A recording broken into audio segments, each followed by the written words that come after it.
How has everyone been since our unceremonious Monday stream? Ooh, God. Oh, I blew my knee out. I blew the What? shit out of my knee last night. Seriously? Doing jujitsu. My knee popped loud enough for 3 people to hear it. Jesus Christ. Hmm.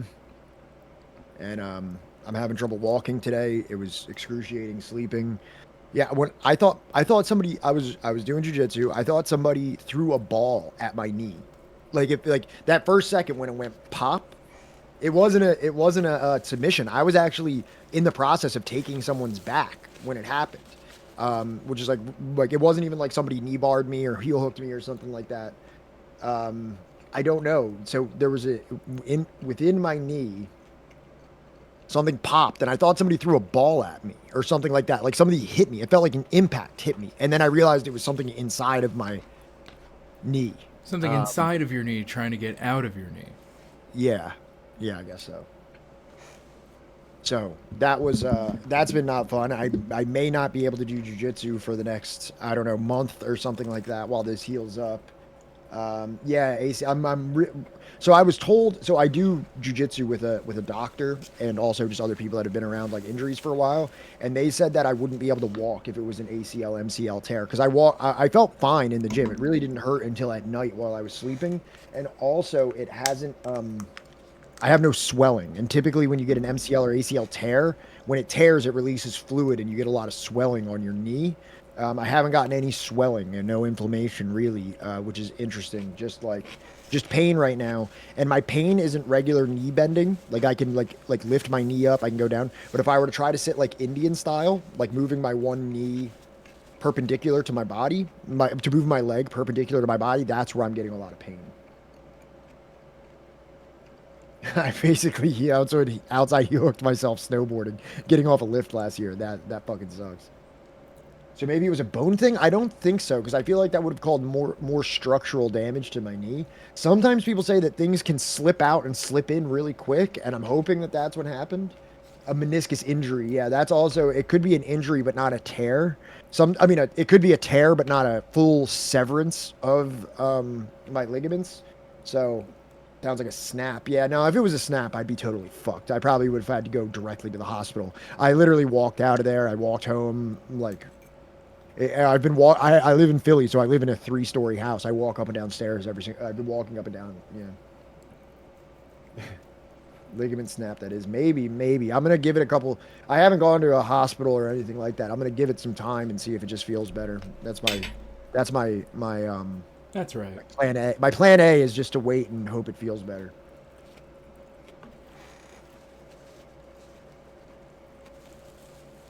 Damn.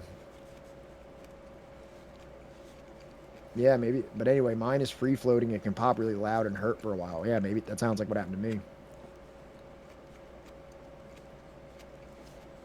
But that's fun, you know. So you know what? Maybe if I am, um, unwillingly disposed from doing one of my favorite physical hobbies, I can just become further obsessed with doing work for Subversive History. Or you could be like an MMA coach, you know? Isn't that like. I'm not good enough to be an MMA coach. Yeah, but like, who is? People that have fought MMA, Yeah, you've done that. I've never fought MMA. Okay, fine. You haven't done that, but like, you could coach it maybe. Normally, if you need like a jujitsu coach for MMA, you would pick like a black belt to do it. You know, there's better guys All right, than maybe me. you can teach kids MMA. Sure. Yeah, so I just need to start a child fight ring and I can coach those kids. That could work. Is that a thing? No, not in the United States, at Is least. it? In like Thailand, they do.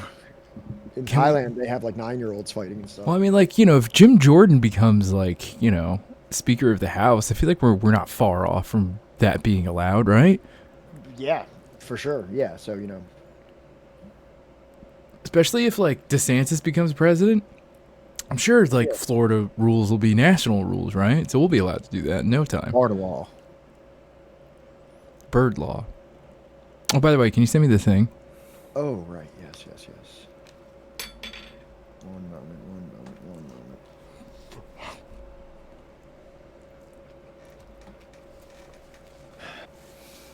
And there it is. So are y'all excited for your daily dose of Rodney? Or I guess your semi-weekly? So bi-weekly means every 2 weeks. What is it? What do you say when you have to do something multiple times a week? Intermittently weekly? Interweekly? Interweekly? That would make sense. Interweekly dose of Walter Rodney. Twice weekly. Yes, I guess that makes sense. I may just be eating raw chicken right now. I don't know. How's that feel? Tri-weekly. It's a little like No, wait, no. Bi-weekly art we've already established is not it.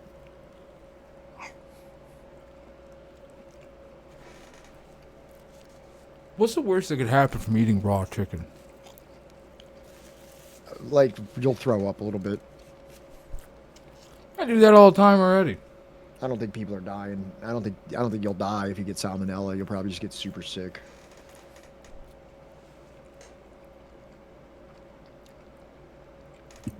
Sick. So we'll know while we're streaming if I've consumed raw chicken. I got severely ill in Guatemala. I don't know what the actual source of the thing was, but I did eat pollo comparo prior to that, which is like a huge like KFC style fried chicken chain that exists in Guatemala. I don't know if they have it anywhere else. Pollo comparo is like a really big thing in Guatemala. I don't know if they have it other places, but also, you know, it's funny that I told you the story about the Taco Bell, right? Yeah. Largest Taco Bell in the entire world is in Guatemala City. Like in the United States, it's funny to be like, well, you know, this isn't like real, like it's not real food. But even if you go to like Central America, dude, there's like a line out the door in Taco Bell. So it's like that Sonic's then. I don't like Sonic. What do you mean it's like Sonic? You remember when Sonic first came to New Jersey and everybody was but it going didn't just ape first shit? come there. It's like an established thing. It's just very popular. Whatever. All I'm trying to say is that it's kind of like Sonic's. And it's more often a result of something you eat regularly rather than something new or suspicious. Yeah, but my only thing with that is that I was in a different country, so everything was a little bit suspicious. Suspicious looking chicken sandwich. Yeah. Dogs are pretty similar to apes. Okay. I'm gonna pee real quick. Can you handle this? So pretty much, I've been fucking fiending. Hey. Thank you for taking. Anyway, I've been subverting history for a whole pregnancy. Yeah, you have. You'll be proud of me, Potato King. I made fried chicken sandwiches last night. And, I think I did a pretty good job other than this one. This one might be a little raw.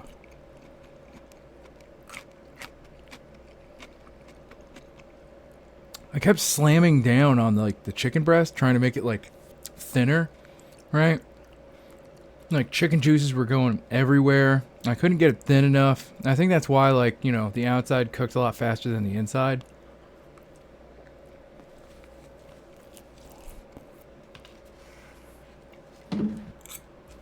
Oh, Potato King, thank you so much for the subscription. 9 months. Wow, you've been with us forever now. It's so great. The majority of our existence out here on the floating through this platform. Thank you. What do you mean properly thought? What does that mean? Well, was it frozen or did you? It was not frozen. I assume. Yeah, it was frozen. It was frozen. Yeah, I just threw it right into right into the oil. Well, that's what they do at McDonald's. They throw frozen ones in there. Between Pasty and Johnny's fucking sashimi. Yeah, sashimi chicken. Yeah, people eat chicken raw all the time, right? Yeah, sashimi chicken. Yeah. No, I'm just playing. I'm just playing, Chad. I actually know how to cook. Chicken tartare, right? I promise I'm actually like really good at cooking. I promise. I promise. I promise. That's why I'm going to be launching my own independent spin-off channel. Subversive culinary. Yeah, culinary dialectically rolls right off the tongue. like my food. What would be your first? What would be your first dish? My first dish would be what is called a peanut butter and jelly sandwich. All right. When I was in, I No. don't know if anybody here is in LA or has visited LA or lives in the LA area. I forget what it's called, but it's really similar to like what we have here in Philly called Reading Terminal, which is like this kind of like indoor compilation of a bunch of restaurants. It's in like downtown LA, where like it's like inside. It's like almost like a food court, like but it's like big and really legit. Like it's Yeah. like not like in a mall. It's like really like cool restaurants, and Right. they had this like artisan peanut butter and jelly place in there, where you could get like the craziest assortment of peanut butter and jellies. I'd have to first of all, if I'm gonna do anything,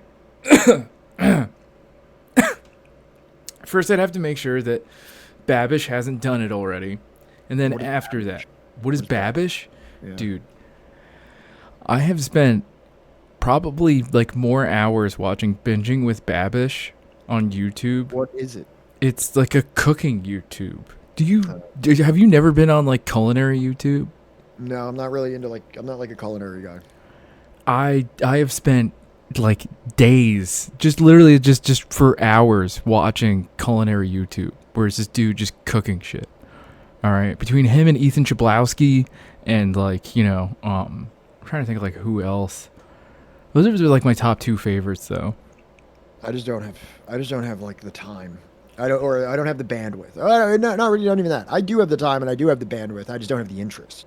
I hate that for you, especially because I know you have a full kitchen, and I have this like really tiny kitchen where like the second I turn my oven on, it's like half my apartment is like a billion fucking degrees and becomes like a sauna. Yeah. Like, and you have like You want to come over and the do floating island and shit. we do have an island, yes. Do- If you want to come over and cook something, feel free. What's up, WizBiz? One day I might. All right. I'm gonna Do need it. to bring Film it. like We'll film it. We'll put it on the Patreon. okay, watch me cook like pad see ew or like Oh, I fucking love that. some like Speaking of drunken noodle or Patreon, something. you want to pull it up and see Yeah. how our book election is going? Hey, let's see how they've been subverting the democracy that we have so generously given them, and they have just fucking spit in our faces. Let's see, what have they done? Okay. So we do have a clear winner. Well, it's not a winner yet. We still have plenty of time to go through this. But as of right now, we have CIA as organized crime coming in first place so far, only by one vote. So one vote could be the monkey wrench into this entire situation and potentially hinder the clear victory of CIA as organized crime. We have 4 books here. You can join the Patreon if you'd like to vote on the next project that we will be embarking on. So we got CIA as organized crime, which is a pretty self-explanatory title.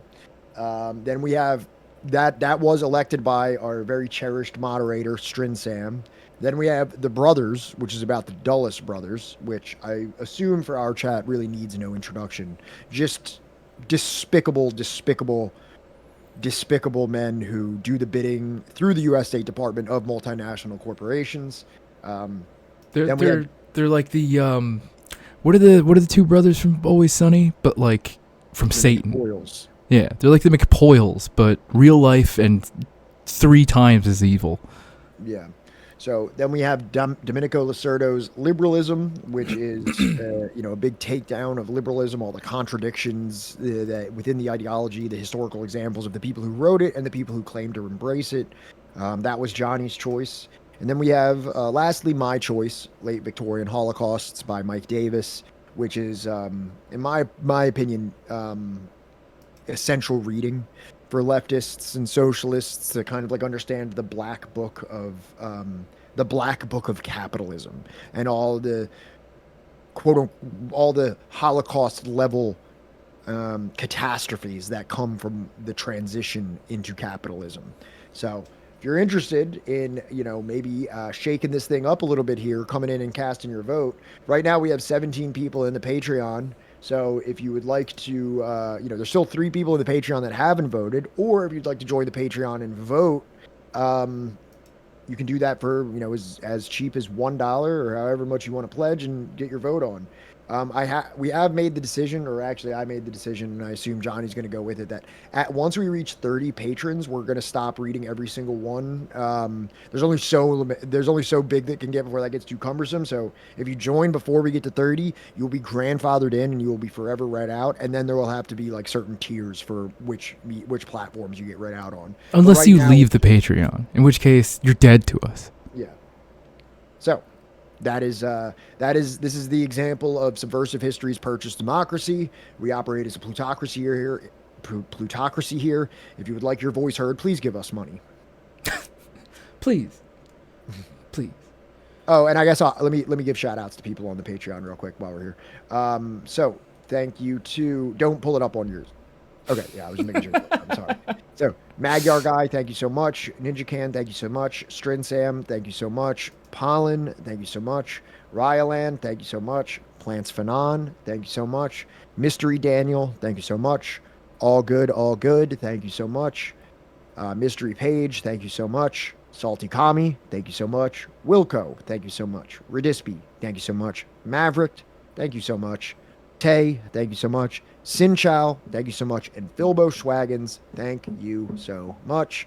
It's cool to read that out and just to see like the who's who of the channel. You know what I mean? Like there's so many people that are just like our riders here that are also involved on the Patreon. So thank you guys so much for helping us out with that. Maybe if I pull it up on screen, people will change their login names from their legal names. Yeah, let's not do that. Yeah, yeah, you're right. You probably that's a surefire way to have people think twice before signing up on the Patreon. Yeah, you might have a point. But yeah, as of today, we are 85 pages into How Europe Underdeveloped Africa, which means we're already down to about 250 pages remaining of the book, which means that, this is moving at a much faster clip than our last book, The Great Class War. So if you would like to cast your vote, do it quickly and do it decisively. Do it. Okay, cool, yeah. So in here, as you know, we're going through How Europe Underdeveloped Africa by the late, great, legendary Walter Rodney. Today we're getting in, I better take my last name off Patreon before joining, but I'm too in love with my real first name to change it entirely.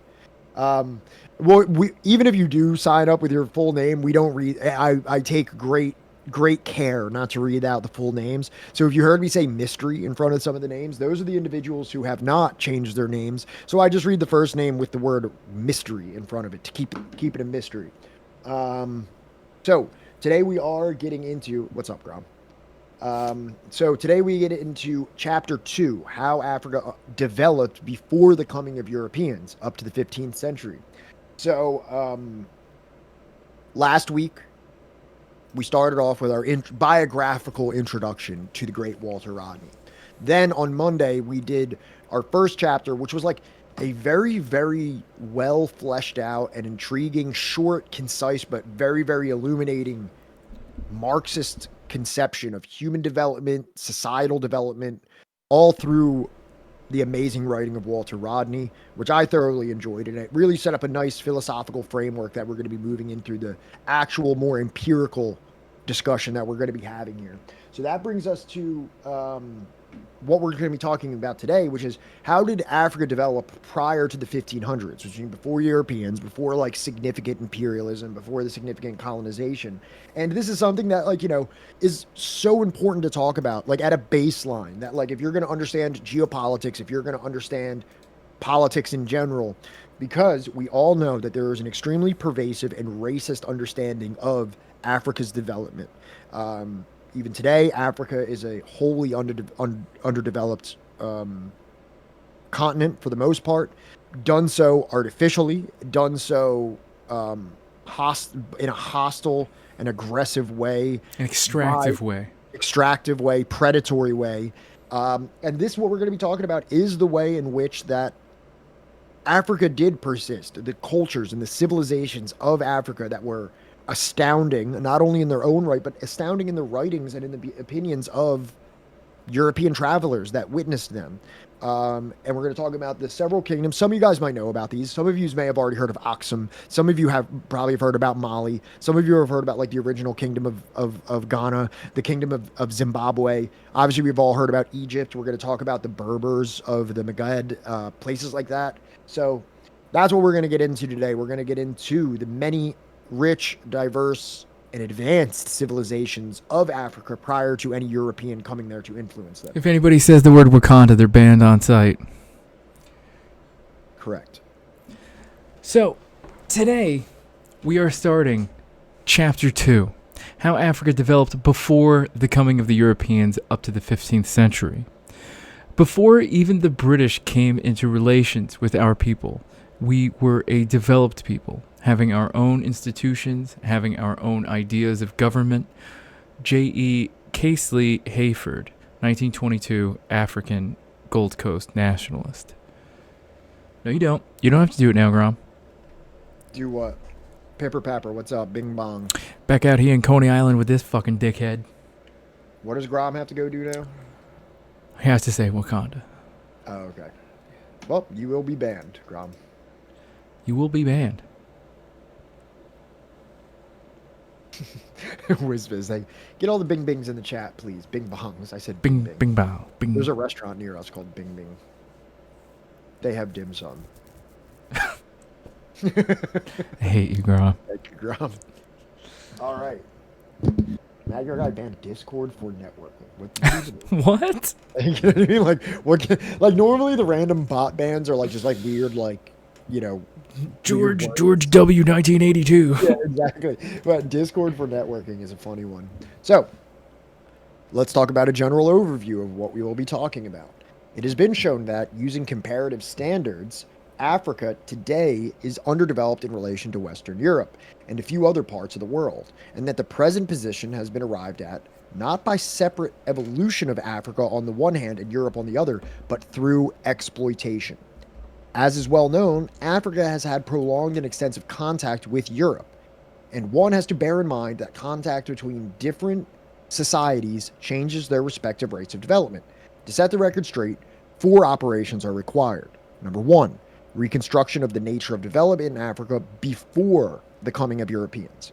Number 2, reconstruction of the nature of development which took place in Europe before any expansion abroad. Number 3, the analysis of Africa's contribution to Europe's present developed, quote-unquote, developed state. And number 4, analysis of Europe's contribution to Africa's present underdeveloped state. Now, the second task, meaning reconstruction of the nature of development which took place in Europe before the expansion abroad, so which took place in Europe, the second task has already been extensively carried out in European literature. Thank you. And only passing references need to be made, but the others are all deserving of further attention. Jerk, what's up? Thank you for the perennial chat. First time. Lennon Smash, what's up? Good to see you. Shout out. Lennon Smash, thank you for being here. All right, so let's get into what was African society like prior to the coming of the Europeans. You know, the enlightening aura of European society that significantly, that obviously, you know, brought a civilizing improvement to Africa, right? Do you know what this actually reminds me of? Do you remember that point when we were talking with Tayake Alfred, where he brought up like having to reconstruct like what these societies, you know, across the continent like looked like before like contact with colonialism? Right. Yeah. It reminds me a lot of that. Mm-hmm. Shout out to Tayake Alfred. We did a podcast interview with him if you want to check us out on YouTube. Also, there's so much going on in the world right now in Palestine that if you're walking around out here like a dickhead and you haven't listened to our podcast, go do yourself a favor, listen to the podcast that we did. It's a 2-part series on the history of Israel-Palestine. Please, you're walking around out here and you're looking like a fool if you haven't listened to it. If you cannot define clearly what has happened during the Nakba, right? I feel like you owe it to yourself to be a better comrade to Palestinian liberation and sovereignty to learn about the Nakba and to check out our podcast, right, which is on Ilan Pape's The Ethnic Cleansing of Palestine. The African continent reveals very fully the workings of the law of uneven development of societies. There are marked contrasts between the Ethiopian Empire and the hunting groups of pygmies in the Congo forest, or even the empires of the Western Sudan and the Khoisan hunter-gatherers of the Kalahari Desert. Indeed, there were striking contrasts within any given geographical area. The Ethiopian Empire embraced literate, feudal, Amharic noblemen, as well as simple Kaffa cultivators and Gala pastoralists. The empires of the Western Sudan had sophisticated, educated Mandinga townsmen, small communities of Bozo fishermen, and nomadic Fulani herdsmen. Even among clans and lineages that appear roughly similar, there were considerable differences. However, it is possible to distinguish between what was uniquely African and what was universal in the sense of being characteristic of all human societies at a given stage of development. It is also essential to recognize the process of dialectical evolution from lower to higher forms of social organization. And in looking at the most advanced social formations, one would appreciate the potential of the continent as a whole and the direction of change. Marked. You heard me. A marked difference. A marked difference. I didn't. So yeah, okay. So what we got here is the moment that the topic of the pro-European African past is erased, many individuals are concerned for various reasons to know about the existence of African quote-unquote civilizations. Mainly, this stems from a desire to make comparisons with European quote-unquote civilizations. This is not the context in which to evaluate the so-called civilizations of Europe. It is enough to note the behavior of European capitalists from the epoch of slavery through colonialism, fascism, and genocidal wars in Africa and Asia. Such barbarism causes suspicion to attach to the use of the word quote-unquote civilization to describe Western Europe and North America. As far as Africa is concerned, during the period of early development, it is preferable to speak in terms of cultures rather than civilization. A culture is a way of life. It embraces what people ate and what they wore, the way they walked and the way they talked, the manner in which they treated death and greeted the newborn. Obviously, unique features came into existence in virtually every locality with regard to all social details. In addition, the content of Africa south of the Great Sahara Desert formed a broad community where resemblances were clearly discernible. For example, music and dance had key roles in uncontaminated African society. They were ever present at birth, initiation, marriage, death, as well as times of recreation. Africa is the continent of drums and percussion. African peoples reached the pinnacle of achievement in that sphere. So, this is an interesting thing that we want to be talking about here, is that when we're talking about Africa or anywhere, we should never just be, and this is something that I've had to work my own brain out of, and it's something that you may have to as well, is a Eurocentric understanding of development. Whereas every single other society that we may be discussing is always being looked at from the comparison of Europe. Right.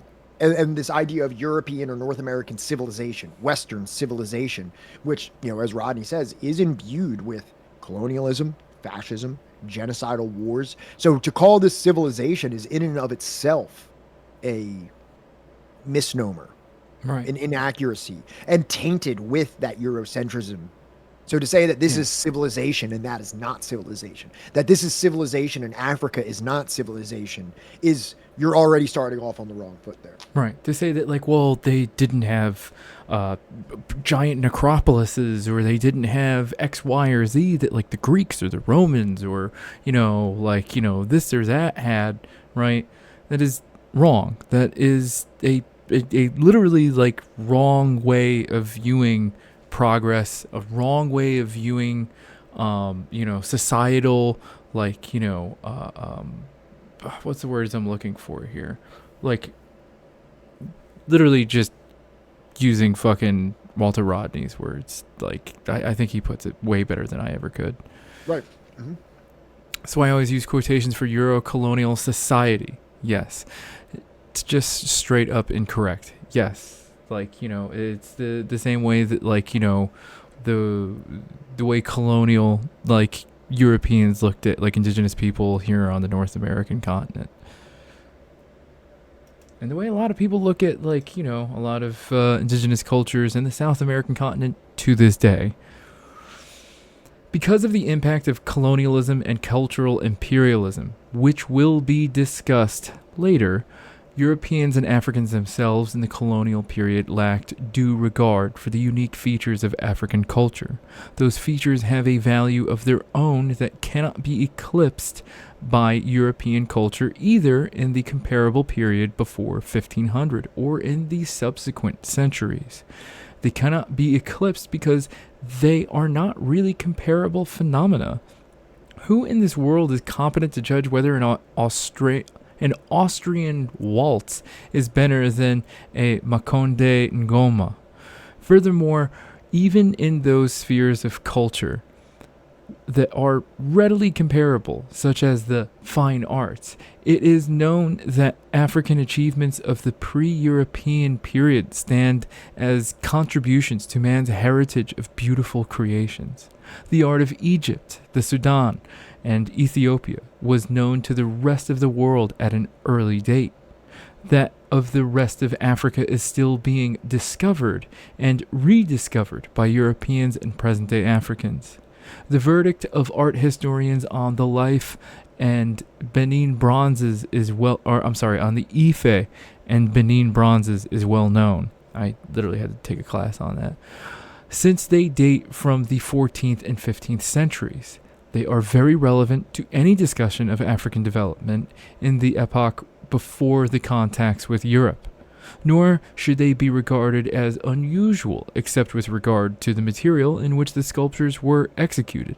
The same skill and feeling obviously went into sculpture and artwork in non-durable materials, especially wood.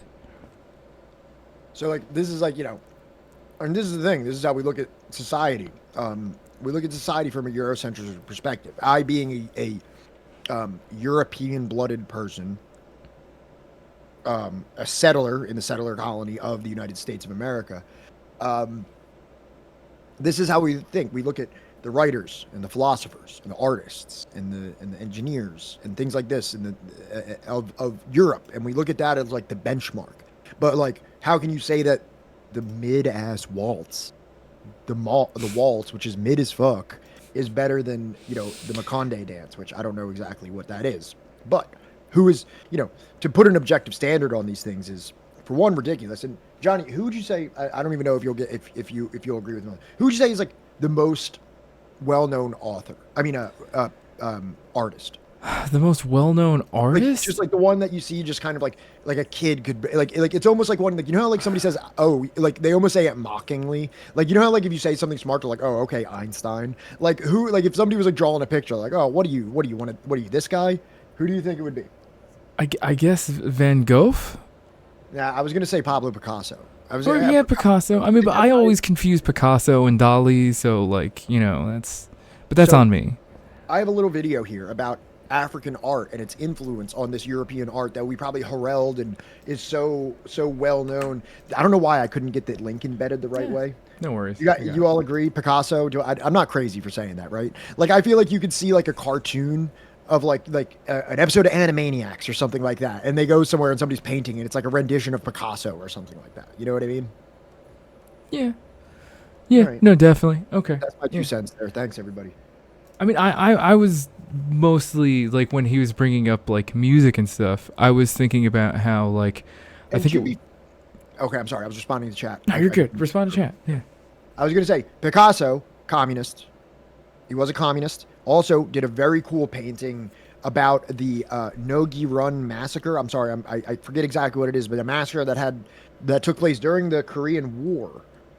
So Pablo was actually like a pretty, Yeah. Can you bring up the Pablo Picasso Korean massacre real quick? I just want to show that. Yeah, he was a member of the Communist Party, and also he actually to bring attention to war crimes in Korea during the Korean War. He did this painting. I don't know if Leaping Larry, are you here with us? Fuck. Okay. Do, do, do, do, do. This one. Yes. So this is a Picasso painting that depicts an extremely horrendous massacre in which actually yeah, massacre in Korea is the name of it. Johnny, can you let me here, I'll tell you what it is. I want you all to read about this real quick though. I always say it wrong. I say no gi run, no gun re. No So gun it's re. yeah. So if you can just pull this up real quick, I just want to read the quick Wikipedia page for this so everybody knows the context of what Picasso was saying here and what he was trying to reflect to his audience or what he was trying to let them know about. Because, like, think about it too. Like, in the time when he was doing this too, he didn't have the internet, he didn't have bread tube and stuff like that. So his finger was on the pulse there a little bit. No, the massacre itself. Just go to the massacre okay. itself, I'm saying. And this is his third anti-war painting, by the way, chat. Right. He had one about the war in Spain, I believe, also. Where the fuck is it? Yeah, right there. Look, up, Sinchon? up. No, up. It's at the top of that same paragraph. Oh, Look, there. Nogi Run Massacre. Sorry, There. I'm like losing my So, mind.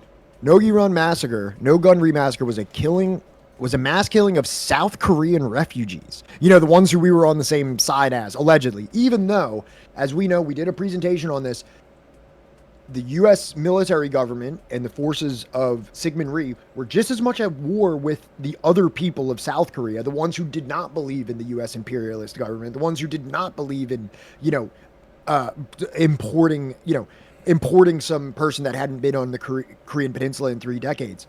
But that's a whole other discussion. Air and ground fire near the village of Nogun-ri in central South Korea between July 26th and 29th. Early in the Korean War in 2005, a South Korean government inquest certified the names of 163 dead or missing and 55 wounded, and added that many other victims' names were not reported. The No-Gun-ri Peace Foundation estimates that 250 and 300 were killed, mostly women and children. The incident was little known outside Korea until publication of an Associated Press article in 1999 in which the U.S. Army unit involved in the 7th Cavalry Regiment corroborated survivor accounts. The Associated Press also uncovered declassified U.S. Army orders to fire on approaching civilians because of reports of North Korean infiltration of refugee groups. In 2001, the United States Army conducted an investigation and, after previously rejecting survivor claims, acknowledged the killings, but described the 3-day event as an unfortunate tragedy inherent to war and not a deliberate killing. Then President Bill Clinton issued a statement of regret, adding that the next day that things happened which were wrong, but survivors' demands for an apology and compensation were rejected. South Korean investigators disagreed with the U.S. report, saying they believed that the 7th Cavalry troops were ordered to fire on refugees. The survivors group called the U.S. Report a whitewash. The AP Associated Press later discovered additional archival documents showing that the U.S. commanders ordered troops to shoot and fire on civilians at the war front during this period.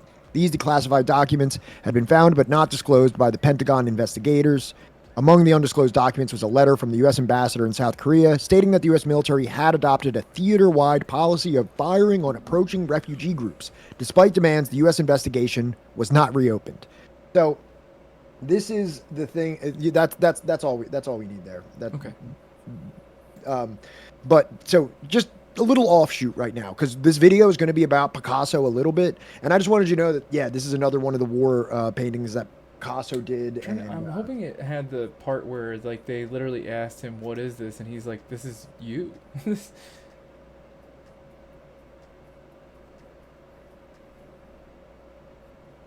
Correct. The United States whitewashing history, and that's why here at Subversive History we do our best to illuminate the vilified, the forgotten, and the whitewashed. If you haven't noticed our logo. Damn. All right. I'm not gonna spend like too much time trying to find this. I was hoping that it would just be like, no, this is too long. Sorry. You can do it in the background while we watch the video. Yeah, true. Let me just pause this.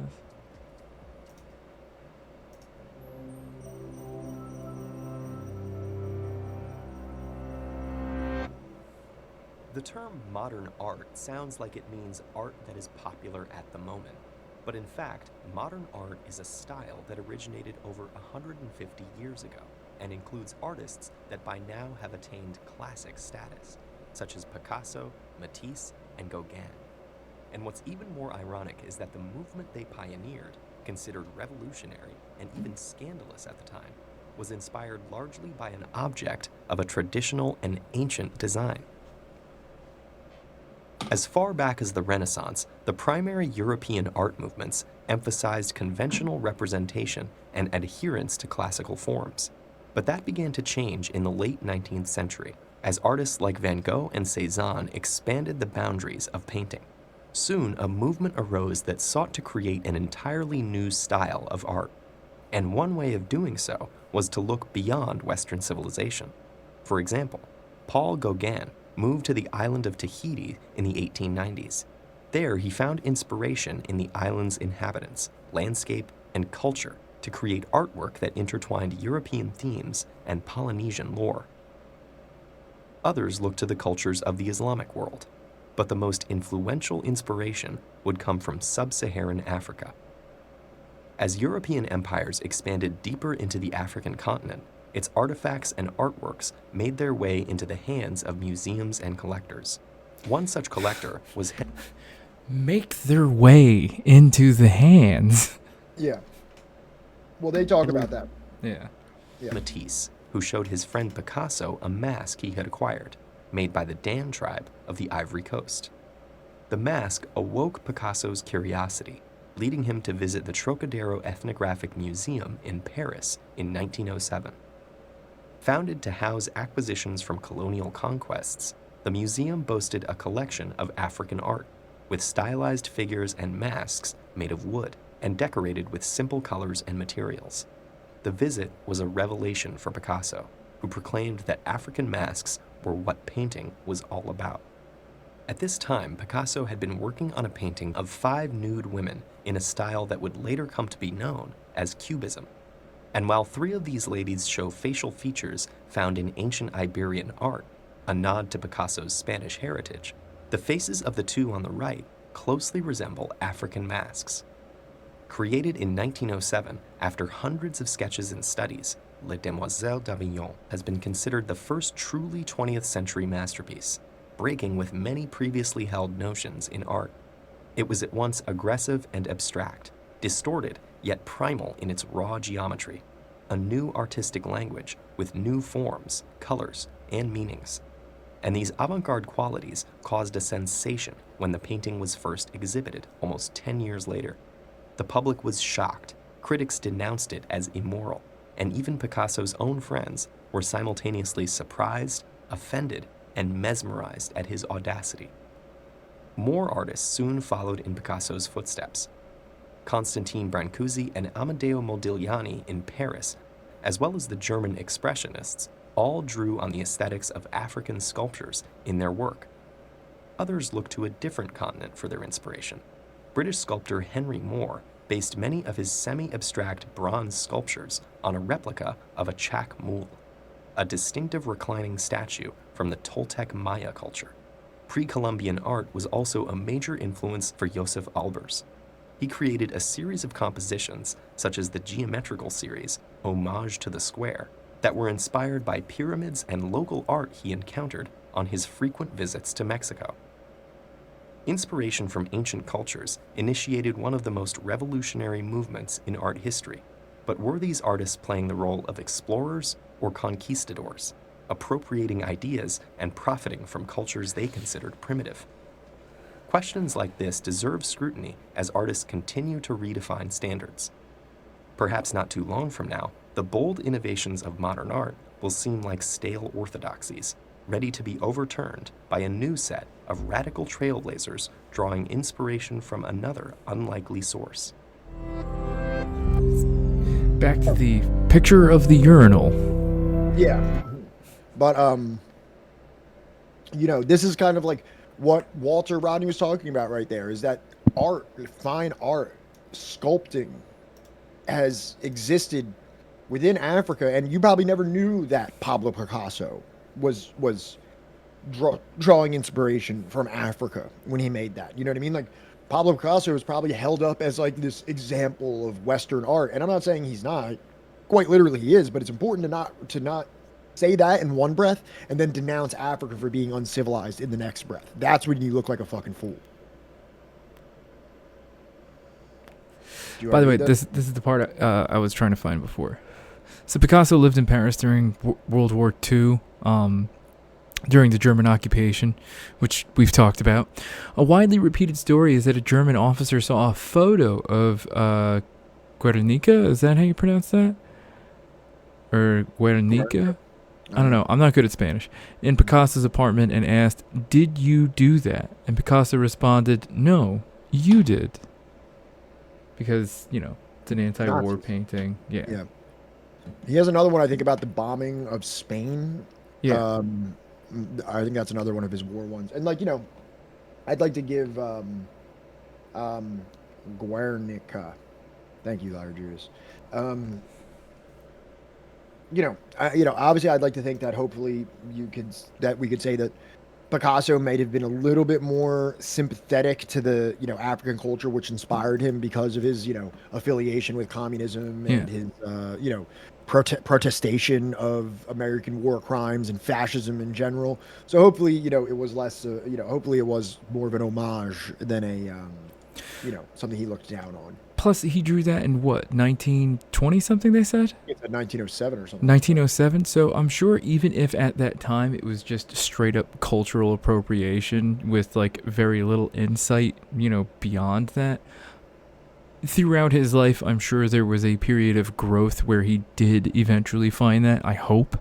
I haven't read much on Picasso, but like, I'm hoping that someone, that was as anti-war and sympathetic to, liberatory movements throughout the world would eventually find that. But who knows? Maybe he was like Eddie Liger. Who fucking knows? So, is this one you or me? I think this is me. Okay. Okay. So, African dance and art were almost invariably linked with a religious world outlook in one way or another. As is well known, traditional African religious practices exist in great variety, and it should also be remembered that both Islam and Christianity found homes on the African continent almost from their very inception. The features of the traditional African religions help to set African cultures apart from those in other continents, but in this present context, it is more important to note how much African religion had in common with religion elsewhere, and how this could be used as an index to the level of development in Africa before European impact in the 15th century. Religion is an aspect of the superstructure of a society, deriving ultimately from the degree of control and understanding of the material world. However, when man thinks in religious terms, he starts from the ideal rather than with the material world, which is beyond his comprehension. This creates a non-scientific and metaphysical way of viewing the world, which often conflicts with the scientific materialist outlook and with the development of society. African ancestral religions were no better or worse than other religions as such. But by the end of feudalism, Europeans began to narrow the area of human life in which religion and the church played a part. Religion ceased to dominate politics, geography, and medicine. To free those things from religious restraints, it had to be argued that religion had its own sphere and the things of the world had their own secular sphere. This secularization of life speeded up the development of capitalism and later socialism. In contrast, in the period before the coming of the whites, religion pervaded African life just as it pervaded life in other pre-feudal societies, such as those of the Maoris in Australia and the Afghans of Afghanistan and the Vikings of Scandinavia. So this is something that I learned in my African history class, which I didn't know about, because you hear this thing a lot about Judeo-Christian values. You know what I mean? This idea of Judeo-Christian values, which really the implication of Judeo-Christian values is to say that Jewish and Christian people had a more valuable culture because it was exclusively in Western Europe and the settler colonial extensions of Western Europe, and that the other countries, you'll hear Ben Shapiro say this, you'll hear other people say this, like, then they'll probably talk about this in terms of development, areas with Judeo-Christian values, that's why they're better, that's why this and that, and it ignores that Christianity existed in the African continent within 5 years of Christ walking the earth. Not brought by Europeans, not brought by missionaries, not brought by colonialism, not brought by the whip, certainly not brought by fucking King Leopold, who, said to evangelize the N-words using the whip so that they will forever be in subservience to us. Not that, but because of a organic spread of religion. I mean, like, there's, the spread of the caliphate, but that's like a whole other fucking conversation. The point is that, like, when in Africa, you still find some of, like, the longest practicing practitioners or cultures of Judaism, of Islam, right, and especially of Christianity. Well, and right now, do you know how much, do you know what, I'm not going to ask. What? No. I don't know. I was trying to think. Do you know what the most popular religion is in Africa? I'm going to assume it's Christianity. It's actually Islam, but it's almost tied with Christianity. Okay. Like, can you just pull it up real quick? Yeah. Just like the religious demographic of Africa. Because I just want to show it to you. Because, like, I don't think people understand that a plurality, a very significant, almost half of the giant African continent is Christian, identifies as Christian.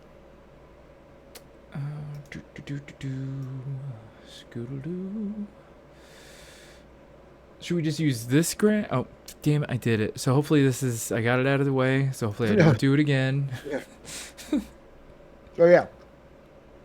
Oh, Christianity is the biggest. I played you, man. I tried stunting on you like I knew better than you knew. Africa is majority Christian. I mean, not for lack of, Europeans trying.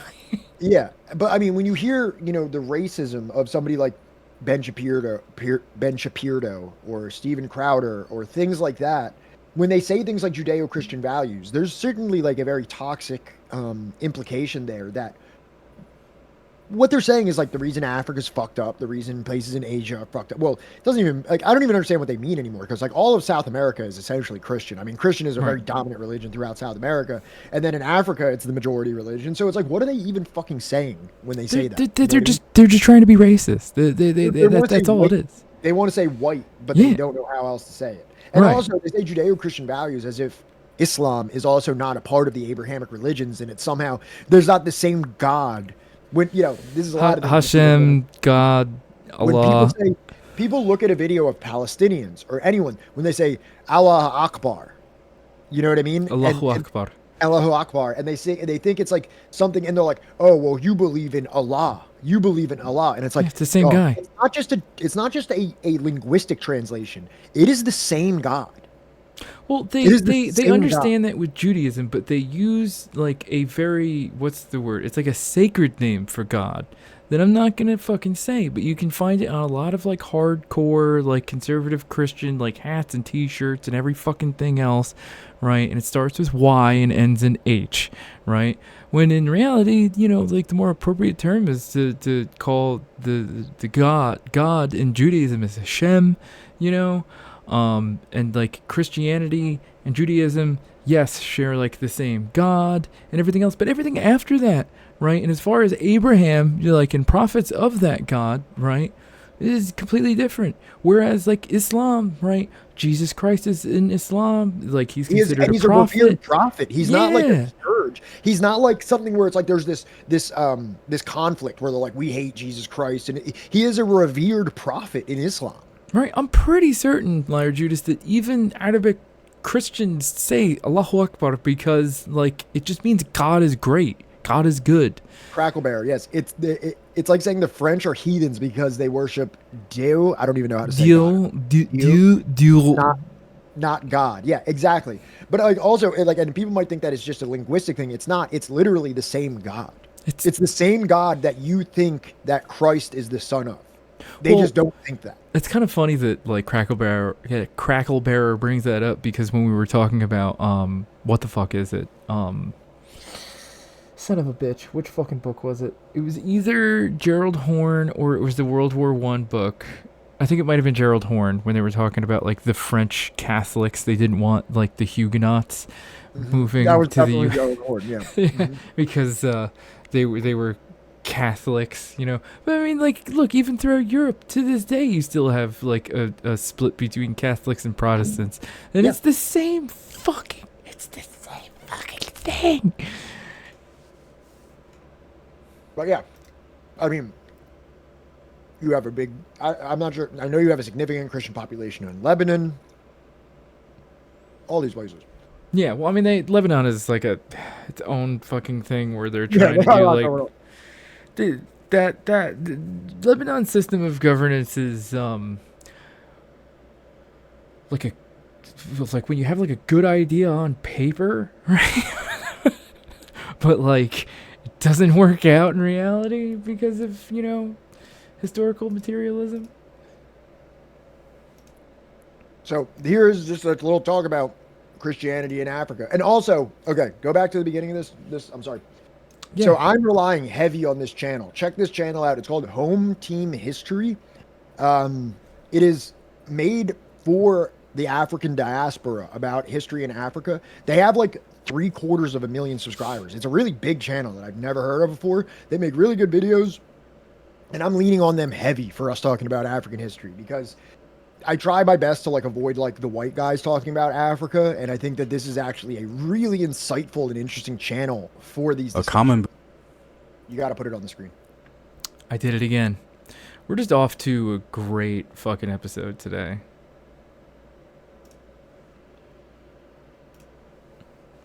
I pray we don't get some bombshell reveal of this channel like in.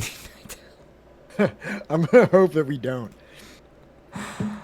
Belief within the African diaspora concerning the relationship between Christianity and Africa is that Christianity came to be known amongst African people via oppression and colonialism. Christianity is one of the most popular religions amongst African and African descended people around the world. So the question is, how did African people come to know and embrace the message of Christianity? I don't want to take too long, but I do want to give you a little bit of Johnny lore here real quick, right? Hunger Games, I had a Christian try telling me that the only reason that there are other religions older than Christianity is because they were trying to find Christianity. Robo Gaming says, I pray, no, not Robo Gaming. What is it? Liar Jude. Wait, is there Johnny lore right now? Yeah, there's a Johnny lore going on right now. So, as you all know, like I have said before, that I was actually very religious when I was a little kid. And at one point when I was, you know, very young, I wanted to be a priest because I thought that like priests helped people, you know, and I actually was pretty strong in faith, or at least the understanding of faith that, like, you know, my mother had given me, right? And I remember asking, you know, I was having a struggle with my faith as I was getting older, that, like, you know, what makes us right? What makes us right and not, like, you know, indigenous people, right? You know, I think I said Native Americans at the time, like, wrong, or like, you know, other religions wrong. What makes them wrong and us right? And the priest responded to me with, well, you know, it's not that, like, they're perchance wrong. It's just that, like, the God that they pray to for, like, you know, the wind and the sun and, like, you know, the rivers, right, is actually our God, right? And they just don't understand that, like, our God is the God that they pray to. And I was like, that doesn't sound right. That's losing me. And I kind of made up my mind right there that I was walking away from Catholicism that I had been raised into. But Raiders. Okay. Raiders, thank you so much. You're just in time to learn about how Christianity came to Africa. Can we just start over from the beginning, just since we got a rejection of viewers? Yeah. What's up, everybody? Dave, thank you so much, man. Thanks for raiding. Yeah. So for everybody that was here for the Johnny lore, just refresh button. Yes, between us. Button. Yes, hit the refresh button. And Raiders, especially for anybody that has never been here before, or anybody that, you know, has just been lurking, you know, this whole fucking time, I saved this. Okay, I knowingly did not do this at the beginning because I saved it for you. Okay, you're probably wondering, if you're new here or if you've never seen our channel before, who are these guys? What are they doing? Why do they have a map of Africa up? Right? We are Subversive History. We're a multimedia community project seeking to bring attention to the revolutionary struggles of the world's often unsung and frequently misunderstood sectors. These are the stories of the demonized, vilified, whitewashed, or otherwise forgotten campaigns against imperialism, colonialism, capitalist exploitation, and racial apartheid. The orthodoxy of Western hegemony has often labeled these dissidents as subversive, and these are the struggles that we aim to illuminate to you. So if you aren't already, you should join the Left Flank Discord, right? We're still working on the name, but it's a combo Discord, a 2-for-1 type deal where you'll find our community and the community of Left Flank vets. And also in there, you might find a PDF-sized surprise of how Europe Underdeveloped Africa by Walter Rodney, so you can read along. Sure is. All right, there we go. And today we're talking about Africa before the Europeans got there. Africa was prior to 1500. The many kingdoms and advanced civilizations of Africa that existed before any fucking pale-faced dickhead came over there and started telling them how to think. Before any spiceless fucking snaggletooth, limey fucking prick stepped off the boat. And don't get me started on the Portuguese. A common belief within the African diaspora concerning the relationship between Christianity and Africa is that Christianity came to be known amongst African people via oppression and colonialism. Thank you, Sean. Christianity is one of the most popular religions amongst African and African-descended people around the world. So the question is, how did African people come to know and embrace the message of Christianity?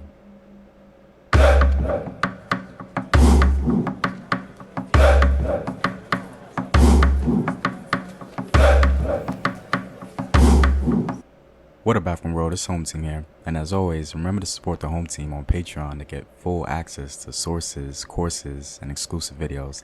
The link is in the description box below. For those who may not know, Christianity started in the Levant region, which is right in between Europe and Africa.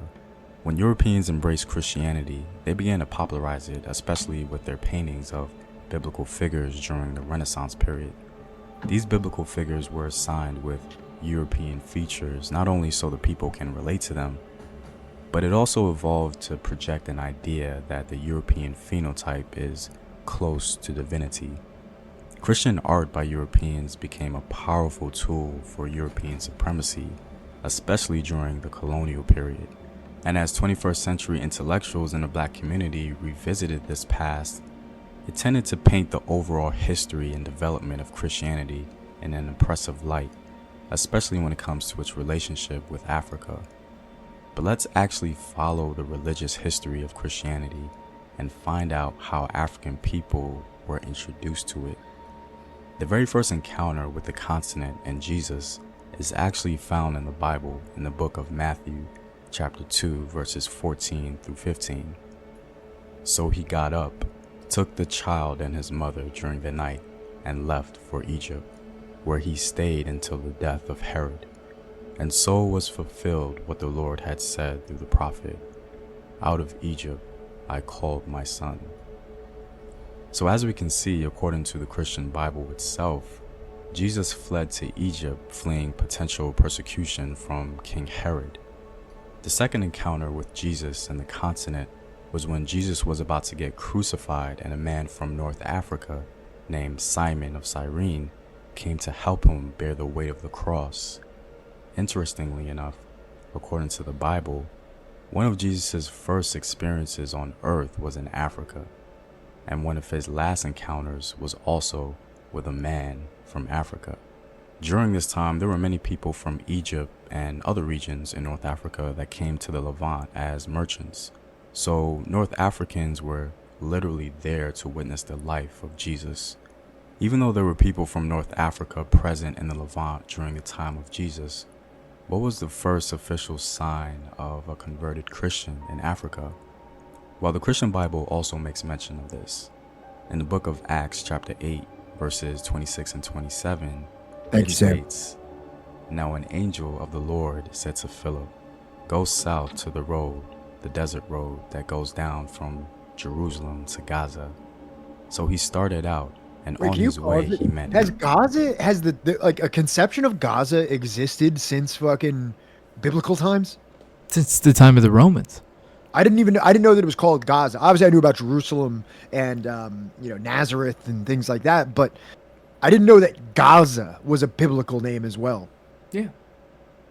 Well, I mean, like the Palestine comes from just pretty much like a Well, the Romans linguistical Palestine, right? It's a linguistic evolution of Philistine, Yeah, right? So it's been around since like the Philistines.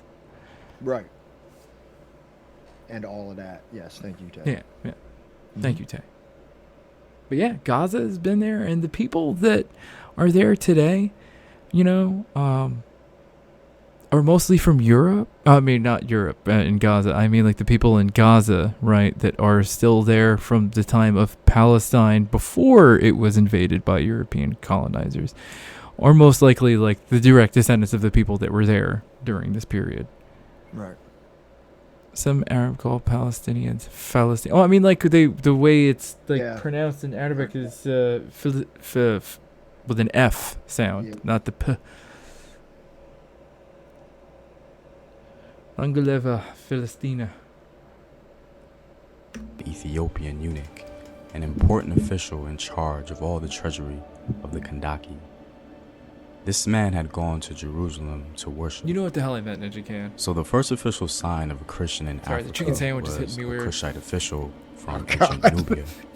The message of Christianity apparently penetrated all the way down to Cush, and a Cushite man accepted Christianity. The Christian Bible tells us that the Cushite was actually on his way to Jerusalem to worship. The conversion of this Cushite signifies the long and extensive history of Christian Africans in Nubia.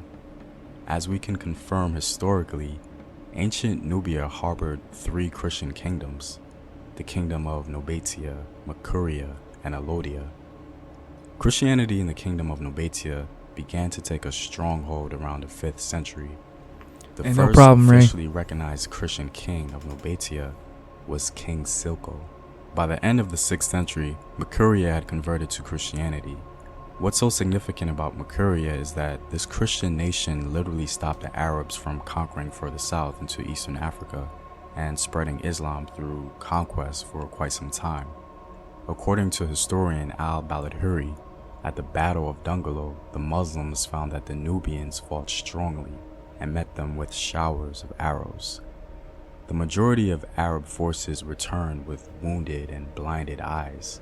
It was thus that the Nubians were called the pupil smiters. One day, they came out against us and formed a line.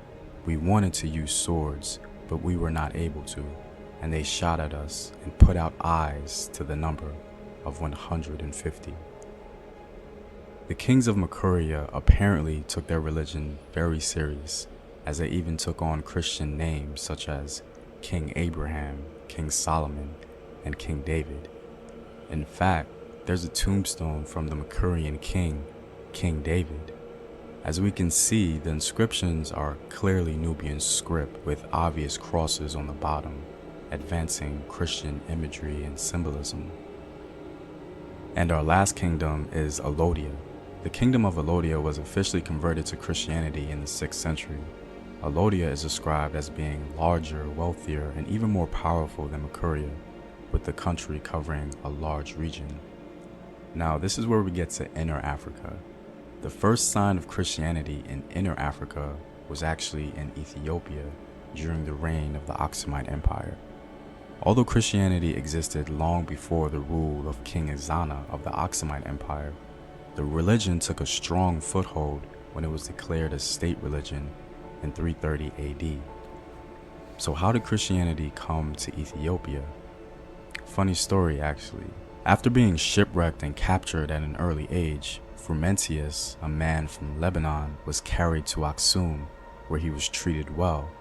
It was Frumentius who converted King Ezana to Christianity, and the religion became official. So far, we've documented the presence of Christianity in North Africa and its flow down into Eastern Africa, from Egypt all the way to Ethiopia. But what about Western Africa? How did Christianity come to that part of the continent? Well, there's a general idea that Christianity first came to Africa via colonialism, and that simply isn't true, as we proved earlier. But when it comes to Western Africa, we assume this as well. However, Christianity actually entered Western Africa via trade with the Portuguese around the 15th century. Oh, wow. To begin with, Africans in the West had a relatively positive trading relationship with the Portuguese. And when you're trading things, you're not only trading items, but you're also trading ideas. Let's just go back here real quick. This is the positive trade relationship that's, this part right here? This is... Well, I think he's like bowing down to the king of the African king there. Okay. No, I'm talking about the other people around him. Like, he's on his knee. Okay, but what's up here? What's going on here? I'm not sure if they're like laying in like worship or something like that to the king. Protestation, right? I guess. Yeah. Okay. I don't know. Like I said, this channel's like 800,000 subscribers, and it's like it's made for the African diaspora by black people, Right. and they have a pretty extensive catalog of stuff in here. I mean, it probably isn't. It's probably what they're saying is that to start off, the Portuguese had like kind of a conciliatory relationship, but it certainly doesn't remain that way. No. And yes, David, we know you've never defended Portugal pre 425 1974 or after. You know, just those couple months, from like April to like Spring. December 1974. The Portuguese spring. Like the Portuguese guy. Things, you're not only trading items, but you're also trading ideas. And it was in this context that the Congo Empire embraced Christianity in the 15th century. The unique thing about Congo was that there was a huge movement led by Kimpavita to understand Christianity strictly from an African perspective, because they began to realize the manipulation of the Portuguese.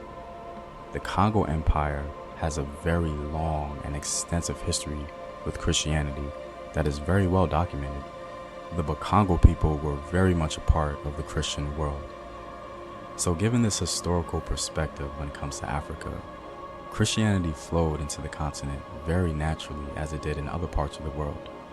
I mean, it only makes sense that Christianity would flow into Africa naturally, as the birthplace of Christianity is literally right outside of Egypt. Well, I'm all out, guys. If you like this video and would like to learn more, you can support the home team on patreon.com.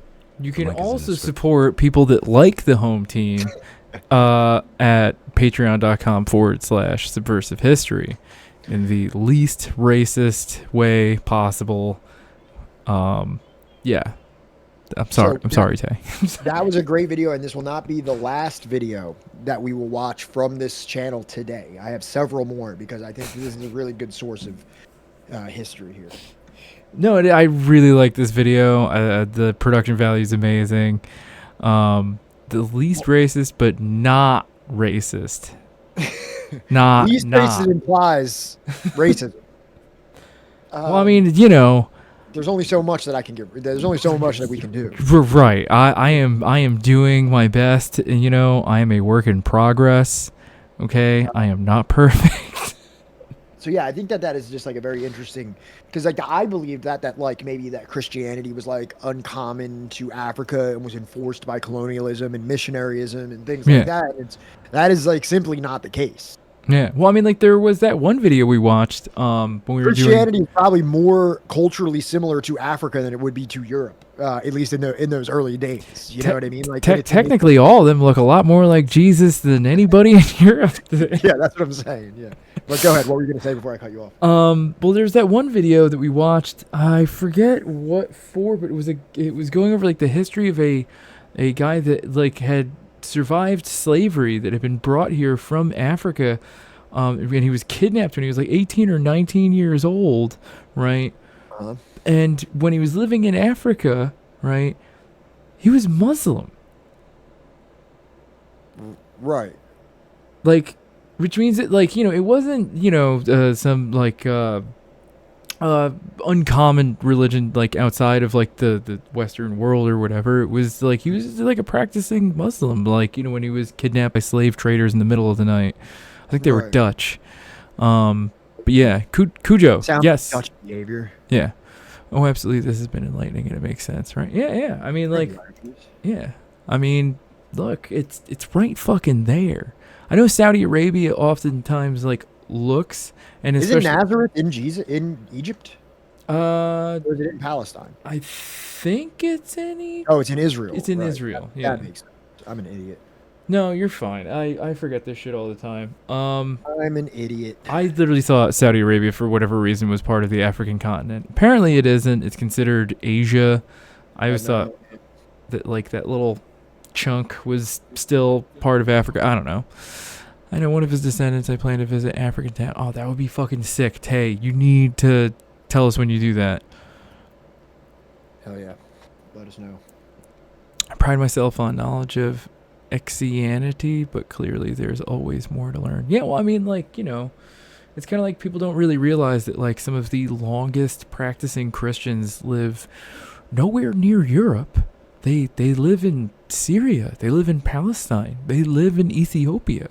And they're repressed in Palestine, by Right. the way. I don't know if you, when we were doing the ethnic cleansing of Palestine, I did a video. We watched a video on like current Christians of Palestine that like, and it really sheds light on this whole. People like to make this idealistic assumption about the Israel-Palestine conflict. It has nothing to do with the material reality. It has nothing to do with colonialism. It all has to do with this like idea war between Muslims and Jewish people, which is just like the most, I don't know what you want to call it, pedantic and myopic fucking distillation of what that conflict is about. Just taking everything that exists in the material world and just shoving it behind your eyes that you can no longer see it, just to be like, it's just the ideas. It's all stories. It's stories. Stories that make people genocide. Also, don't make me play the fucking the Bad Mouse video. Which one is It's the unheard voices of West Asia and North Africa. It's like the plight of Middle Eastern and North African Christianity, where it's just like in those regions of the world, they are not a hegemonic power. Christianity is not a culturally powerful force for, you know, all the terrible shit it does here in America. And I think a lot of times people forget that. Sounds like a cool video. If we have time, maybe we'll watch it afterwards, you know? It's like 20 minutes long. We'll see. So I think, is this one me? Yes. The same kind of, let's put on that Caribbean lo-fi. The same kind of two-sided relationship also exists between the means of earning a living and the social patterns that arise in the process of work. In Africa, before the 15th century, the predominant principle of social relations was that of family and kinship associated with communalism. Every member of an African society had his position defined in terms of relatives on his mother's side and on his father's side. Some societies placed greater importance on matrilineal ties and others on patrilineal ties. Those things were crucial to the daily existence of a member of an African society, because land, the major means of production, was owned by groups such as the family or clan, the head of which were parents and those yet unborn. In theory, this pattern was explained by saying that the residents in any community were all direct descendants of the first person who settled the land. When a new group arrived, they often made a pretense that they too had ancestry dating back to the settling of the land, or else they ensured that members of the earliest kin groups continued to perform the ceremonies related to the land and water of the region. So, you know, again, it's all about the land, baby. Let me know if you do. Oh, okay, nice. All right. So moving forward here, similarly, the labor that worked the land was generally recruited on a family basis. A single family or household would till its own plots, and it would also be available to share certain joint farming activities with other members of the extended family or clan. Annual hunts and river fishing were also organized by a whole extended family or village community. In a matrilineal society such as that of the Bemba, the bridge The bridegroom spent a number of years working for the father of his bride, and many young men who had married daughters of the same household often formed work teams to help each other. In Dahomey, a young man did not go to live with his wife's family, but the Dokpui, or a work team, allowed a son to participate in carrying out a task of some magnitude for the father of his wife. In both of those examples, the right of the father-in-law to acquire labor and the obligations of the son-in-law to give labor were based on kinship. This could be contrasted with capitalism, where money buys labor, and with feudalism, where serf provides labor in order to have access to a portion of land which belongs to the landlord. Having been produced on land that was family property and through family labor, the resultant crops and other goods were distributed on the basis of kinship ties. If a man's crops were destroyed by some sudden calamity, relatives in his own village helped him. If the whole community was in distress, people moved to live with their kinsmen in other area where food was not scarce. In Akin County, Ghana, the class system was highly organized so that a man from Brong could visit Fonte many hundreds of miles away and receive food and hospitality from a complete stranger who happened to be of his own clan. Also, Johnny, I think I just learned, I've read this a couple times and I just realized, is bridegroom like a, is that a term that for like a matrilineal society, like marriage, like, okay, and you're the bridegroom.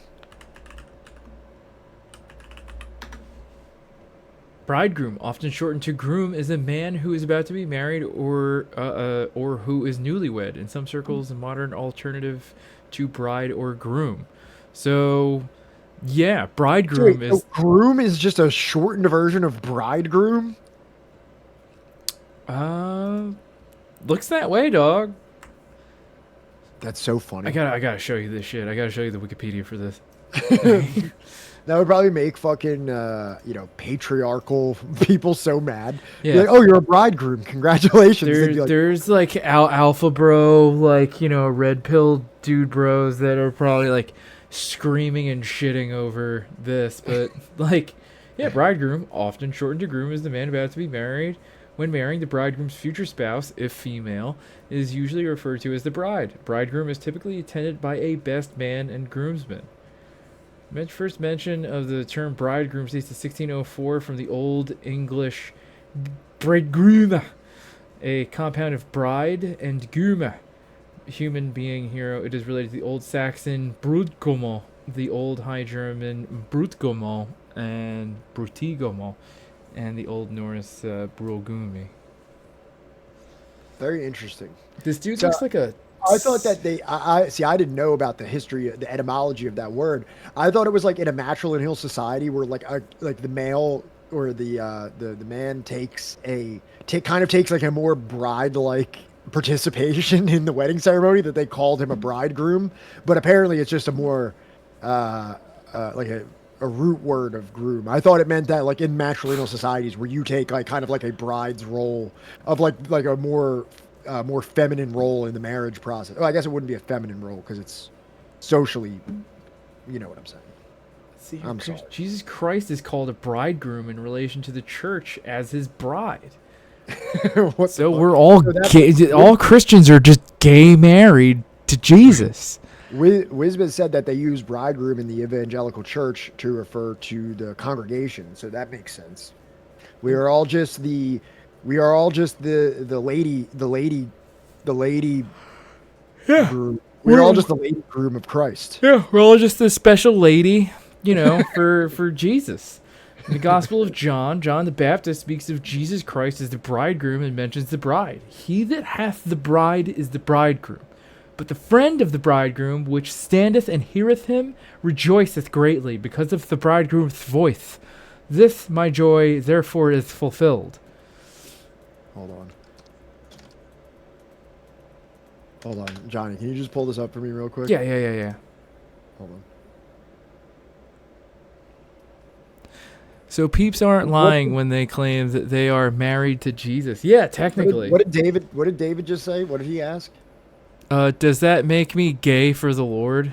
Can you just bring this up for me real quick, please, and we'll have an answer to that question. Here's a confession. I'm in love with a man. What? I'm in love with a man. This is one of my A favorite man called episodes. God.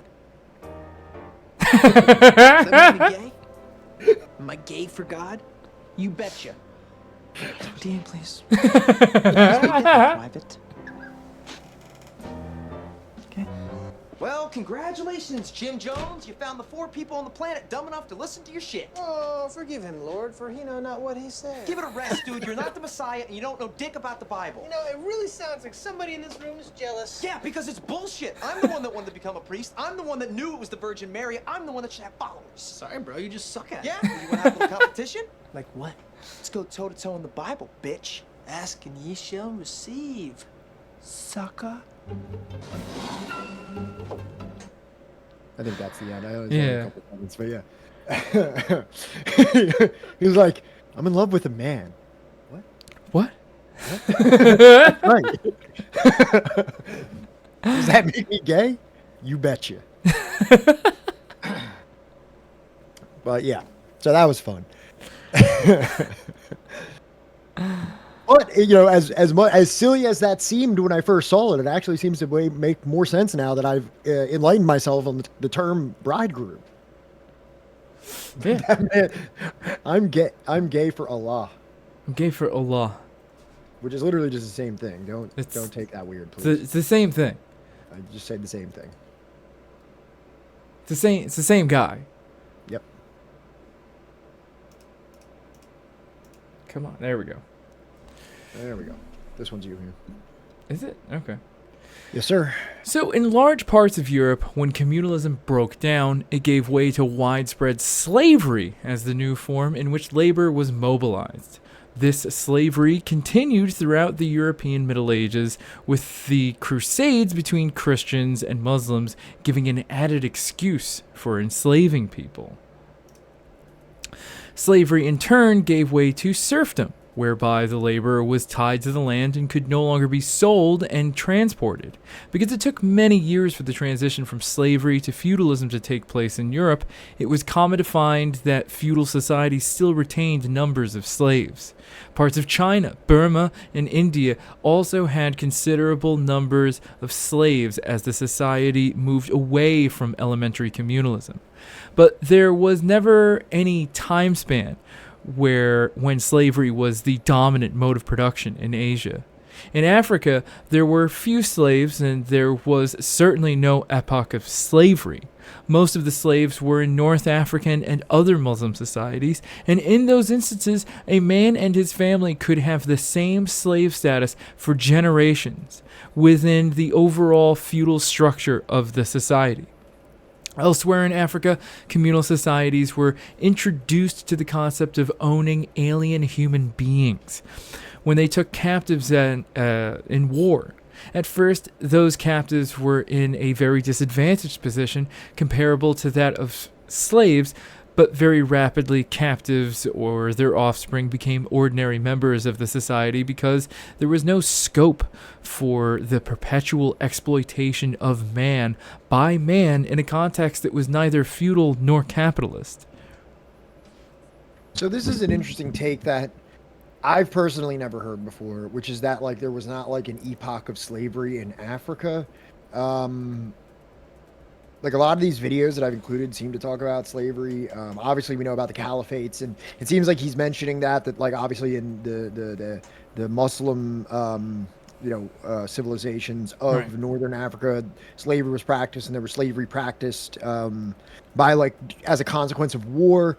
I wonder if what he's referring to here, maybe if I can read into it a little bit more, is that like the same like chattel slavery where there was like a commodification of it maybe existed less, and like it existed like in like pockets and as a consequence of war. But So I do have a go ahead. in the U.S., right, with chattel slavery, there was never any like, okay, it's gonna last up until X amount of time, and then they'll just be part of, the community, right? Yeah.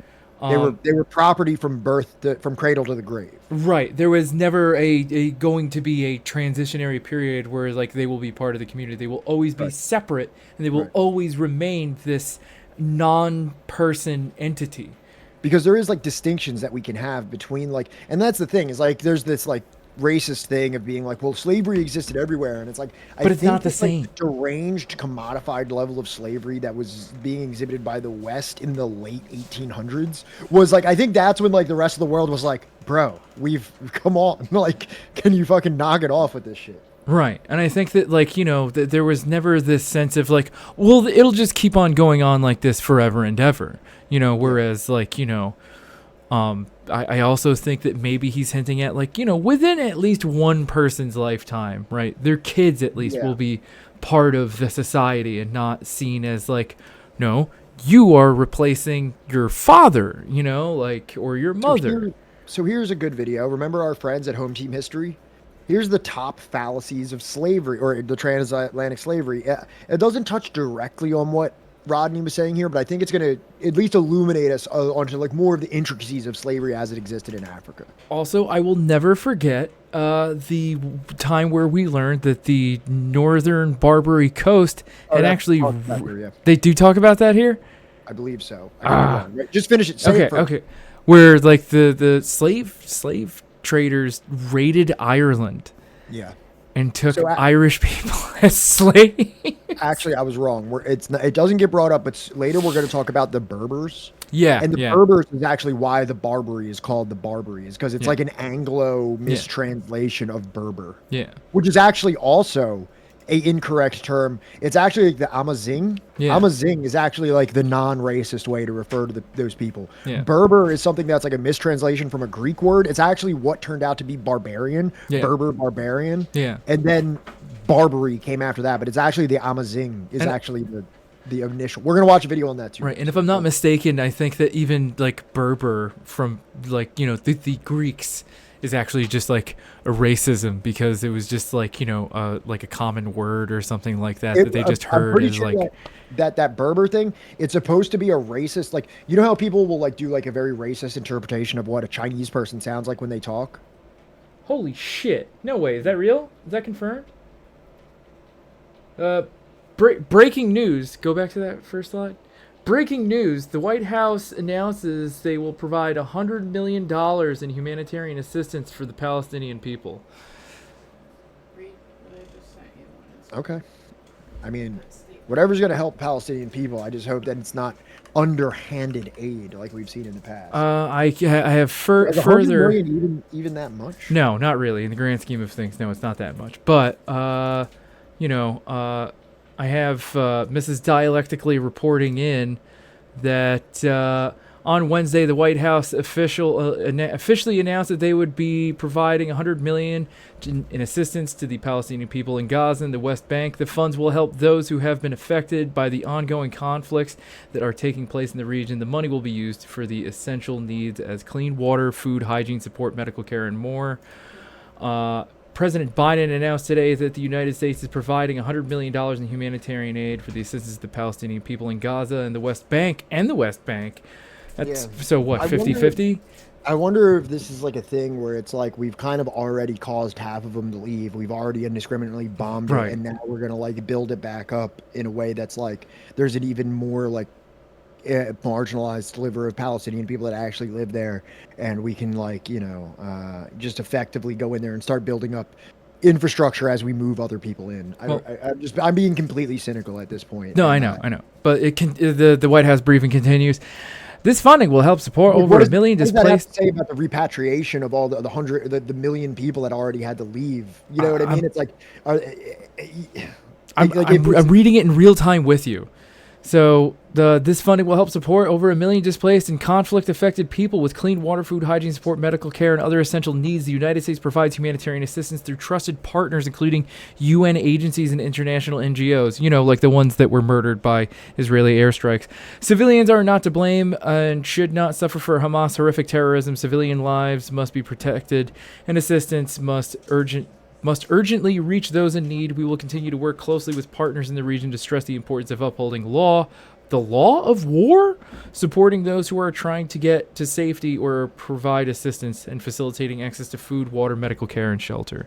So, I mean, there also is the optics game that the United States kind of might have had to step in and play. Like, you know, Biden might have had to go to Netanyahu and be like, listen, Jack, this looks bad. Well, remember that video that I sent you? like all this malarkey looks real bad. Like we gotta try to, we gotta try to, put a hat on this pig. Oh, remember that video I sent you? Which one? You've sent me a lot of things. The one from like I think it's called like Thinking Muslim or something. No, I don't recall. You have to give me more. I sent you as a podcast, and then I sent you the YouTube. Recording I didn't get a chance to watch it. Yeah, you should check that out because that actually what that dude has said, right, is kind of playing out here with them providing aid to Palestinians finally. You can put lipstick on a pig, but I was actually thinking of in Goodfellas when they're talking about giving the restaurant to Tommy, and he's like, "You can't do that. It's like putting a silk hat on a pig." Did I say put a hat on a hat? Yeah. Did I say that? Yeah, I meant hat on a pig. It's like putting a silk hat on a pig. That's what they said in Goodfellas. Completely useless beyond being a pittance. Lots of this aid gets eaten up by administrative costs and doesn't go anywhere you think it does. Don't buy the bait. Look, no, like Meister, we both said that's like it might just pittance. be like an optical thing, like to say like, see, we don't actually want these people to be ethnically cleansed. Look at this. Here's some money. So Pat watched it earlier. Bring out the Palestinian holding the money. Bring out the Palestinian holding the money. Yeah, see? yeah. Look how happy he is. Normalizing relations between Israel and the rest of the entire region that surrounds it was supposed to be Biden's pretty much only shining achievement for his administration so far, and he's like, oh god damn it. No, really, even that has turned out to be fucking dog shit. Just grisly, gruesome dog shit. Mm-hmm. So I'll hit play on this, but yeah, I just wanted to make sure that that's out there because I thought it was pretty important, With the release of the movie The Woman King, the topic of the Atlantic slave trade resurfaced.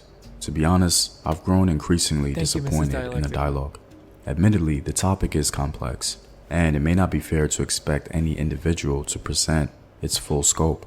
At the same time, social and political ideologies and agendas have tainted the dialogue. Even though I've discussed this topic before, I'm hoping that this video will be the best historical delineation concerning the events of the Atlantic slave trade.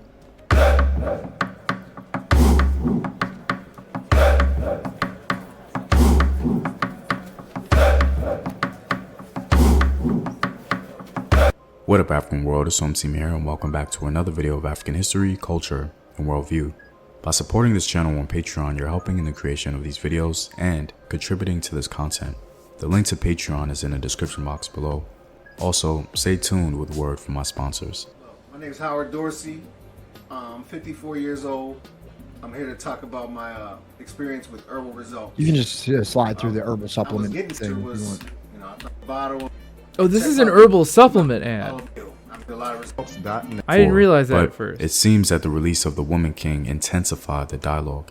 I really wanted to wait for the discussion to die down so as to forestall any unwarranted passions. Thank you, I noticed people from multiple backgrounds were having the debate, We're gonna have herbal providing the supplements best soon. evidence they could for their perspective. However, despite their take on the topic, the overwhelming majority from what I've seen make one critical error. To begin, this video is not intended to excuse or condemn the role of Africans or Europeans in the Atlantic slave trade. The only intent is to try and understand the history from a proper historical perspective. Also, this content is more of a broad summary of findings throughout the years, as a more in-depth analysis would take a series. If interested in a series, please let me know in the comments below. At its root, this video is opinion-based, generated from a perspective developed over years of studying historical African data. The sources that will be presented at the end of this video will back my perspective. However, the core of this content was established by reading in between the lines of history. Thus, it is possible to glean a different interpretation from the one presented here today. So please keep that context in mind. I've seen a number of discussions online regarding the events of the Atlantic slave trade. If you're an individual who knows African history well, you may agree that some of the discussions are adulterated with social or political agendas. In my opinion, the countervailing narrative that often takes place regarding the Atlantic slave trade can be distilled into two simple statements or ideas. The first involves someone concluding with the statement, well, blacks were selling blacks. The other includes someone saying, well, they sold us into slavery. The first statement is usually propagated by people outside of the diaspora, and the latter tends to be a grievance from within the diaspora. The critical error, as I mentioned previously, is the error of an assumed Pan-African model. What does that mean? Well, these two statements are useless ideas. They only serve the modern invention of Pan-African thought.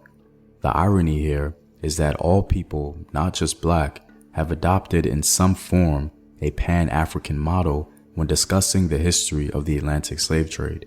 It's utilized because without it, their argument becomes vacuous. They implement what I like to call selective courtesy. Selective courtesy is acknowledging and respecting the differences between European ethnic groups like Greeks, Romans, Anglo-Saxons, and Celts, while ignoring those same differences amongst African ethnic groups like, say, the Mandinka, Fulani, Yoruba, or Bakongo. The European ethnic groups mentioned historically all had different languages, cultures, and worldviews. They certainly did not view themselves in a pan-European framework. The same is historically true for African ethnic groups. Yet, both parties who advance those narratives are dismissive or ignore these facts altogether, and that is selective courtesy. The real question remains, why have we been so wrong-footed in thinking otherwise when it comes to African ethnic groups? I'll try to elucidate the crux of this video. The reason why the statement "blacks selling blacks" remains erroneous is because the idea or concept of black people in the way we think of today did not exist in ancient, medieval, or post-medieval Africa. Everyone identified with their own language, culture, and religion.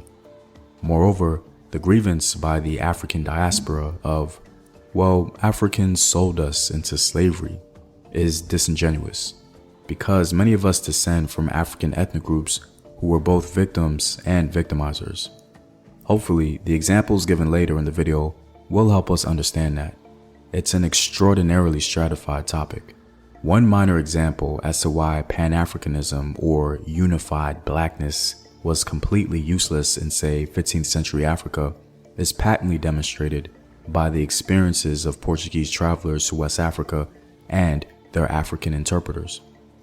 Both Cadamosto in 1456 and Pedro de Sintra in 1461 were forced to abandon their explorations in the Guinea rivers and Sierra Leone because south of the Rio Grande, they encountered speakers of southern West Atlantic languages, a language group entirely new to them and their interpreters. I really want us to take this in.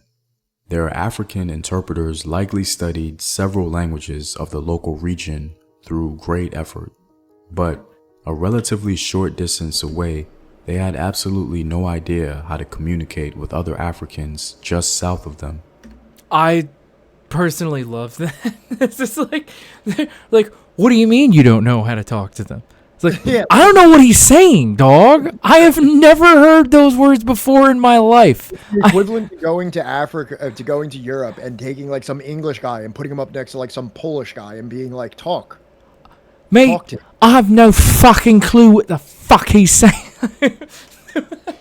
That's what I'm saying. Like, and that's kind of like the whole point of this video is that like there's this like totalizing view of like, you know, what it is to be like black or African, and Right. it's easy to just go back to slave times and be like, yeah, all blacks were just enslaving each other and they're just in that. And it's like, well, actually, it's way more complex than that, and you're kind Right. of just like blanketing in the largest continent in the world with probably the most, I would assume, the most ethnic groups in the entire world, if I had to make a guess in terms of continents, and just what's the word that I'm looking for? Like homogenizing. There it Yes. is. Just homogenizing everything because it makes you feel comfortable as a settler. Right, it's kind of like the monolith concept of indigenous people on the North American continent. That, like, Correct, a monolith. Yeah, they're that's the, they're all the same thing, right? They're all Native American, right? That's did I do something clippable or something? Did I do something clippable? so many potential clipping I could do here, but I won't. Welcome. know. I think we're doing pretty good. Other than like, I think like, you know, just taking an English guy and putting him in Poland and be like, what's he saying? What he say then? I don't fucking know. It Come sounds on, like pure fucking gibberish. Come on, give us a little song. He keeps saying Corva. I don't know what the fuck Corva means. You daft cunt. It's Oh, def- is it hard to say that word? I if you're don't. doing It depends. There's like a lot of people. Like, I feel like when an Aussie or an English person says it, it doesn't feel so bad. No, I mean, like, you know, like when they say it, it's like, you know, like breathing air or like drinking water. Like for them, it's like a hyphen in a sentence, you know, like. I think it's Australia and UK. I could be wrong, then. No, it's used in both. Cheeky, very cheeky. Cheeky cunt. Yeah, there you go. These are all individuals we would identify as so-called black people. All right, thank you. Yet in the 15th century, they couldn't even communicate with I one was like, another. fuck, I just say like The a point sexist- being, you're not going to identify with someone you can't communicate with, let alone the barriers of culture and religion. This is the principal issue with the blacks selling blacks narrative, because it assumes that these so-called blacks betrayed their own people. Now, on the surface level, in modern discussions, this narrative makes sense given our 21st century paradigm. However, historically and in reality, it has no legitimate function. In general, most Africans from West and Central Africa were enslaved as war captives. The slave trade out of Africa resembled in many respects a prolonged series of small-scale military actions. Most slaves were war captives. Historians have not overlooked the military aspects of acquiring slaves for both the Atlantic and Saharan trades. They fully recognize that war captives provided the bulk of African slaves. These war captives were usually acquired via warring ethnic groups. However, another popular way Africans were enslaved was through something called grand pillaging. This is when raiders would kidnap or invade various communities and peoples. These were the two principal ways Africans were enslaved throughout West and Central Africa. Now, though most Africans from West and Central Africa were enslaved through inter-ethnic conflict, that is, African conflict between different ethnic groups, we do have some accounts that would inadvertently validate the narrative of the 21st century paradigm, meaning the enslavement of Africans involving the same ethnic group. This usually occurred where African city-states were present. The Yoruba and Igbo peoples had city-states that fought for supremacy. In this process of infighting, they would sell individuals, technically of their own ethnic group, from rivaling city or town states. When the Benin Kingdom resisted the growing demand for slaves at the coast in the mid-17th century, Oyo responded to it. With their fast-striking cavalry forces, the Oyo military leaders launched a series of wars that between 1600 and 1750 brought most of the Yoruba city-states under its sway. These wars produced slaves directly in the form of war captives. The Igbo peoples were known to have independent town states, as scholar Christopher Eric calls them. One group of Igbos allied with a people known as the Akpa, forming what was known as the Oro Confederacy. Many Igbos were enslaved under the grand pillaging of the Oro Confederacy.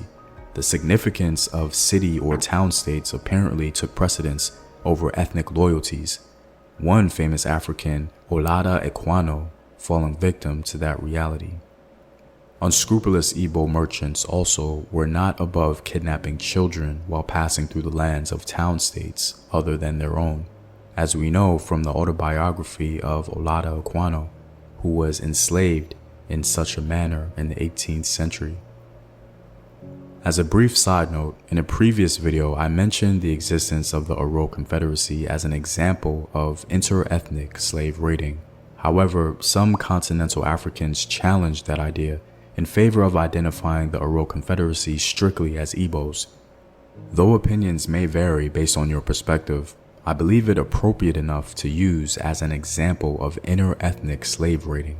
Now, despite these two inter-ethnic models, it's important to understand that they are the exception and not the rule. The overwhelming majority of enslaved Africans from West and Central Africa were brought about via inter-ethnic warfare or raiding. countless examples persist throughout West and Central Africa. The issue of identity amongst various African peoples cannot be overlooked or viewed as less important than other identity models around the world.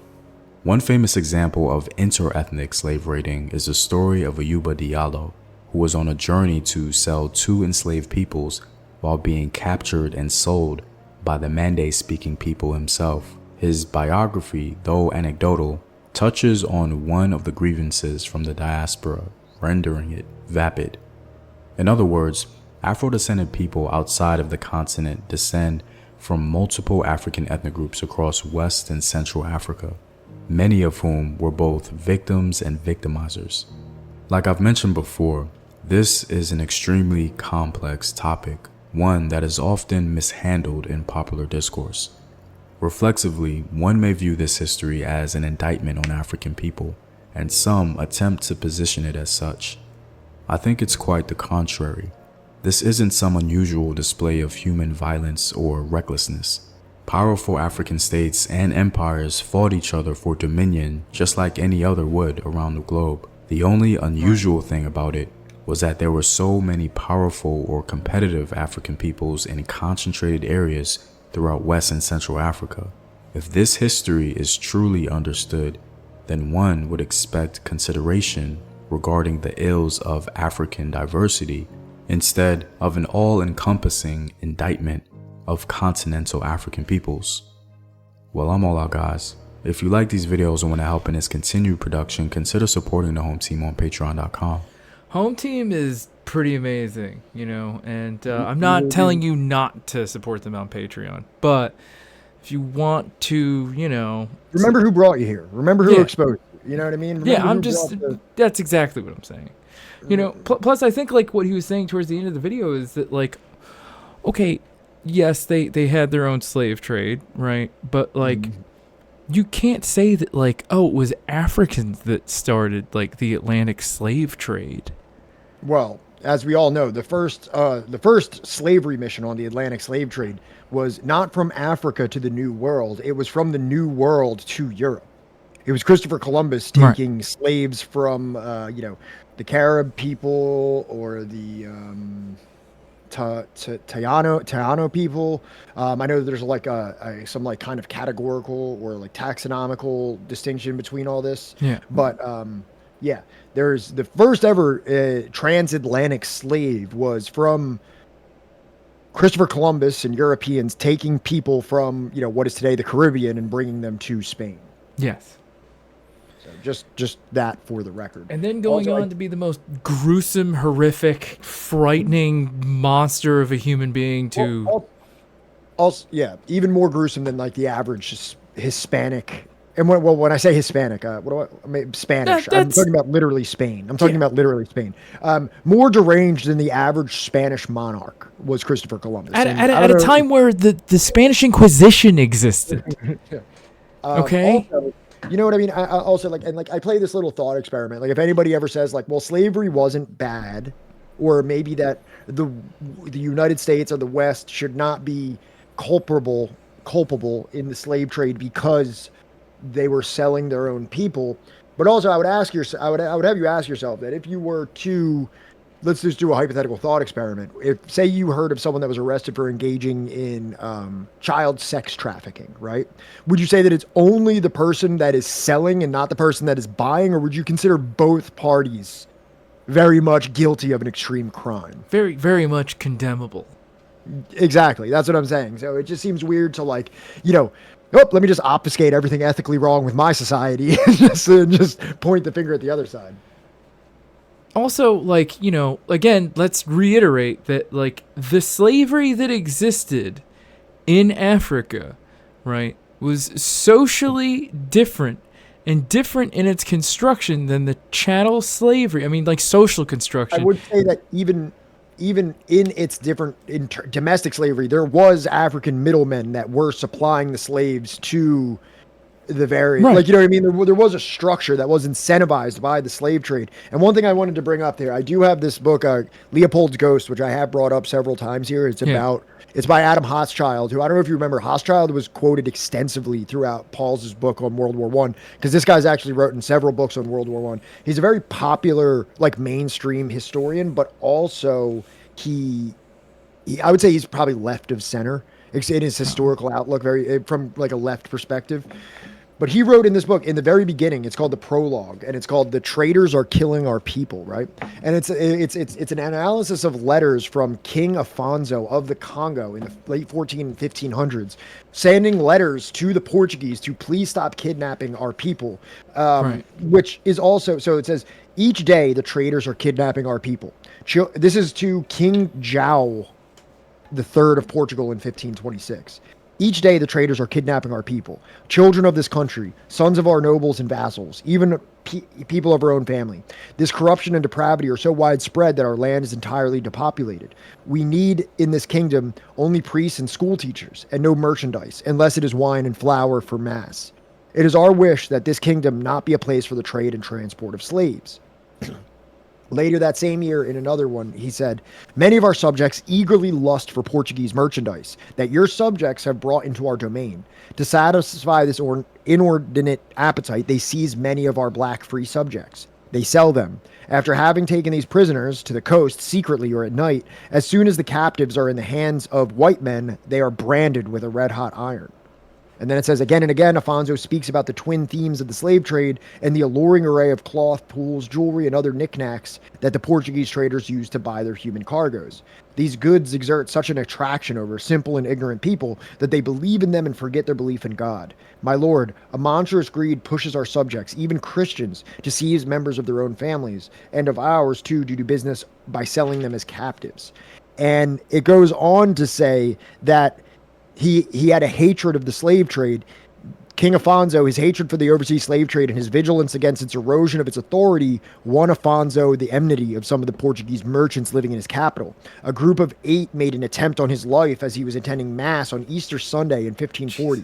He escaped with only a bullet hole in the fringe of his robe, but one of his nobles was killed and 2 others wounded. So the Portuguese merchants that were preying on, Africa, even if it was at the collusion of some of the other subjects of this kingdom, when the king was trying to kind of use his sway to extinguish the slave trade there, these Portuguese men went and tried to kill him and killed some of his nobles and things like that, and it means to assassinate him to keep the slave trade going. So to just say that it was mainly like, this is so much more complex than just saying that it was them selling their own people. And for those people that even were doing the kidnapping and like the selling, of their own people, it was from the enticement of the Portuguese. I wonder if they were even aware or could comprehend the magnitude and the inhumanity that was going on in the colonies to these people. Yeah. Also, you know what I mean? It was from what we were reading there on Afonso's kingdom in the Congo in the 14 and 1500s. This was a black market thing that was going on. They were doing it secretly at night against the wishes of the king. Right. You know Much like the importation of slaves into Rhode Island, even after the English told the colonies, stop. Apartheid promoters promoted the spread of HIV/AIDS. Did you know that there was a high probability that HIV became a thing thanks to the colonization of the Congo? Oh, I believe that. I haven't read anything about it. I haven't read anything into that. Is this one you or me? This one's me. This one's me. So, in the centuries before the contact with Europeans, the overwhelmingly dominant activity in Africa was agriculture. Plants, are you still here? In all the settled agricultural communities, people observed the peculiarities of their own environment and tried to find techniques for dealing with it in a rational manner. Advanced methods were used in some areas such as terracing, crop rotation, green manuring, mixed farming, and regulated swamp farming. The single most important technological change underlying African agriculture development was the introduction of iron tools, notably the axe and the hoe, replacing wooden and stone tools. It was on the basis of the iron tools that the new skills were elaborated in agriculture as well as in other spheres of the economic activity. The coming of iron, the rise of cereal growing, and the making of pottery were all closely related phenomena. In most parts of Africa, it was in the period after the birth of Christ that those things came about. The rate of change over a few centuries was quite impressive. Millet and rice had been domesticated from wild grasses, just as yams were made to evolve from selected wild roots. Most African societies raised the cultivation of their own particular staple to a fine art. Even the widespread resort to shifting cultivation with burning and light hoeing was not as childish as the first European colonialists supposed. That simple form of agriculture was based on a correct evaluation of the soil potential, which was not as great as initially appears from the heavy vegetation. And when the colonialists started upsetting the thin topsoil, the result was disastrous. Plants, I think we have another one here. Some light hoeing. Yeah, just light hoeing. I think we all enjoy some light hoeing. Not too aggressive. Yeah. What did you think about the exactly? Nice. Okay, cool. I think literally a lot of what was just being shared on that page was things literally Plants was saying to us. I was going to message you, but do we still have confirmation for you coming on a Friday? Feel free to answer that at your earliest convenience. Yee. Okay, cool. Awesome. We'll see you then. I started reading As I Lay Dying, like the seminal metalcore band from the early 2000s the other day, and much like Harper Lee and the Chifarove, I never heard the word Adze so much in my life.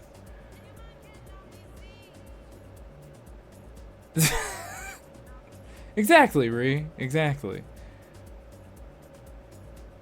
Right. Even though it seems like, the only thing that white people know how to do is just know how to get like a really quick bang out of like resources, right, as quickly as possible, and then everything after that is like, this is not going to work in the long term. This is going to have disastrous consequences in like under a generation.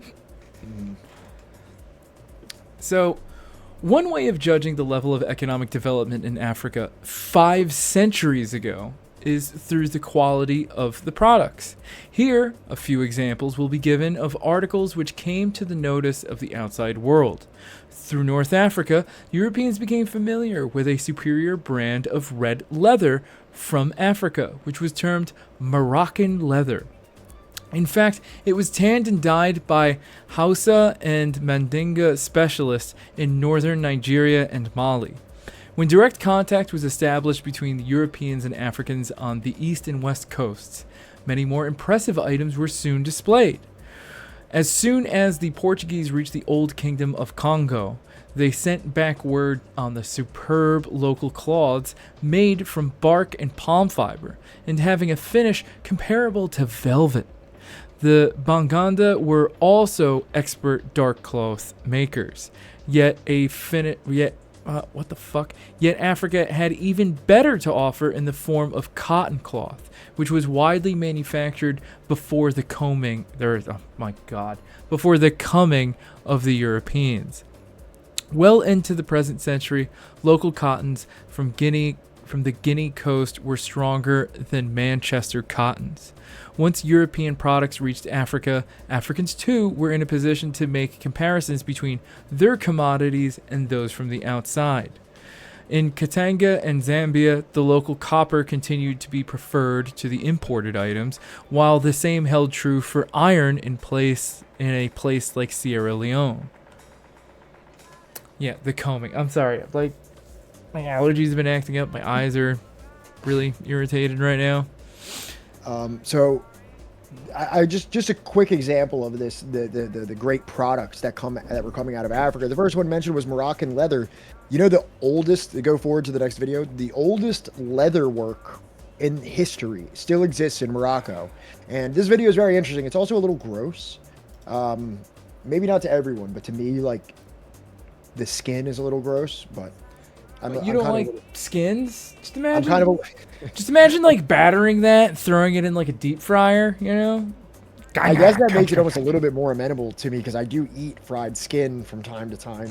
But yeah, it was gross. It's not gross. It's great. All right, well, let's watch it. All right. So this has been going on since the 11th century. It means that this has been going on for about 1,000 years. At the center of Morocco's ancient city of Fez sits a piece of history. The Shuwara leather tannery is the oldest in the world. Amid a multitude of colors and powerful odors, I've never even thought, like, how is leather tanners made? here Seriously? I've never even really thought about it. I know it's skin, but I've never really, like, thought about the actual process. One day we'll go hunting and we'll like hunt, I murder, prefer not skin to. a deer. You know, I prefer not to. we'll make You jerky think out you of the could kill a meat. deer? You think you could kill a deer? Yeah, probably. Dude, I don't know if you could do it. I think you'd be very upset. I don't know, dude. I think you'll be a little shocked. Maybe that's where I kind of like advance you in the sensitivity aspect. Like, you know what I mean? Like other things, not so much, but I get very upset when the poor animals are hurt. It's just me sobbing, Here cutting is this good. animal apart. I'll acknowledge my own cognitive dissonance in my like the disparity between my ability to eat like a manufactured piece of meat versus like watching an animal's eyes to go dead. Look, I'm not saying that it won't affect me. I'm just saying, like, would I be able to do it? Yeah, probably. Listen, my dad hunts. I've had deer jerky. I've had venison jerky, venison stuff like that. Deer tastes good. Right. And also, I'll even say this. I think it's more ethical to go out and shoot a wild deer that lived its life in the wild, that never was born into factory farming, wasn't pumped full of a bunch of shit, wasn't forcibly impregnated over and over and had its babies taken from it. It is ethically better to go out. And also, it even has the chance to run away. It can dodge your bullet. It can do any of those things. It is so much better to do that than it is to buy meat at a grocery store or a restaurant. I'm acknowledging that. But also, for the record, if everybody ate meat and they all went through that ethical way of doing it and they all hunted, there would be no deer. Yeah. You know what I mean? Like, not everyone can do that. Yeah. No, we'd probably just eat deer into extinction. They'd go from We overpopulation. already know that we already have to put strict regulations on hunting, because even the very small minority of people that actually do engage in hunting will wipe out deer population if they don't follow deer season. So if everybody did it, there would be literally zero anything. It's only without law enforcement, these people would go nuts. All right. So really, the human race's capacity for meat is really only sustained with factory farming at this point. Right. I don't know if there's enough like wild game to sustain 8 billion people anymore. Unless we can ramp up production of, lab grown meat, Yeah. But that's a whole other conversation. Let's get back into the leather making. Transform animal hides into leather. And their methods date back to the 11th century. But the work is incredibly time-consuming and labor-intensive. راه جيت تجمعها راه كتلقى هاد الخانق اكثر من داك اللي كيدير التراكسيون. Adil Al-Karisi has been doing this job for over 30 years. Look at that. But Look the at those tanning arms. process that he loves relies on heavy chemicals that muscle. that pose health hazards to him and his coworkers. النص تما ديال الضباغه راه في التالي ديالو راه مرض، راه حاله لا يرثى بها. And some say they're no longer willing to take the risk. So will this ancient craft continue to stand the test of time? We visited Morocco to find out how after more than 1,000 years, this craft is still standing. These arches surrounding Fez lead to its market's narrow paths. To find Morocco the tannery, looks so cool. all you have to do is follow your nose. Maybe that's where we'll go. The scent of dead Have you ever animal seen the skin Blue and City in feces Morocco? fills the air at The the Blue souk, City? a leather bazaar that houses the 3 biggest leather tanneries in the city. دار الضباغ كانت سميتها دار الذهب. تبارك الله كانت شي حاجه يعني ماشي هو الفلوس. واحد السعاده كنت كتحس بها، واحد الفرحه كنت كنحس بها في قلبي، هذاك الشيء تبارك الله ما كيتوصفش. For most, the smell is unbearable. Local guides give tourists sprigs of mint to place under their nose when they visit. But for Adil, it's part of the tradition. He works with goat and sheep skins that he buys from a nearby market, and then starts the cleaning process. دابا هذه المرحله الاولى كنسميوها النقاع. هذا هو النقاع اللي باش كتطلق منها هذه الملحه هذه كنشلوها. من بعد ما نشلوها ان شاء الله بحول الله كتبات 24 ساعه. Adil uses water to loosen any dirt or mud. It also softens the skin, making it easier to work with later. The next day, he transfers the hides to these large stone vats that hold natural acids and dyes. He leaves the skin for 2 to 3 days in a solution made of chemicals, salt water, and cow urine. It'll break down excess fat, leftover flesh, and hair. But it's just as harsh on human skin and can cause serious injury.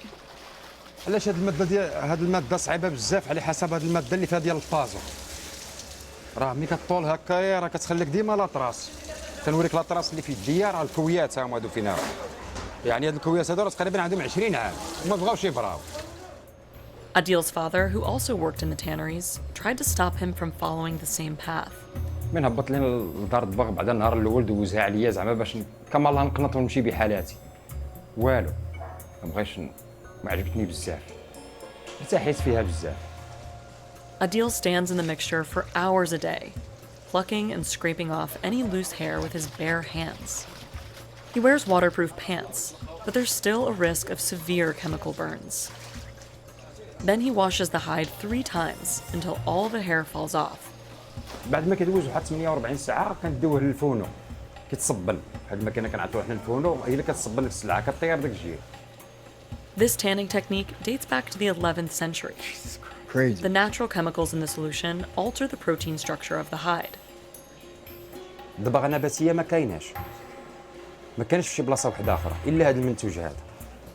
هذا دابا ما كيضرش. يعني واخا غادي نديروه تبطين هذا كيشرب العرق. ما كيديرش لا كزيمه لا حساسيه لا والو، ماده طبيعيه نباتيه. Adil then moves the hides to the basin filled with a mixture of pigeon droppings and water. They sit for 2 days to thin and stretch. Then he places them back into the phono machine for a final wash and drapes them along small balconies to dry for 48 hours. Traditional tanneries like this were common in Fez and Marrakesh. In the 16th century, workers used leather to make products like books, shoes, and clothes. It quickly became one of the country's leading exports. But tanneries during this time used extremely hazardous chemicals, and many workers suffered from severe health conditions like cancer. So in the 19th century, the leather-making industry shifted away from traditional, dangerous practices to more modern machines. The few traditional tanneries that survived struggled to compete. دار الدباغ دابا مليان خرجوا 200 هذا كيخرج 800 في الفونو. Today, Adil makes less than half the money he made when he started out. Despite that, he says he can't see himself doing anything else. In this small room, he scrapes the hides to remove any leftover hairs or fibers. This step has caused him severe pain and has taken a toll on his body over the years. الحاجه الوحيده اللي كنتعرضوا ليها هنايا كنتعرضوا شويه ديال البرد. كيأثر علينا داك البرد في الظهر ديالنا. يعني كتعرف شحال نتايا حاني كتحني على 60 كتبقى 60 وانت داير هكا 60 مره كطلع وتهبط. وكل جلده كنضربوا فيها 64 ضربه. 64 ضربه ديال طلعه وهبطه كل وحده. تصور 60 شحال كتضرب. He continues until the hide is completely smooth.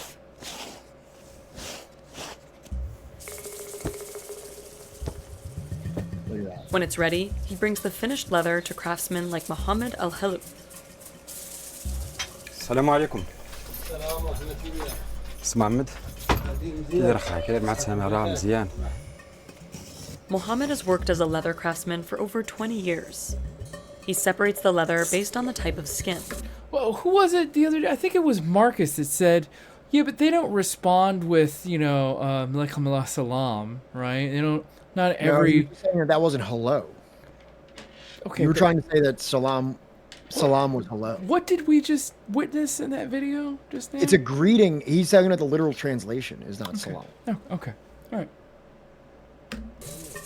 And checks the quality to determine what Marcus in product here. he can make from it. هذوك الجليدات خديت هاد البيعه ولكن جبتها شتها مع الاناره مزيانه هكا جبرتها يعني خدامه كاين فيها ما يصلح فيها ما يتخدم فيها ما يتمشي. Mohammed designs bags, shoes, and belts. These handcrafted pieces can take up to a week to make. حتى خصنا شي واحد بحال هكا تا هو خاصو يكون يعرف المنتوج شنو كيشري. شحال من مراحل داز. راه شحال المراحل دازو منها راه داز باش تكون هذا الصاك هذا والانسان يحمل شي حاجه راه كيحمل شي حاجه ديال الثقافه. راه كيحمل شي حاجه شي تقريبا علي نقولوا 10 ديال القرون هاد الدار الضبا. More than half the population in Fez works in crafts and merchandise, making souvenirs and products and selling them to tourists. But the pandemic brought tourism to a halt for 2 years, and the economy hasn't fully recovered since. مزيان كدوز النهار ولدي في الملحة ديالك. هذا هو داك الناس المعجبين مقوار كيدوزو مقدامين كتعجبهم الصنعه ديالي كيقول لك واش مسموح نتصور معاك كيدخلوا كيتصوروا معايا. Adil knows how difficult this craft is, but he doesn't believe traditional tanning should end. Instead, he hopes conditions will improve for the next generation of tanners. الحاجه اللي كتخليني شاد في هذه الخدمه هو الصبر. عندي شي احساس سبحان الله العظيم كيدور كيقول لك دابا الامور تبدل ديما تابع بحال شي خيال تابعه.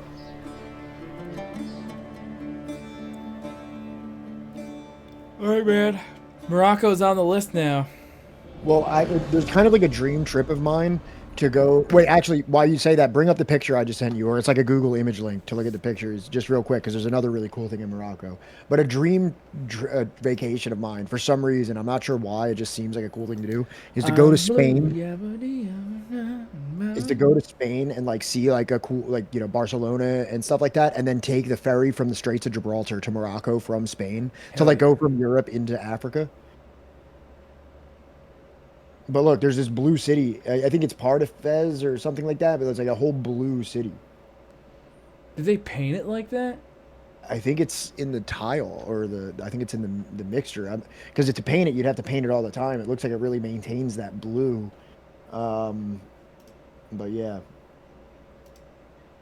Chef Chawan? Chef Shawan? Chef Shawan. Yeah. The blue looks much more pale from out here, but yeah.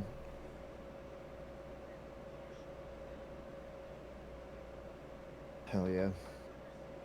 Fig planting, numerous watermills ground, blah, blah, blah. Or tell me why it's blue. Just Control F blue and find it, dude. You're just running around a page all There's a willy-nilly. blue pearl around traditional houses. Painted blue and white. Painted. Wow, I was surprised. Hit enter a couple times on that, see if it says anything more about why. Situated just in Reconquista. Oh, look, Vika put it in chat.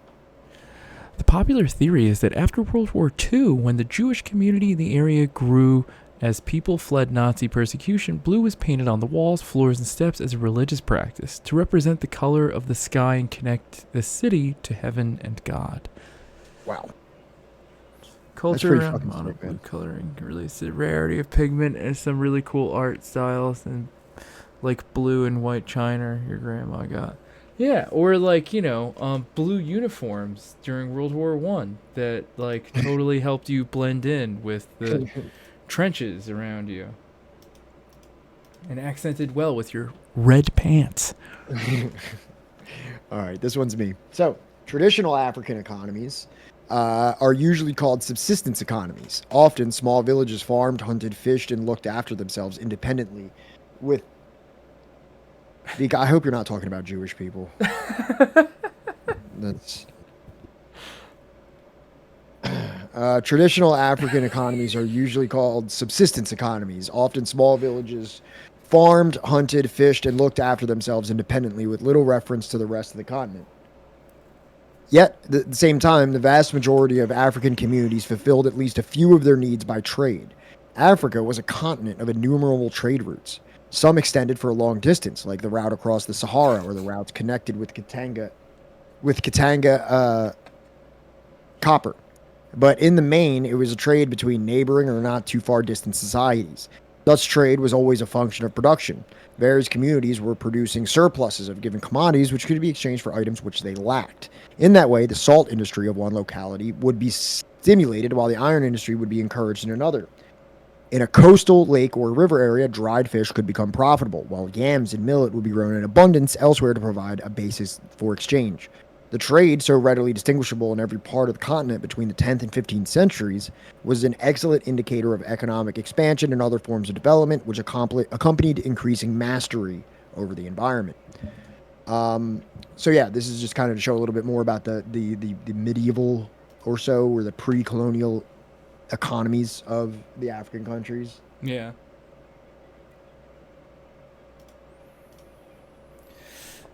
Yeah, I'm sorry. I don't know what happened. We used to literally have like every single person with a sub badge in chat at one point.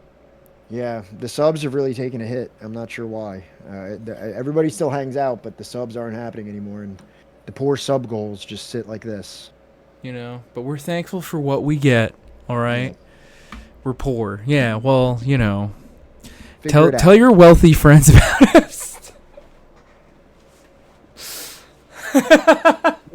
Thank you so much for gifting a sub to Vika of all people. Our poor mods.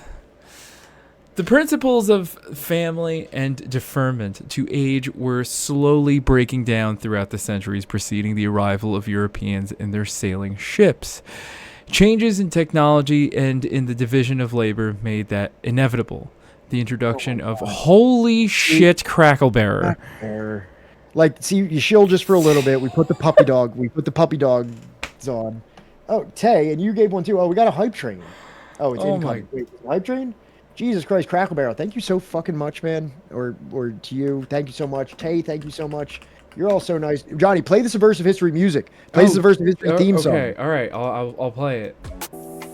Guys, you know we have a new theme song, right? So don't run around here trying to make friends with somebody who's depriving you of your rights. They're not your friends.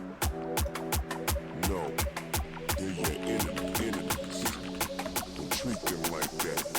Fight them, and you'll get your freedom.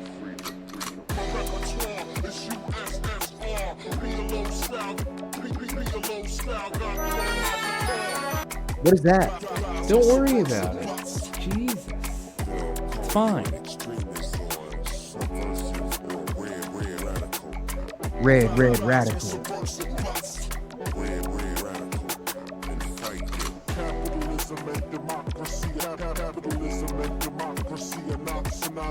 Ran over by Method Man's view.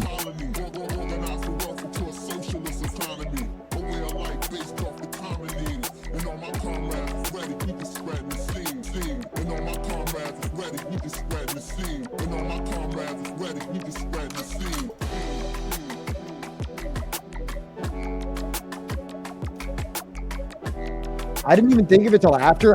Should we have included a "Fuck 12" from the Rumor song? But I mean, it's not Friday though. No, but I meant in the sample. Maybe, you know, but it's too late now. Cracker Barrel again. Just thank you so much for setting that off. Tay, thank you. Wilco, thank you. We've met our sub goal. We're very, very happy now. You don't want to do a quick rumor? We didn't do it last. Oh, you want to do Palestinian music, right? I bet you have Palestinian music here. I mean, that's what I was thinking. You know. Go ahead. That's fine. It's only correct. Yeah. That shout out to Philbo Schwaggins for putting this together for us. If you need any beats made or anything like that, definitely hit him up. It was very quick, easy, and it came out awesome. Oh wait, I forgot. I gotta unmute it.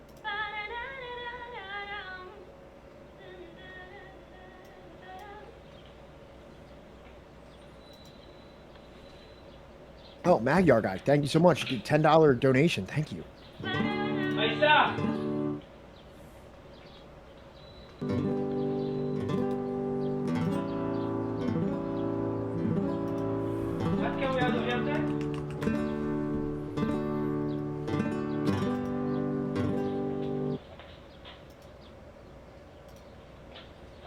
Yeah, it gave me a headache.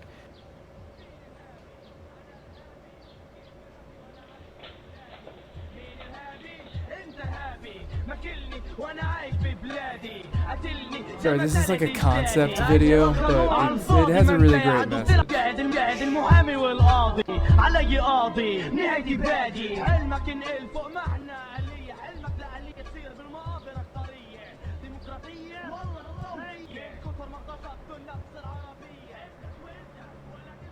Liar Judas has placed his pledge on the altar of gifted subs. If anyone's feeling generous.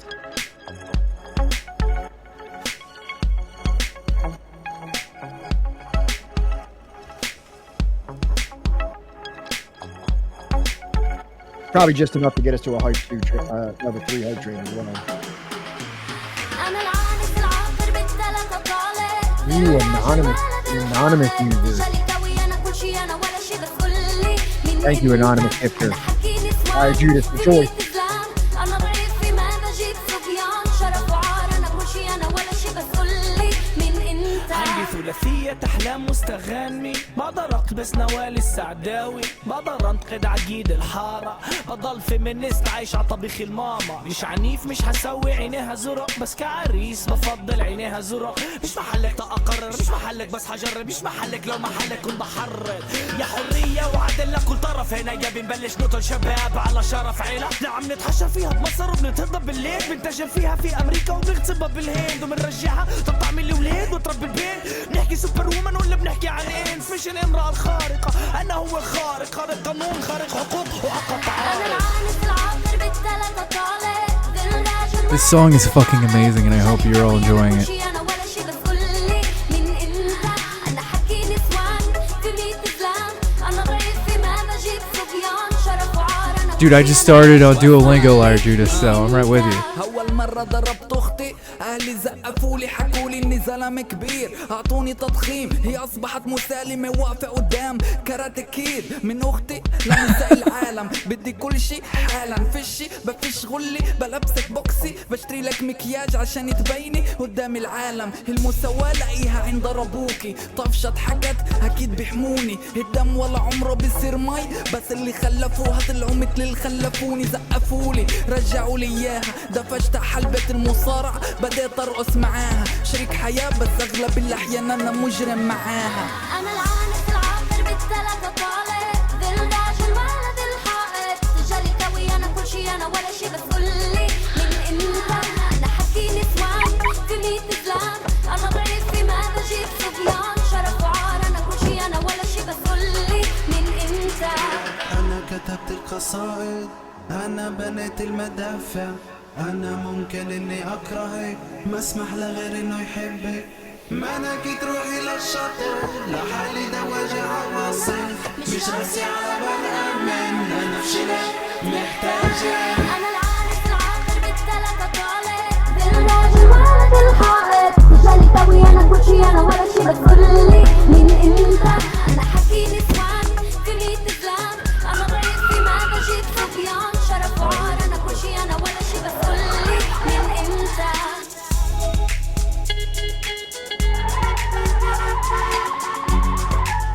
Now, are they in Palestine? Like, where is it that they're filming all? Yes, I Is literally I followed Tamer and the Far, this guy on. Wait, what does this say? What is that? What was that little last part? The with the support of the Danish government? Okay, whatever. It doesn't matter.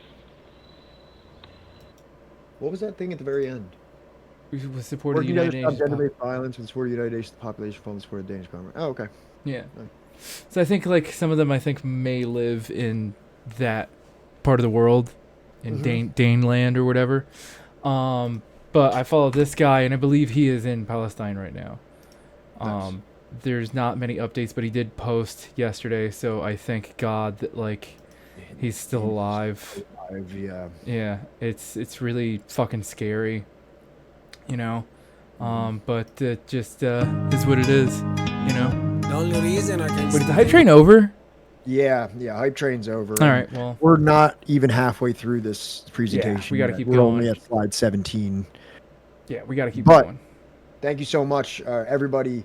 Anonymous, Cracklebearer, Tay, Wilco, everybody for helping out. Oh, Magyar guy for giving us the $10 donation. Thank you so much for that support. We're over here working double time. You know, me and Johnny are both work full-time jobs, and we live paycheck to paycheck. You know what I mean? And we're spend a lot of our free time focusing on this stream. Everything you do to give us a little bit of your fucking your hard-earned money, we're gonna keep trying to funnel into this project that we're doing and try to make it as big as and entertaining as possible. So, thank you so much. It warms my heart, inconceivably, to have the support and just not only just the like, monetary support, but the nominal support and you just being in chat, hanging out, talking, sharing stuff, enjoying it. That's the most important part. So, thank you all so much for being part of this project that we have. Words cannot elucidate the love that I feel for you all. So I was finished with this? No, I wasn't. The principles of the family and deferment to age were slowly breaking down and throughout the centuries preceding the arrival of Europeans and their sailing ships. Changes in technology and in the division of labor made that inevitable. The introduction of iron, for example, gave economic and military strength to those who could make and acquire it. Better tools meant more food and a greater population, but the latter tended to outrun the supplies of material goods, and the possibilities of wealth opened up by the possession of iron were seized upon by a few to their own advantage. Skilled workers in iron, cloth, pottery, leather, or salt making tended to pass on their skills to closed groups known as castes. That ensured that the division of labor operated in their favor because their position was privileged and strategic. Iron workers were particularly favored in some African societies in which they either became the ruling groups or were very close to the top of the social hierarchy. The division of labor also carried over into non-material spheres, producing professional minstrels and historians. They too had certain special rights and privileges, notably the ability to criticize freely without fear or reprisal. In some circumstances, skilled castes were reduced to very low status, but that was rare, and in any ease it does not contradict the general assertion that the tendency... In any case, it should Oh, be. okay. In any case, it does not contradict the general assertion that the tendency was for communalism to give rise to more and more stratification. I'm sorry, my eyes are really bothering me. No, it's not you. And actually, something that if you ever look up this book, How Europe Underdeveloped Africa, this specific thing, I'm pulling it up right now. If you ever look it up and see it on Amazon, and you look at the reviews, and you look at because I did this like years ago. Like I would like every book that I buy, I always look at like the reviews just to see what people say. Of course. And there's a 1-star review on this book, and it's like, oh no, they don't like this book, and it says this is one of the best and most important books ever written. This is a 1-star review, by the way. This is one of the best and most important books ever written, such that I expect anyone who disagrees has not read it. I want to make it clear. The following remarks are meant for this edition only. May Walter Rodney rest in peace and power. Don't buy this. Do not. The amount of spelling and grammatical errors is overwhelming. It is that bad. A 4th grader could clean it up. The errors are severe and pervasive. I just opened to a random page and found an example. A misspelling at the bottom of a paragraph of page 102. Element is spelled Clement. The mistakes range from ungainly flats and sharps to disturbing miscarriages of language, and they are everywhere. It's excruciating. A book containing such central and necessary truths to understand our world begs to be lent, not or given to others, but I would be too embarrassed to offer. It is suspiciously bad, with no conceivable reason for such a poor or rather non-existent editing. It feels almost malicious. It is certainly disrespectful. Absolutely read How Europe Underdeveloped Africa, but do not buy this particular edition. Even if another's more expensive, go for it. You will get a much better experience. And this is by Verso, by the way. This is they've done other books. This is the same one that we have. This is the one that I'm reading about. So yeah, the Verso edition is so when I put these in here, I'm copy and pasting them. I'm not typing these out and fucking it up myself. These are actually issues from the book. Yeah, I wouldn't think that you would, by the way. Thank you. Ooh, ow. All right. So kind of what we're getting into now is like the evolution from communalism to slavery/feudalism, like the developing of the economies in these African countries. Okay, let's see. From a political perspective, the period of transition from communalism to feudalism in Africa was one of state formation. At the beginning, and for many centuries, the state remained weak and immature. It acquired definite territorial boundaries, but inside those boundaries, subjects lived in their own communities with scarcely any contact with the ruling class until the time came to pay an annual tax or tribute. Only when a group within the state refused to pay the tribute did the early African states mobilize their repressive machinery in the form of an army to demand what it considered as its rights from subjects. Slowly, various states acquired greater power over their many communities of citizens. They exacted corvée labor, they enlisted soldiers, and they appointed regular tax collectors and local administrators. The areas of Africa in which labor relations were breaking out of communal restrictions corresponded to areas in which sophisticated political states were emerging. The rise of states was itself a form of development, which increased the scale of African politics and merged small ethnic groups into wider identities suggestive of nations. So the birth of the nation state is kind of what led from like a communal order of arrangements to a more feudal order of arrangements. What do we got going over here? Oh. Okay, everything's good. Everything is fine. Good. Probably. I mean, they're one of the biggest leftist books distributors or publishers. So, real quick, I know I've been trying to use this home team history and have like actual black people talk about or African descended people talk about this situation. Now, I can't find that on every single one. And this is actually a pretty good video here from our old friend John Green that dispels some of the myths of African development, the more racist myths of African development. So we're still going to, have the token white guy here on African history. Hi, my name is John Green. This is Crash Course World History, and today we're going to talk about Africa. Mr. Green, we've already talked about Africa. Egypt isn't Africa, and you haven't shut up about it the entire course. Yeah, that's true. But Africa's big. It's like super big, much bigger than it appears on most maps, actually. I mean, you can fit India and China and the United States if you just fold in Maine. All of that fits in Africa. Like any huge place, Africa is incredibly diverse, and it's a mistake to focus just on Egypt. So today, let's go here, south of the Sahara Desert. You have this sped up?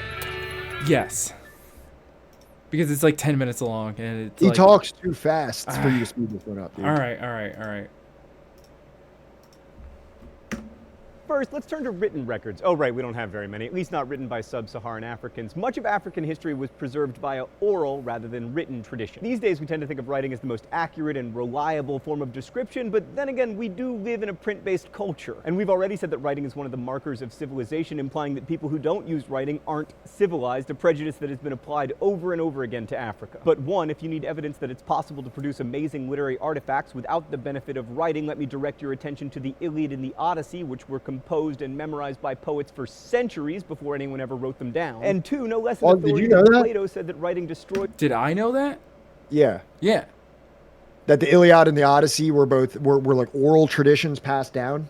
Yeah. I took the literature class in college, and we discussed that. Same thing with Beowulf. Oh, really? Yeah. See, that's something that a lot of racist people will say about Africa. They'll say like, oh, because you know that like fallacious skill tree idea of development that like, when you reach level 7, you get written word, and then when you reach level 15, you get the wheel. And if you somehow did not hit one of those milestones in like a Eurocentric view of development, then you are uncivilized.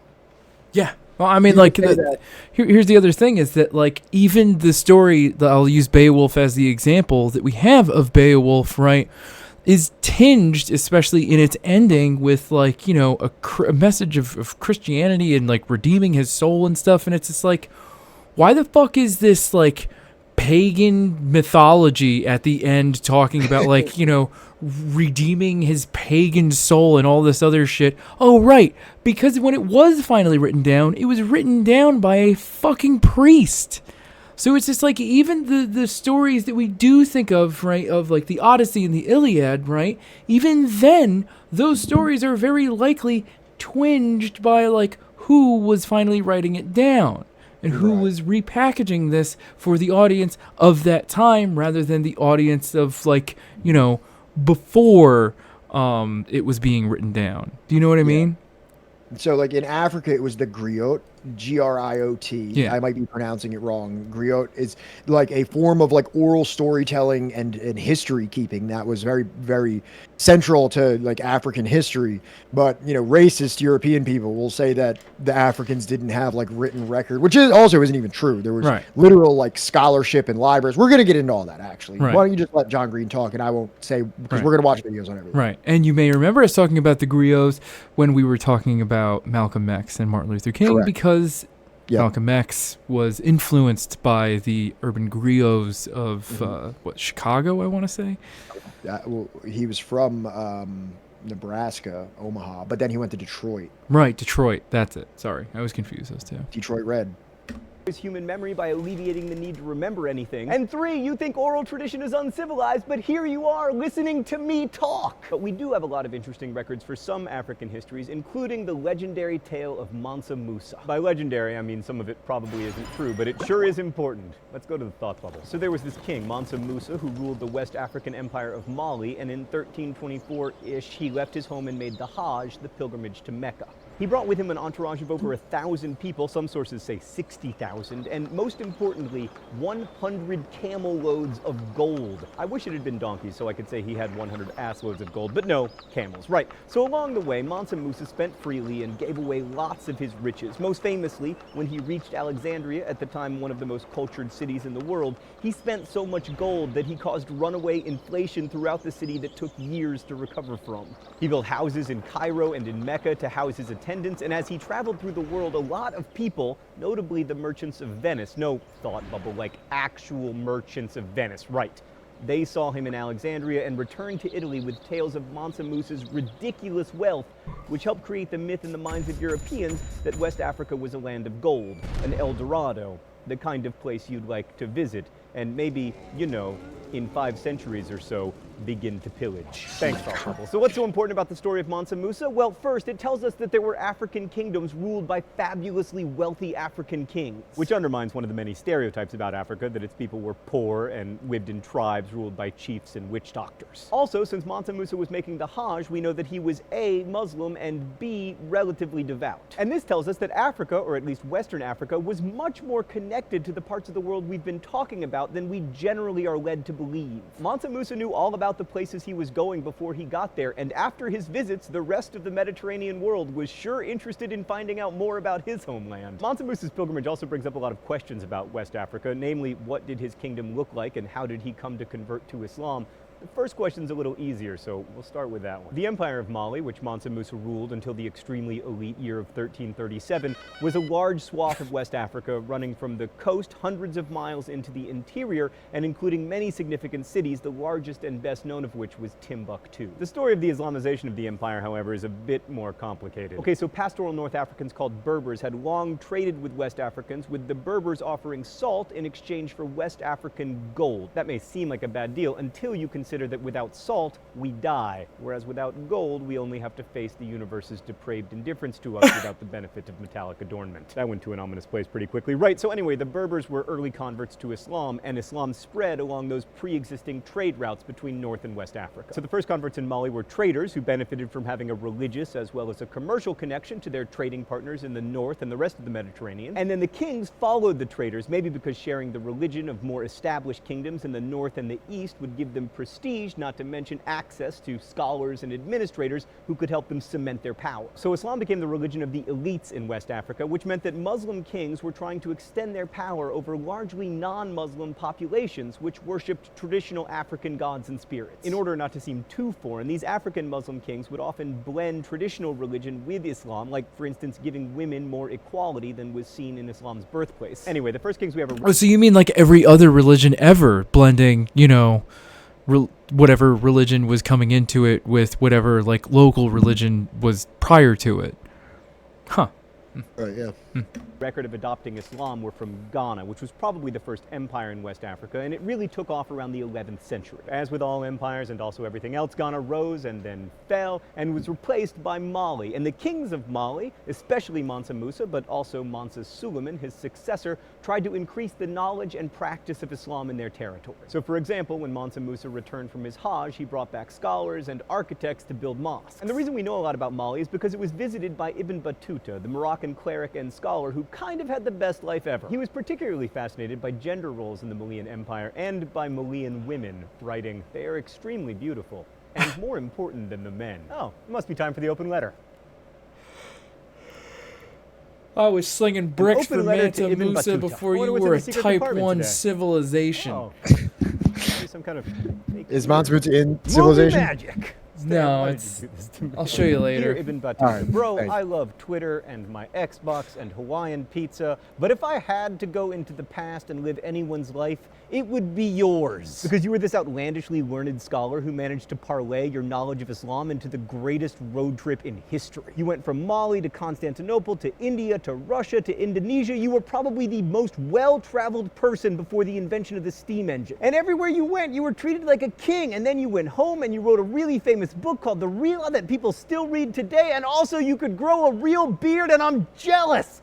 Best wishes, John Green. One more thing about Mansa Musa, there are lots of stories that Mansa Musa attempted to engage in maritime trade across the Atlantic Ocean, and some historians even believe that Malians reached the Americas. DNA investigation may one day prove it, but until then, we'll only have oral tradition. The Malian Empire eventually fell to Songhai, which was itself eventually overthrown for being insufficiently Islamic, all of which is to say that like China or India or Europe, West Africa had its own empires that relied upon religion and war and incredibly boring dynastic politics. Man, I hate dynastic politics. If I wanted to live in an ostensibly independent country that can't let go of monarchy, I'd be like Thought Bubble and move to Canada. Oh, come on, Thought Bubble, that's not fair. Shut up and take back Celine Dion. All right, now let's move to the other side of Africa, where there was an alternative model of civilizational development. The eastern coast of Africa saw the rise of what historians call Swahili civilization, which was not an empire or a kingdom, but a collection of city-states like Zanzibar and Mombasa and Mogadishu, all of which formed a network of trade ports. There was no central authority. Each of these cities was autonomously ruled, usually, although not always, by a king. But there were three things that linked the city-states such that we consider them a common culture: language,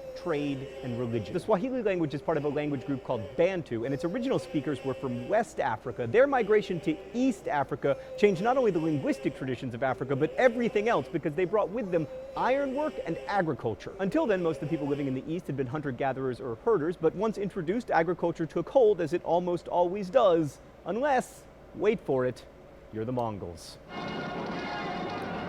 Modern-day Swahili, by the way, is still a Bantu-based language, although it's been heavily influenced by Arabic. On that topic, for a long time, historians believed that these East African cities were all started by Arab or Persian traders, which was basically just racist. They didn't believe that Africans were sophisticated enough to found these great cities. Now scholars recognize that all the major Swahili cities were founded well before Islam arrived in the region, and that in fact trade had been going on since the 1st century CE. But Swahili civilization didn't begin its rapid development until the 8th century, when Arab traders arrived seeking goods that they could trade on the vast Indian Ocean network, the Silk Road of the Sea. And of course those merchants brought Islam with them, which, just like in West Africa, was adopted by the elites who wanted religious as well as commercial connections to the rest of the Mediterranean world. In many of the Swahili states, these Muslim communities started out quite small, but at their height between the 13th and 16th century, most of the cities boasted large mosques. The one in Kilwa even impressed Ibn Battuta, who of course visited the city because he was having the best life ever. Most of the goods exported were raw materials like ivory and animal hides and timber. It's worth noting, by the way, that when you're moving trees around, you have a level of sophistication to your trade that goes way beyond the Silk Road. I mean, if you'll recall, they were just trading like tortoise shells and stuff. Not again! Africans also exported slaves along the East Coast, although not in huge numbers, and they exported gold, and they imported luxury goods like porcelain and books. In fact, archaeological digs in Kilwa have revealed that houses often featured a kind of built-in bookshelf. Can you imagine, chat? Architecture nicely imagine how glorious the that would be. magic of studying history. Archaeology, writing, and oral tradition all intermingle to give us glimpses of the past. And each of those lenses may show us the past as if through some funhouse mirror, but if we're conscious about it, we can at least recognize the distortions. Studying Africa reminds us that we need to look at lots of sources, and lots of kinds of sources, if we want to get a fuller picture of the past. If we relied only on written sources, it would be far too easy to fall into the old trap of seeing Africa as backwards and uncivilized. Through approaching it with multiple lenses, we discover a complicated, diverse place that was sometimes rich and sometimes not. And when you look at it that way, it becomes not separate from, but part of our history. Thanks for watching. I'll see you next week. Crash Course is produced and directed by Stan Muller. Our script supervisor is Danica John. Thanks, Green Beans. You did great. That was a pretty good video, right? Yeah, no, I definitely liked it. Yeah, I didn't want to show the Dracula flow fucking clip because it's just totally irrelevant. We're hurting on time here, and I really feel like it needs to be after stream. Okay, save it for Friday if we don't get to it today. But let us make sure that we keep going here. This one's you. Again, it must be emphasized that a survey of the scene in Africa before the coming of Europeans would reveal considerable unevenness of development. There were social formations representing hunting hands, communalism, feudalism, and many positions intermediate between the last two. The remainder of this section will be devoted to a review of the principal features of several of the most developed societies and states of Africa. In the last 1,000 years or so, before Africa came into permanent contact with Europe, the areas to be considered are Egypt, Ethiopia, Nubia, Morocco, and the Western Sudan. The Interlacustrine zone of East Africa and Zimbabwe. Each serves as an example of what development meant in early Africa and what the direction of social movement was. To a greater or lesser extent, each was also a leading force on the continent in the sense of carrying neighbors along the same path, either by absorbing them or influencing them more indirectly. No. No. Ceiling, What? The ceiling's actually low right here. I can touch the ceiling right here. This camera's probably just crooked. Because of the duct. Don't you dare fucking come for my Oh, jeez. Now it's all fucked up. Yeah, I don't know why you did that. Just leave it alone, dog. It's fine. It's just Give me, lower. Well, now it's not fine. Or Now there, it's not- there. Right there. All right. It's fine. The top bookshelf is almost perfectly level. Oh yeah, that is kind of weird. Yeah, maybe it does slant a little bit. Now that you say that, that makes sense. Okay, but also it is logical to start with Egypt as the oldest culture in Africa, which rose to eminence.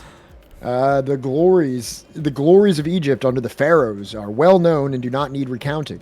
At one time, it used to be said or assumed that ancient Egypt was not African, a curious view which is no longer seriously propounded. However, for the present purposes, it is more relevant to refer to Egypt under Arab and Turkish rule from the 7th century onwards. During the latter period, the ruling class was foreign, and that meant that Egypt's internal development was tied up with other countries, notably Arabia and Turkey. Colonized Egypt sent abroad great amounts of wealth in the form of food and revenue, and that was a very negative factor. But the tendency was for the ruling foreigners to break with their own imperial masters and to act simply as a ruling elite within Egypt, which became an independent feudal state. Kind of reminds you of like what happened with like Britain and the United States, or Spain and the various South American nations, is that it was a like essentially colonized, but then it became like a breakaway state, but it was still effectively colonial in the sense that it was administered by foreigners. Yeah. One of the first features of feudalism to arrive in Egypt was the military aspect. The Arab, Turk, and Circassian invaders were all militarily inclined. This was particularly true of the Mamluks, who held power from the 13th century onwards.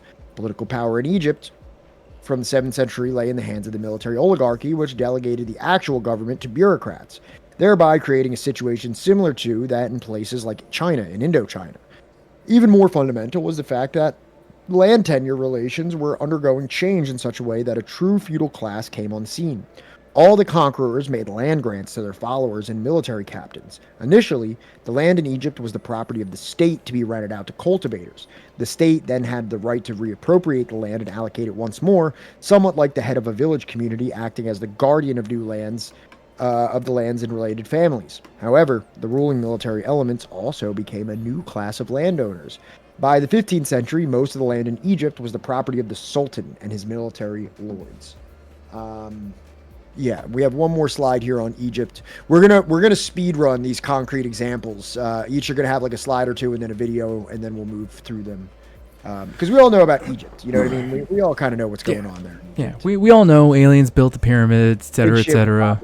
Yeah, big shit popping over there. Yeah. Von Daniken!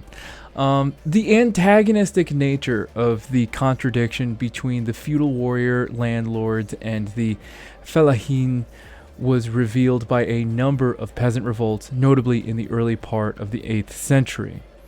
Is it just me, or does this like fellahin just make you think of like NAFO fellas? Right? Alright. In no continent was feudalism an epoch of romance for the laboring classes, but the elements of development were seen in the technology and the increase in productive capacity. Under the patronage of Fatimid dynasty 969 AD to 1170 AD, science flourished and industry reached a new level in Egypt. Windmills and water wheels were introduced from Persia in the 10th century. New industries, Jesus Christ, why do I keep doing this?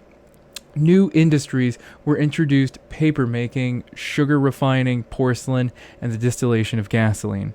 The older industries of textiles, leather, and metal were improved upon. The succeeding dynasties of the Ayyubids and the Mamluks also achieved a great deal, especially in the building of canals, dams, bridges, and aqueducts, and in stimulating commerce with Europe. Egypt at the time was still able to teach Europe many things and was flexible enough to receive new techniques in return. Although feudalism was based on the land, it usually developed towns at the expense of the countryside. The high points of Egyptian feudal culture were associated with the towns. The Fatimids founded Cairo, which became one of the most famous and most cultured cities in the world. At the same time, they established Azhar University, which exists today as one of the oldest in the world. The feudalists and the rich merchants were the ones who benefited most, but the craftsmen and other city dwellers of Cairo and Alexandria were able to participate to some extent in the leisured lives of the towns. All right, so we got one more crash course video here.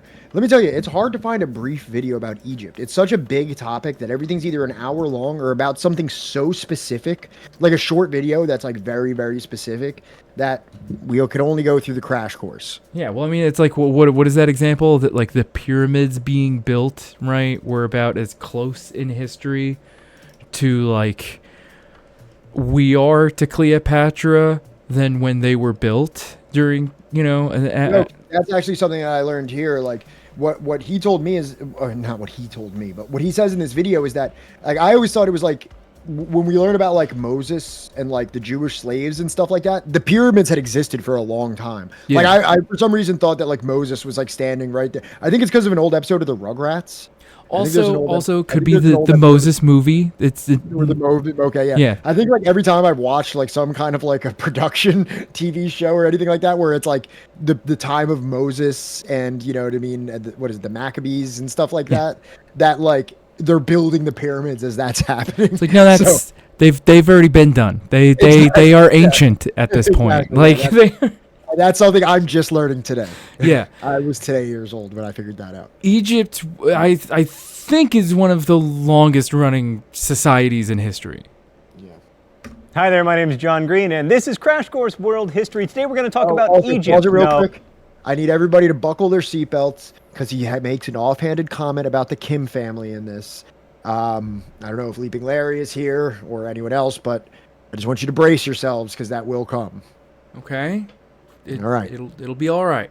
Johnny, do you have your Korean friendship hoodie on, pullover on? I actually am wearing the crew neck right now. Okay, good. All right, thank goodness. Thank goodness. Oh, not that Egypt. Older, less fictional. Yes, that one. Ancient Egypt is probably the most influential of the River Valley civilizations. Like, you may not recognize any Assyrian kings or Assyrian language, but you probably do know King Tut, and you may recognize that the Eye of Horus is right now staring at me and judging me. I can feel your judgment.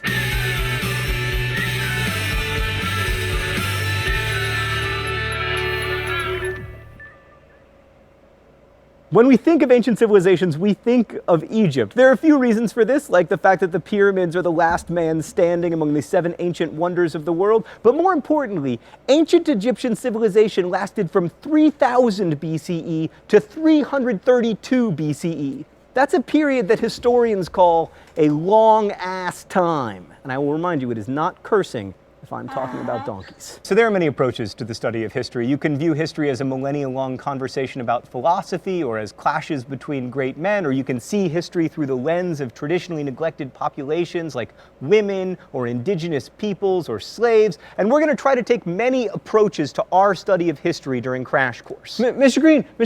Green, which approach is right? I mean, for the test. Oh, me from the past. Remember how you spent all of 3rd year French writing notes back and forth to that girl and she eventually agreed to go out with you and you did make it to 2nd base, but now you can hardly parle un mot de français? Historical lenses are like that, my friend. With every choice, something is gained and something is lost. Right, so in discussing agriculture and early river valley civilizations, we've been approaching history through the lens of resource distribution and geography. And just as the violent and capricious Tigris and Euphrates rivers shaped the worldview of early Mesopotamians, the Nile shaped the worldview of the Egyptians. Let's go to the thought bubble. The Nile was regular, navigable, and benign, making for one of the safest and richest agricultural areas in the world. Well, they got like some big ass crocodiles. I don't know about like safe, but that's just me. the world. Each summer, the river flooded the fields at precisely the right time, leaving behind nutrient-rich silt for planting season. Planting was so easy that Egyptians just tossed seeds around the silty earth and then let their cattle or pigs walk on it to press the seeds into the ground, and then boom, grain and figs and wheat and pomegranates and melons and joy. Unlike most river valley civilizations, Egyptian communities existed only along the Nile, which was navigable enough to get valuable resources downstream, from timber to gold, which the Egyptians considered the divine metal, thereby introducing an idea that would eventually culminate in Mr. T. The Nile is also easily tamed. While other river valley civilizations needed complicated and labor-intensive hydraulic engineering projects to irrigate crops, the Nile was so chill that Egyptians could use a simple form of water management called basin irrigation, in which farmers used floodwaters to fill earthen basins and canals for irrigation. In short, the awesomeness of the Nile meant Egyptians could create big food surpluses with relatively little work, allowing time and energy for some pretty impressive projects. Also, the Nile may help explain ancient Egypt's general optimism. While ancient Sumerian religion, for instance, saw the afterlife as this gloomy, dark place, Egyptians were often buried with things that were useful and pleasurable to them in life, because the afterlife was seen as a continuation of this life, which, at least if you lived along the Nile, wasn't half bad. Thanks, Thought Bubble. And now, my dear pupils, I shall terrorize you with the oppression of dates. No, dates. Yes, thank you. Historians have divided Egyptian history into three broad categories, each with their own numbered dynasties, but only hardcore Egyptologists know the dynasties, and we're not trying to become hardcore Egyptologists. The Old Kingdom lasted from 2649 to 2152, the Middle Kingdom from 2040 to 1640, and the New Kingdom, so-called because it is only 3,000 years old, lasted from 1550 to 1070 BCE. In between, you have a couple so-called intermediate periods. Okay, Old Kingdom. This was really the glory age of ancient Egypt, when you got all the stuff that would later make Indiana Jones possible, like the pyramids at Giza and the Sun King Ra and the idea of divine kingship. The king, or pharaoh, was either a god or very close to a god, which seems like a good gig, except that it meant he wasn't expected to act like a person, he was expected to act like a god, which in ancient Egypt means acting like the Nile. Calm, cool, benevolent. There's no fun in that. And then, of course, there are the pyramids, which, aside from remaining impressive to behold, represent a remarkable degree of political and social control over the population, because it is not easy to convince people to devote their lives to building a sarcophagus for someone else. The most famous pyramids were built between 2575 and 2465 BCE. The one with the Sphinx was built for Khephren. The largest, the Great Pyramid, was built for the pharaoh Khufu. The pyramids were built partly by peasants who were required by Egyptian law to work for the government a certain number of months per year, and partly by slaves, but not by Moses and the Jews, who showed up on the scene long before the pyramids were ever even a twinkle in Khufu's eye. This leads to an overwhelming question. Before the pyramids? What? Did I make that up? What? Did he say that they were before the pyramids? Like Moses and the Jews were before the pyramids? No, after. Okay. I think. Here, let me... Per year, and partly by slaves, but not by Moses and the Jews, who showed up on the scene long before the pyramids were never mind. They were long before. In Khufu's eye. This leads to an overwhelming... So we did have it mixed up. Why?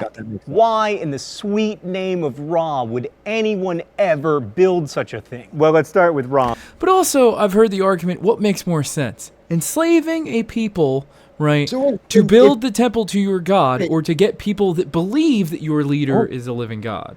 Wait, but why? If Moses and the Jewish slaves and all that like Egyptian lore that we already know about, if the pyramids weren't there, then how could you say it was aliens or some pre-Ice Age civilization if they built it after biblical times?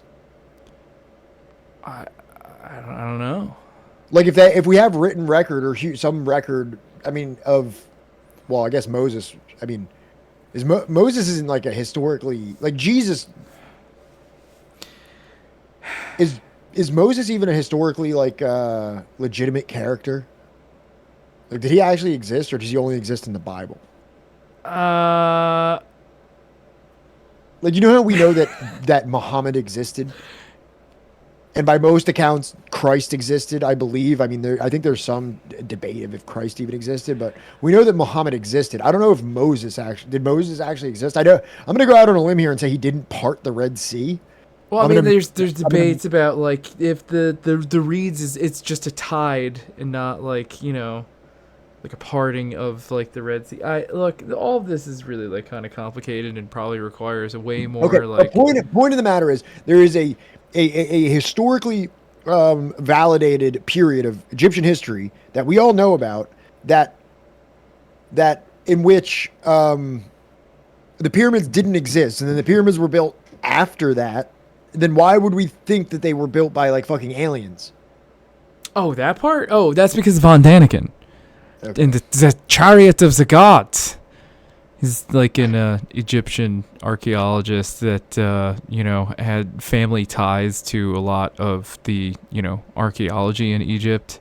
Okay. And had a pretty successful, book career talking about aliens. Fucking aliens and shit. And he also made friends with a bunch of Nazis. But that's a different Friday altogether. Different Friday. Yeah, we'll get into that on Friday. Go ahead. So Ra started out as a regional god reigning over Heliopolis, but he eventually became really central to the entire pantheon of gods in ancient Egypt. He was the god of the sun, but also the god of creation. And the thinking was that if humans did their jobs, then the pantheon of gods would maintain cosmic order. And since the pharaohs became gods upon their death, it made sense to please them, even unto pyramids. Egyptian popular religion also embraced the belief in amulets and magic and divination, and the belief that certain animals, especially cats, had divine power. And yes, I did bring that up just so I could lolcat. Old Kingdom Egypt was also remarkably literate. They had two forms of writing, hieroglyphics for sacred writing, and then demotic script for recording contracts and agreements and other boring stuff. The last thing I want to say about Old Kingdom Egypt, it was ridiculously rich. But then around 2250 BCE, there were a series of droughts and pharaohs started fighting over who should have power,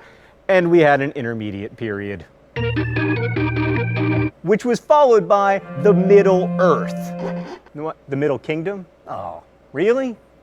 That's a bummer, Stan. I want it to be the Middle Earth. How awesome would that be? Like right in the middle of Egyptian history, there were hobbits. So the Middle Kingdom, which apparently had no hobbits, restored pharaonic rule in 2040 BCE, but with some distinct changes. First, the new rulers were outsiders from downriver in Nubia. Second, they fostered a new pantheon of gods, the star of which was Amun, which means hidden. So here's a little lesson from history. Hidden gods tend to do well because they're omnipresent. So Amun eventually merged with Ra to form the god Amun-Ra, who was like the best god ever, and all the Middle Kingdom pharaohs made temples for him and devoted all of their surplus to his glory. The Middle Kingdom also developed an interest in conquering, specifically the new pharaoh's homeland of Nubia, and they developed a side interest in getting conquered, specifically by the Semitic.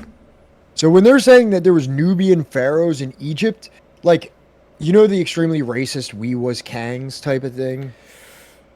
Yeah.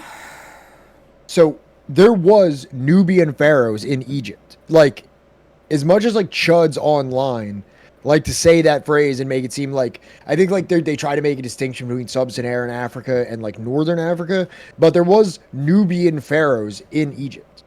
Yes. Which were black people. Yes. I'm just saying. Yes. So that racist phrase is kind of ridiculous. Or, yes. Well, I mean, I wouldn't expect less from a person that says that. But I wouldn't also, expect anything more. The exception, as far as I know, would be Cleopatra, because I believe she is technically Greek. No, but I'm saying a lot of the pharaohs of Egypt were northern African that were Arab, more Arab or Mediterranean looking. Yeah. I'm saying it was the intervention of the Nubians that where there was black pharaohs, as we would understand blackness. Yes. Like Baldwin's Ghost just said, yes, the 25th dynasty. Go ahead.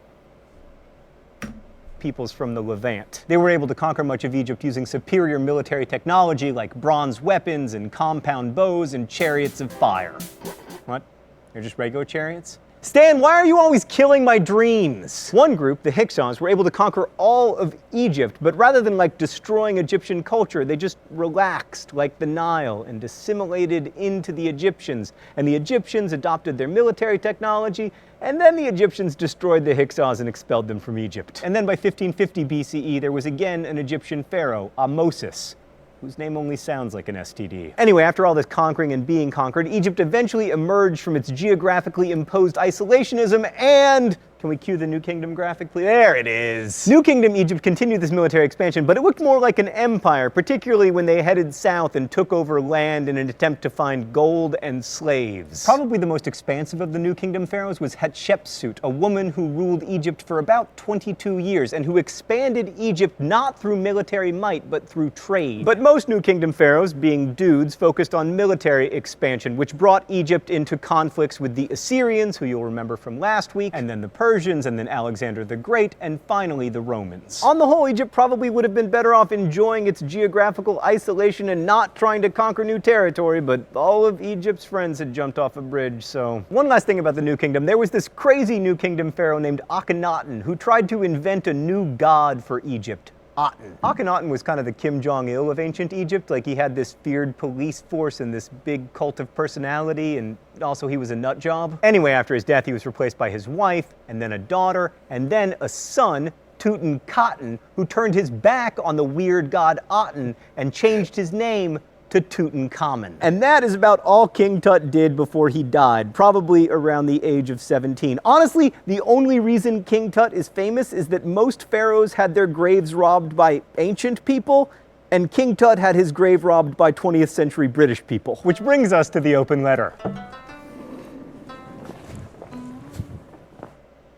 An open letter to King Tut. Oh, but first we gotta find out what Stan left for me in the secret compartment. The pen. I don't. Ah! The shock pen! Stan! That's a terrible, terrible gift for the secret compartment. Dear King Tut, I know that as pharaohs' lives go, yours was pretty poor. First, you had to marry your sister, which hopefully you weren't that psyched about. Plus, you had a cleft palate and probably scoliosis. Plus, you died before reaching adulthood. But dude, you have had the best afterlife ever. Since your body was discovered in 1922, you've become probably the most famous ancient person. There have been lots of books about you. Scholars have devoted their lives to you. Dude, we're so obsessed with you that we use this fancy new technology to scan your body and establish that you probably died of an infected broken leg and/or malaria. Also, you've inspired such seminal works of art as the Discovery Kids series Tutenstein, which my son forces me to watch. Your relics have been to 6 continents. So it all works out in the end, man. Well, I mean, you're still dead, so that kind of sucks. Best wishes, John Green. King Tut leads us nicely to the really crucial thing about Egyptian culture. Because King Tut lived right around the same time as the pyramids, right? Shit. Wrong. Well, Remember, the pyramids were built around 2500 BCE during the Old Kingdom. King Tut died in 1322 BCE. 1,200 years later. That's 5.5 Americas, but because Egypt was so similar for so long, it all tends to blend together when we imagine it. Ancient Egypt lasted 1,000 years longer than Christianity has been around, and 800 years longer than that other super long-lived civilization, China. So there was an entire culture that lasted longer than Western civilization has existed. So what you're saying is China just needs to last another 800 years, and then, like, you know, they're good. It'll be where Egypt is? No, I mean, like, they win. They win what? What did Egypt win? Egypt is, like, not in a great place now. Well, now, yeah, obviously. It'll different. It'll be different, yeah. And it had run its course before the West was even born. Next week, we'll be looking at the Persians and the Greeks. I'll see you then. You should probably also know that English people, right, that were doing the tourism in, like, the what is it, I want to say, like, 18th and 19th century, because of a mistranslation, thought that mummies, right, were like a cure-all if consumed, that they you eat the mummy. Yes, they ate the mummy. There were white people eating mummified bodies because God, if that's not just of like a mistranslation. That's the ultimate cultural appropriation. Is just consuming. Yeah, I think literally like just fork and knife and just like. Yeah, they would like boil it. They would like, you know, all right, mix it together in water and drink it. Like, I'm going to read this. So that was our concrete example of Egypt. Here's another concrete example: Ethiopia. Ethiopia, too, was, at the start of its history as a great power, was ruled over by foreigners. The kingdom of Aksum was one of the most important of the nuclei around which feudal Ethiopia eventually emerged, and Aksum was founded near the Red Sea coast by a dynasty of Sabian origin from the other side of the Red Sea. But the kings of Aksum were never agents of foreign powers. They had become completely Africanized. The founding of Aksum goes back to the 1st century AD, and its ruling class was Christianized within a few months. After that, they moved inland and participated in the development of the Christian feudal Ethiopian state. A great deal is known of the superstructure of the Ethiopian Empire, especially its Christianity and its literate culture. History was written to glorify the king and the nobility. So like I said, there is written history in this too. People will tell you that there wasn't like written word in Africa or something like that. And the nobility, especially under the restored Solomon dynasty and replaced by the Zagwe in 1270 AD. Fine illuminated books and manuscripts became a prominent element of Amharic culture. Equally fine garments and jewelry were produced for the ruling class and for the church. The top ecclesiastics were part of the nobility, and the institution of the monastery grew to great proportions in Ethiopia. The association of organized religion with the state was implicit in communal societies, where the distinction between politics, economics, religion, medicine was scarcely drawn. Under feudalism, everywhere, church and state were in close alliance. The Buddhists were preeminent in feudal Vietnam, Burma, Japan, and to a lesser extent in China. In India, a limited Buddhist influence was overwhelmed by that of the Hindus and Muslims, and of course, in feudal Europe, it was the Catholic Church, which played the role paralleled by the Orthodox Church in Ethiopia. So, this next video that we're going to get into, we're moving right along through these examples, is for Aksum, the kingdom of Aksum, which is one of the most impressive kingdoms in ancient African history. Also, as I was saying, like we're kind of Christianity had one of its earliest incarnations on the African continent, and really anywhere in the world, to be honest. I would say before anywhere in Europe, depending on what you consider Europe. In the long annals of human history, many empires have left an indelible mark both in the popular memory and the historical record. Empires like the Roman Empire. Right, like 1.25. Let's see if this guy sounds any better at 1.25 speed. The Mongol Empire, the Chinese dynasties, or the Persian Empire. But for every empire whose name you recognized, many other great empires rose and fell and largely faded from popular memory, and yet in their relative obscurity are still important links in the history of humankind. And one such empire was the Kingdom of Aksum, otherwise known as the Empire of Ethiopia, which flourished at the same time as Rome and Byzantium and became an important center of trade between those empires and empires in India, Sri Lanka, and the Far East, and also played an interesting role in the three major monotheistic religions of the Middle East. The Kingdom of Aksum deserves to be remembered. The Kingdom of Aksum flourished in the 1st century AD to about the 7th century. Its center was the city of Aksum, located in the highlands of northern Ethiopia. The kingdom had its roots in the so-called Proto-Aksumite period, beginning about the 4th century BC, and became a force to be reckoned with by the 1st century AD. By that time, it was widely known as an excellent market for ivory, tortoise shells, and rhino horns, as recorded in the Greco-Roman Periplus of the Erythraean Sea, a kind of traveler's handbook that covered trading opportunities in the Red Sea and beyond, as far as southwestern India. The kingdom's earliest years are the subject of some scholarly debate, but it is known that the kingdom's written language, Gez, is a member of the Semitic family of languages, mostly centered in the Middle East. Other Semitic languages include Hebrew, Aramaic, Arabic, and Akkadian. Gez is no longer a spoken language, but it is used widely as the liturgical or holy language of the Ethiopian Orthodox Tewahedo Church, as well as other Ethiopian and Eritrean churches. The language may have been brought over by southern Arabic people in the 8th century, but some linguistic evidence suggests Semitic languages were spoken in the Horn of Africa for millennia. The value of this early script is significant. The biblical book of Enoch survives as a complete text only in Gez, and Ethiopian translations of the Bible are among the oldest surviving in the world. In its early years, the growing wealth from trade at its port city of Adulis allowed the kingdom to expand its influence over a large part of modern Ethiopia, Eritrea, Sudan, Somalia, and Yemen. The kingdom owes its growth to a shift in global trade patterns. Overland routes to India and other routes became less popular when traders learned that they could take advantage of monsoon winds to cross the Arabian Sea to India. The volume of trade that came through the Red Sea ballooned and brought enormous wealth and prosperity to traders along the route. Aksum would become the principal supplier of African goods to Rome. The kingdom subjugated a number of tribes in modern-day Somalia and extended some kind of dominance across the Red Sea over Himyar in modern-day Yemen. Conquered tribes were allowed some autonomy, but were required to pay tribute to Aksum, often in the form of heads of cattle, according to Aksumite inscriptions. As the kingdom became an empire, the Aksumite kings took on the title of Nagusa Nagast, or King of Kings. Whether this reflected a system of sub-kings is not yet clear. By the mid-4th century, Aksum was at its height. It was in that century that the kingdom began using the name Ethiopia, according to inscriptions. It was also in that century that Aksum played a role in the decline of the once powerful kingdom of Kush. Kush was a Nubian kingdom that had, for a time, installed pharaohs that ruled over a combined Egyptian-Kushite kingdom. By the 4th century, Kush was a shadow of its former self, and a dispute led the Aksumite king, Ezana, to attack and possibly sack the capital of Meroe. The kingdom of Aksum is possibly most famous for its enormous stelae, large decorated obelisk-like columns that had been built in the region for centuries. Hundreds of the monuments surround the city of Aksum today in stelae fields, many of them marking the sites of underground burial chambers. The three largest of these, called the Royal Stele, are the 79-foot-tall Ezana Stele, the fallen 108-foot-tall Great Stele, and the so-called Obelisk of Aksum. Is there the like a Aksumites house left a monument at Meroe. Yeah. Which Man, means, there's so much sick shit in Africa to like visit and stuff like places in like Ethiopia and Kenya that like I feel like really I don't think many travelers are like they're like don't want to go to Africa for like prejudiced reasons. Your dad thinks these things are magic, liar Judas? That would be a rude awakening one morning. The obelisk fell. What the fuck? Well, honey, what was that? The fucking obelisk fell. The goddamn fucking obelisk. Oh, what do you mean the insurance policy has an obelisk clause? Are you fucking kidding me? Are you fucking kidding me? An obelisk clause?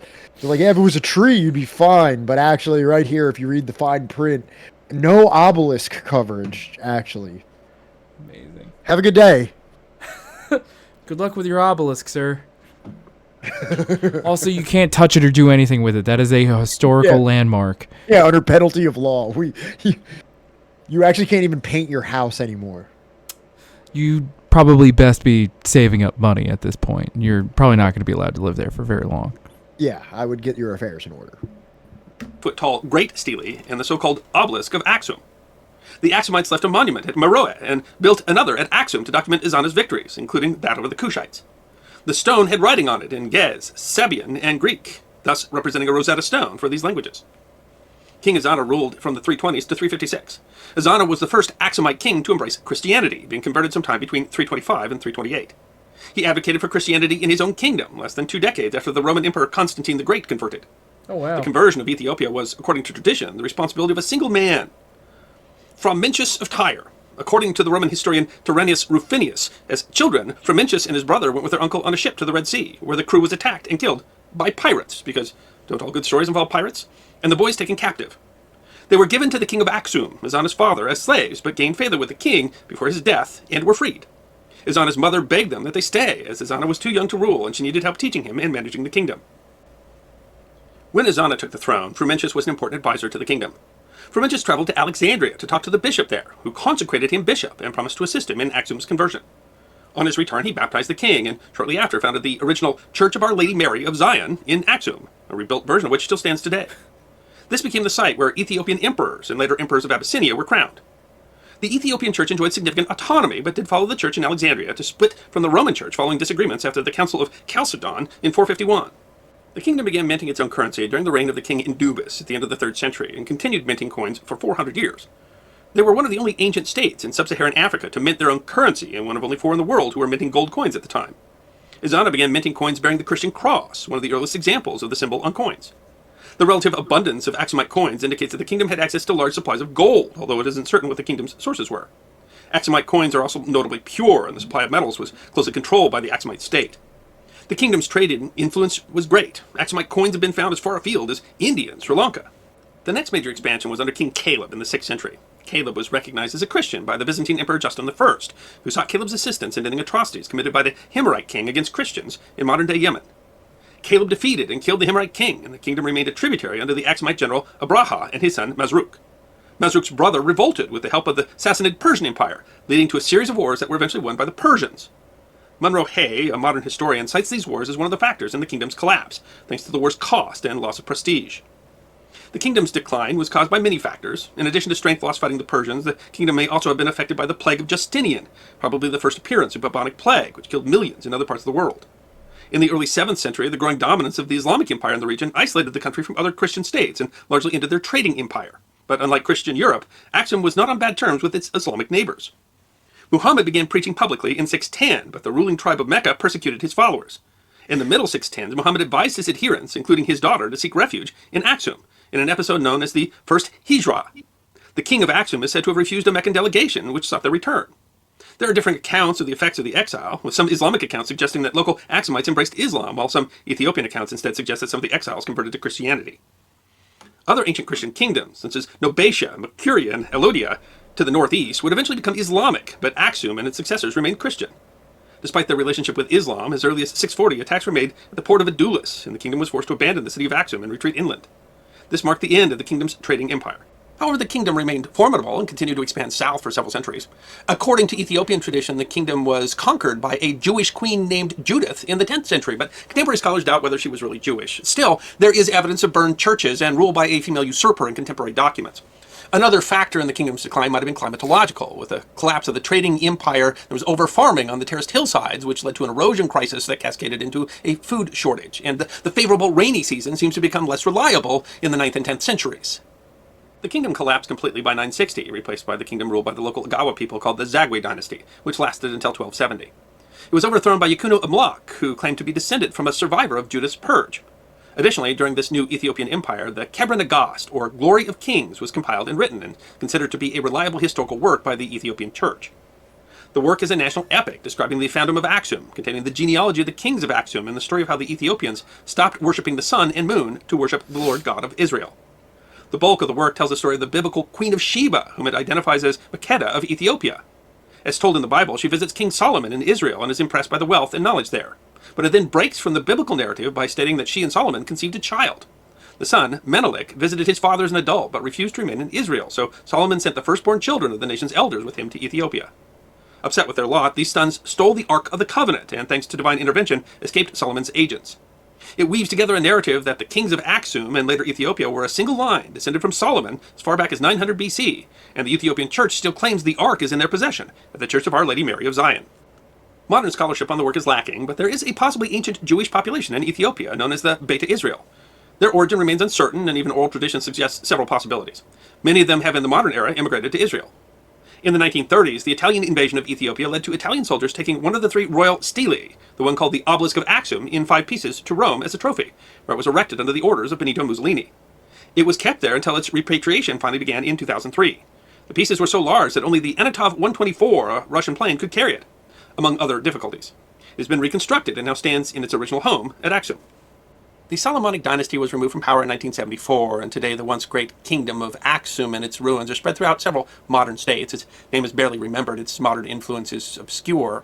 But in its time it was mighty. The Persian philosopher Mani, the founder of Manichaeism, described it as one of the 4 great powers of his time, with the others being Rome, Persia, and China. And of course, of that list, the kingdom of Axum is the one that is far least remembered today. But the important role that it played in the development of some of the world's great religions and its once powerful trading empire give it a unique role in history that deserves to be remembered. But there's still so much we don't know, many questions still unanswered, and the forgotten history of the kingdom of Axum reminds us of the enduring complexity of world politics and how much history there still is out there yet to be uncovered. I hope you enjoyed this episode of The History Guy, short snippets of forgotten history between 10 and 15 minutes Hey, you long. were a great history guy.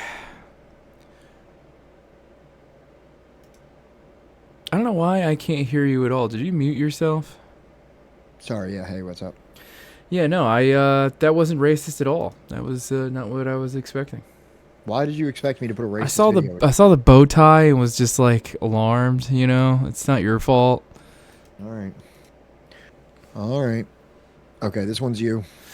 Nubia. Now we're talking about Nubia, yeah. Nubia was another Christian region in Africa. A lot of Christianity in Africa prior to colonialism. But one which was not so famous as Ethiopia. In the 6th century AD, Christianity was introduced into the Middle Nile in the districts once ruled by the famous state of Kush, or Meroe. In the period before the birth of Christ, Kush was a rival to Egypt in splendor, and it ruled Egypt for a number of years. Its decline in the 4th century AD was completed by attacks from the then expanding Axum. The 3 small Nubian states which arose sometime afterwards were, to some extent, the heirs of Kush. Although after their conversion to Christianity, it was this religion which dominated the Nubian culture.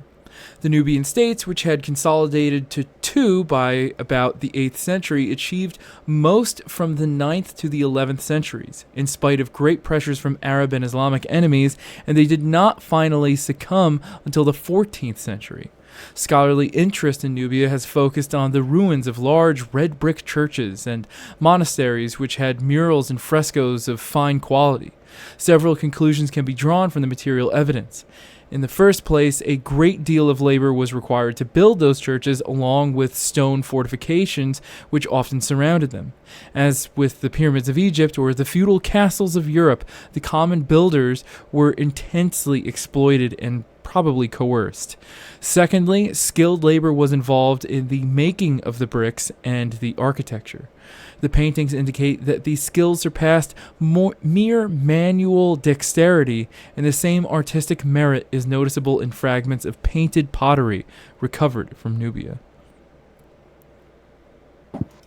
All right, let's move. We got one more here on Nubia. One can go further and discern that Kush was still contributing to African development long after the kingdom had declined and given way to Christian Nubia. It is clear that Kush was a center for which many positive cultural elements diffused to the rest of Africa. Brasswork of striking similarity to that of Meroe was reproduced in West Africa, and the technique by which West Africans cast their brass is generally held to have originated in Egypt and to have been passed on by way of Kush. Above all, Kush was one of the earliest and most vigorous centers of iron mining and smelting in Africa, and it was certainly one of the sources from which crucial aspect of technology passed to the rest of the continent. That is why the Middle Nile was a leading force in the social, economic, and political development of Africa as a whole.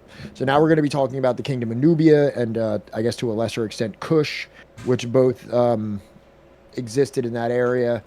And then, okay, Johnny's here. So yeah, so we do have a video here about Nubia that we're going to run through real quick. Was that quick enough? Yeah, you're good. We can just go to the video now.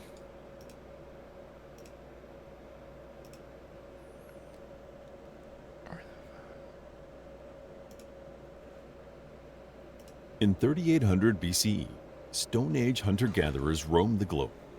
In the Nile Valley, the Neolithic civilization gave way to a culture presided over by strong leaders.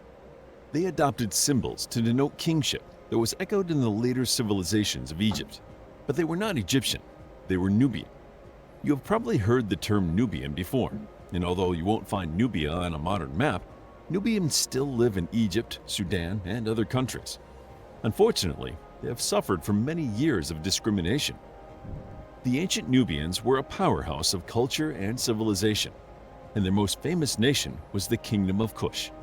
Kush was located in modern-day Sudan, and although it was technically under Egyptian control from around 1550 BCE, it kept distinct cultural differences from the Egyptians.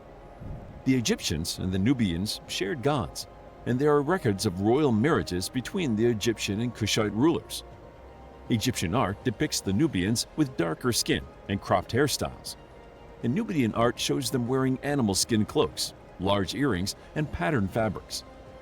There were many power struggles between Egypt and Nubia, and in the mid-8th century BCE, a Kushite king named Kashta conquered Upper Egypt. Kashta's son, Pi, continued his legacy and soon had the rest of Egypt under his control. Some historians believe that the Egyptians invited this invasion to help them defeat the Libyans, who were raiding Egypt. Whatever the reason, the result was a century-long reign of Kushite kings, the Nubian pharaohs. Also known as the Black Pharaohs, they revived the state religion, this is kind of what I meant by resurrecting Black pyramids Pharaohs. as royal tombs. They also established a stable government and attempted aggressive expansion into the Near East. The most influential of the Black Pharaohs was the son of Pi, Taharka. He oversaw massive construction projects across Egypt and expanded temples and monuments. The Kushite rulers are known as the 25th dynasty of Egypt and ruled from roughly 743 to 653 BCE. Once the Assyrian Empire had driven the Nubian pharaohs from Egypt, the Egyptian rulers of the late period attempted to erase all evidence of the 25th dynasty. Statues and steles were destroyed, and their names were removed from the historical record. But the Kingdom of Kush did not end there. It continued until the 4th century CE.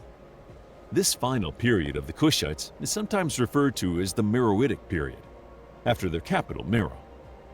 Meroe was a port city on the Nile and was an important trade point for access to the Red Sea and Inner Africa. The land was fertile due to irrigation from the Nile and was located close to iron and gold mines.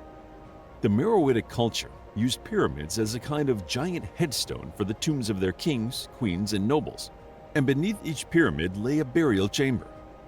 These pyramids are smaller and steeper than the old Egyptian models, but a necropolis at Meroe contains more pyramids than all of Egypt. The Nubian kingdom of Kush thrived for many centuries, but was weakened as the Roman Empire began to dominate trade. In around 350 CE, Meroe was abandoned for good. Among their contemporaries, the Nubians were famous for trade. Nubia's geographical position put it in a prime location as a trading hub that could be accessed by all the different peoples in the region. Their unique trade links probably enabled the Nubian society to flourish as substantially as it did. However, this advantage also made it a target for many cultures who wished to dominate trade in the area. The Nubians were in an excellent position to negotiate trade with many people. They had access to Central Africa, Egypt, and Southwest Asia, and had a large number of valuable commodities at their disposal. Nubian farmers living along the Nile grew grains, dates, lentils, and peas, while those in the desert mined for minerals, precious stones, and gold. Nubia's valuable trade centers made it a target for the ancient Egyptians. Much of what we know about Nubia today comes from Egyptian texts, and the Nubians are first mentioned in the context of trade. One of the most important Nubian trade centers, according to the Egyptians, was a place called Yam. We do not know precisely where Yam was located, but it was known for its wood, ivory, and gold. Yam? Question mark. The Nubians traded cattle, carnelian, gold, ivory, animal skins, hardwood, and incense with the Egyptians in exchange for manufactured goods, including linen, beer, wine, and vegetable oils. There is evidence that the Nubians relied on the Egyptians for grain, despite some Nubian tribes farming it themselves. But it wasn't just the Egyptians who coveted Nubia's trade centers. Later, the Romans would set their sights on Nubia. While being a hub for trade was one reason Nubia was a target for invaders, another was their gold deposits. Nubia was so rich in gold that some think the name comes from the Egyptian word for gold, Nebu. Although the Nile River was a predominant source for Egypt's vast number of gold artifacts, Nubia was a significant contributor. It is estimated that there were around 250 gold mines in the Nubian desert. During the 1960s and 1970s, many geological teams conducted gold prospection programs in Egypt and the northeast of Sudan. Of course. They uncovered many signs of ancient extract mining, including the remains of settlements, mine shafts, and stone mills. Unfortunately, these artifacts went unclassified as the teams did not coordinate with archaeological experts. Of course. And Nubian mining techniques have been lost to antiquity. What we do know is that they were highly effective in locating and extracting gold deposits, despite having none of the modern equipment that is now seen as essential for finding veins of gold. In their time, the ancient Nubians were renowned archers. Egyptians called their land Taseti, meaning the land of the bow. The Nubians used bows and arrows for hunting since at least the Neolithic period, as evidenced by Nubian rock art from around 10,000 to 4,500 BCE. Their skill with the bow provided them with the skins and ivory that they used in their trade deals. The Nubian archers were so skilled that the military forces of other nations valued them highly. There are reports of Nubian archers in the Egyptian army as early as 2300 BCE, when a general of the 6th dynasty of Egypt named Weni employed them as mercenaries. Nubian warriors show up in paintings, reliefs, and tomb models throughout Egyptian history. In the tomb of Meseti, a model of a troop of Nubian archers gives us a wonderfully detailed picture of what these famous warriors looked like. Wearing red and white cloth skirts with necklaces and hairbands, the marching archers carry their bow in one hand and their arrows in the other. This well-preserved example shows us that a band of Nubian archers was valuable enough to be of use in the afterlife. But it was not just the Egyptians that sought to utilize their skills, and in the first millennium BCE, Nubian archers served in the Persian army. Nubians used bows throughout their history, and Nubian royals in the 5th century CE were buried with bows and arrows. At this time, elite Nubian warriors loosed arrows from horseback, employing thumb rings to increase their power and accuracy. In Muslim accounts of their 8th century invasion of Nubia, It is noted that the Nubian archer's accuracy drove the Muslim armies away. The Nubian bow evolved over time to suit the needs of the archer. Ancient rock paintings depict a self-bow. At around 150 centimeters in length, it was not quite as long as the English longbow. The bows were made from a single piece of wood, with recurved tips that bent away from the archer when unstrung. This curve was thought to be achieved by steaming the wood and bending it into shape. Instead of fitting the string by a knot, the Nubian bowyers secured the string to the tip with leather straps, perhaps not wanting to weaken the structure of the bow tip. By 350 CE, composite bows were widely used by the Nubians. These were shorter and probably more popular because they could be used on horseback. Due to the use of thumb rings, we know that these mounted archers used a thumb draw similar to that of the Eurasian steppe nomads. These thumb rings have been found alongside other archery equipment at Nubian burial sites, and some have even been found in the left thumbs of buried archers. Nubia set itself apart from many of its contemporary civilizations with its treatment of women. Not only were women equal to men in many Nubian cultures, but they were also revered. Nubian royal women were extremely powerful, ruling alone in many cases. During their time ruling Egypt, the Nubians developed a culture of appointing the title of God's wife of Amun to their daughters. This was not just an arbitrary title, and the God's wife of Amun would serve as an administrator to the large economic domains belonging to the god of Amun. Cults associated with the goddess Isis were prominent in Nubia. Isis was considered the queen of all gods, goddesses, and women, and her popularity indicates the respect shown of all Nubian women at the time. Nubia also had a strong tradition of warrior queens. Perhaps the most famous of these queens was Amanirenas. She was the second queen of the kingdom of Kush and ruled from 40 to 10 BCE. She had lost both her husband and her eye in battles. She ruled Kush until her death. Amanirenas was most famous for her campaigns against the Roman army. After Rome defeated Egypt, Amanirenas knew that its sights would soon be on Kush. Not wanting to wait until the Romans attacked, she took her army and struck the Roman settlements while they were distracted. She brought home a bronze head of Emperor Augustus, which she buried under the entrance to her palace, letting her people literally walk over their enemy. The Romans did not take this attack lightly, and later that year they invaded Kush, advancing as far as Napata and selling many Kushites into slavery. Amanirenas launched a brutal counterattack, reportedly feeding her captives to her pet lion, and there are some accounts of her using war elephants in battle. While the Kushites could not retake Qasr Ibrim back from the Romans by force, the Roman leaders agreed to begin peace negotiations. Peace was achieved around 22 BCE, and it favored the Nubians, with Qasr Ibrim given back to the Kushites. We only know information about this Nubian warrior queen through Roman reports, as no one has been able to translate the Kushite hieroglyphs that tell their side of the story. But in 1914, an excavation of a temple in Kush uncovered the head of an Augustus statue. It was buried underneath the depiction of a Kushite ruler. As the rest of the wall painting had crumbled, we can't be sure that it was Amanirenas. But perhaps this fierce warrior queen wanted Augustus's head under her feet for eternity. Despite our knowledge of the Nubians, much of their history has been lost.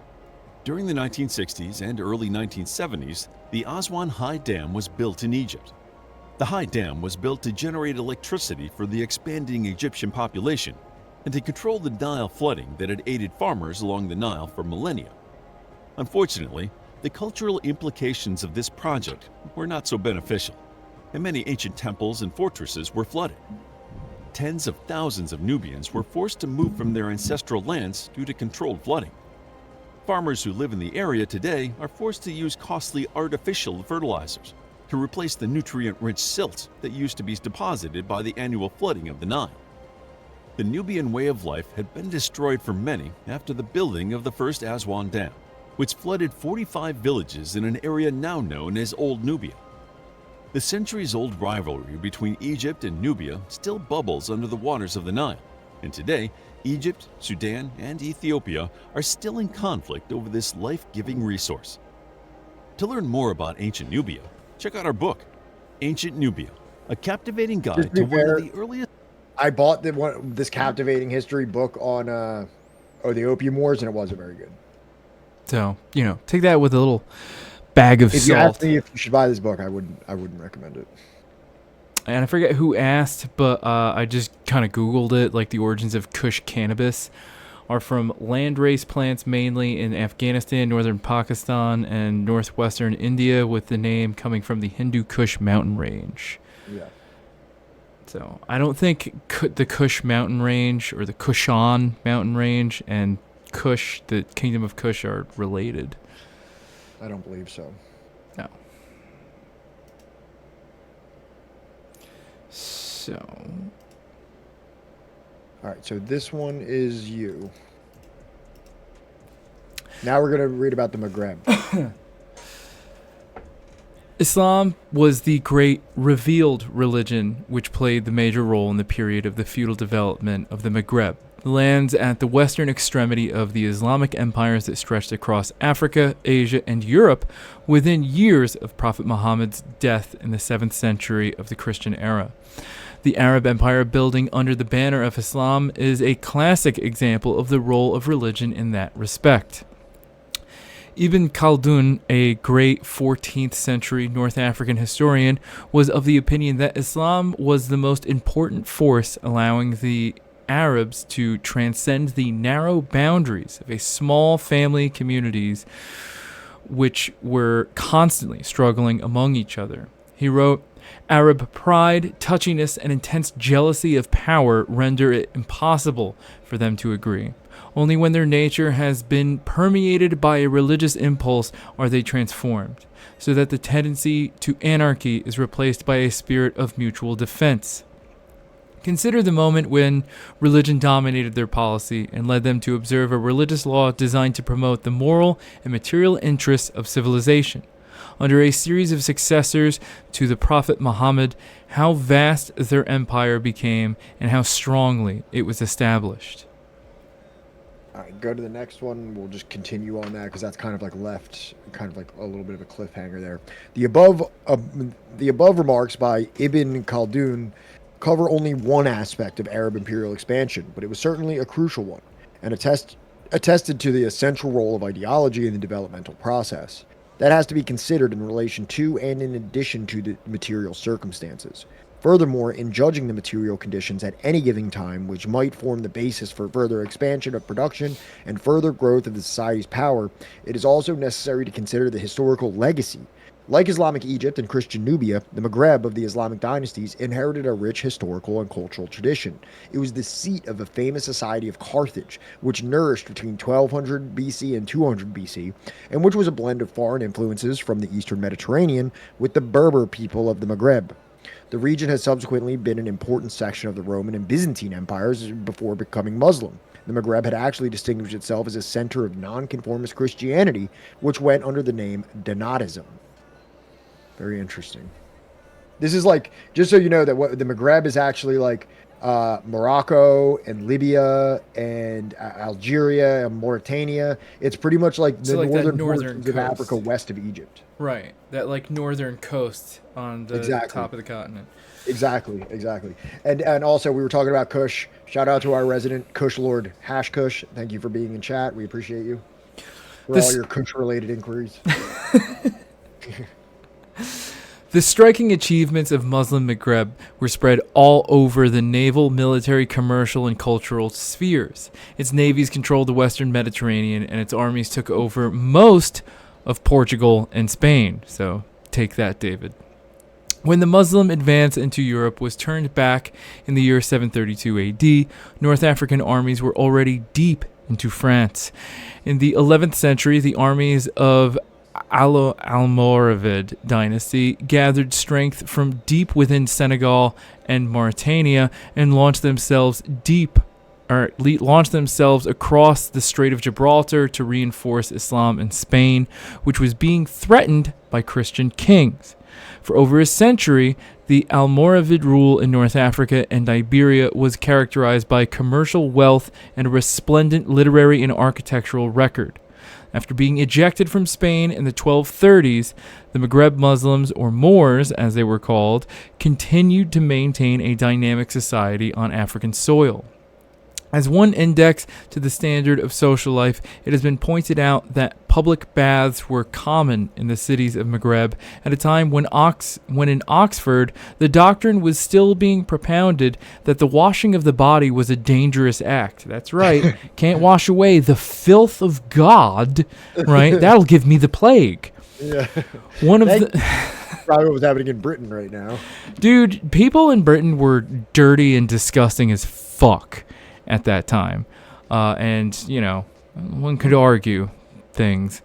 One of the most instructive aspects of the history of the Maghreb is the interaction of social formations to produce the state.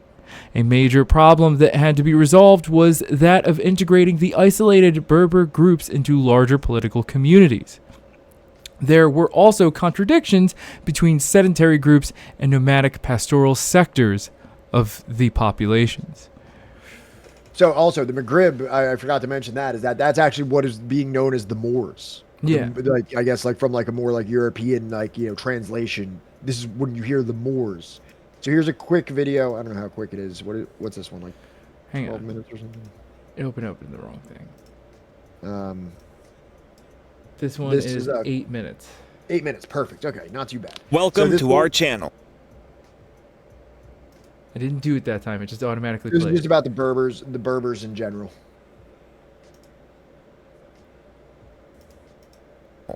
Today, we will delve into the fascinating history of the great Berber kingdom of Numidia, which existed in the shadow of Rome.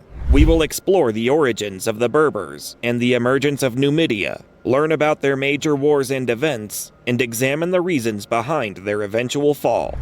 The ancient Romans had a profound impact on many civilizations that they conquered or influenced. One such civilization was the ancient Numidian kingdom, situated in northern Africa. This kingdom, with its rich history and strong connections to the Berbers, eventually became a target for Roman conquest. So, who were the inhabitants of Numidia, and why did the Romans find it so alluring? Let's find out more about this important chapter in Berber and North African history. The Berbers, a diverse ethnic group native to North Africa and parts of West Africa, played a significant role in the history of the region. The Numidians, a tribal union of Berber origin, were among the earliest Berber tribes to come into contact with powerful civilizations like Carthage and Rome. Through trade and military alliances, they were able to carve out a place for themselves in the ancient world.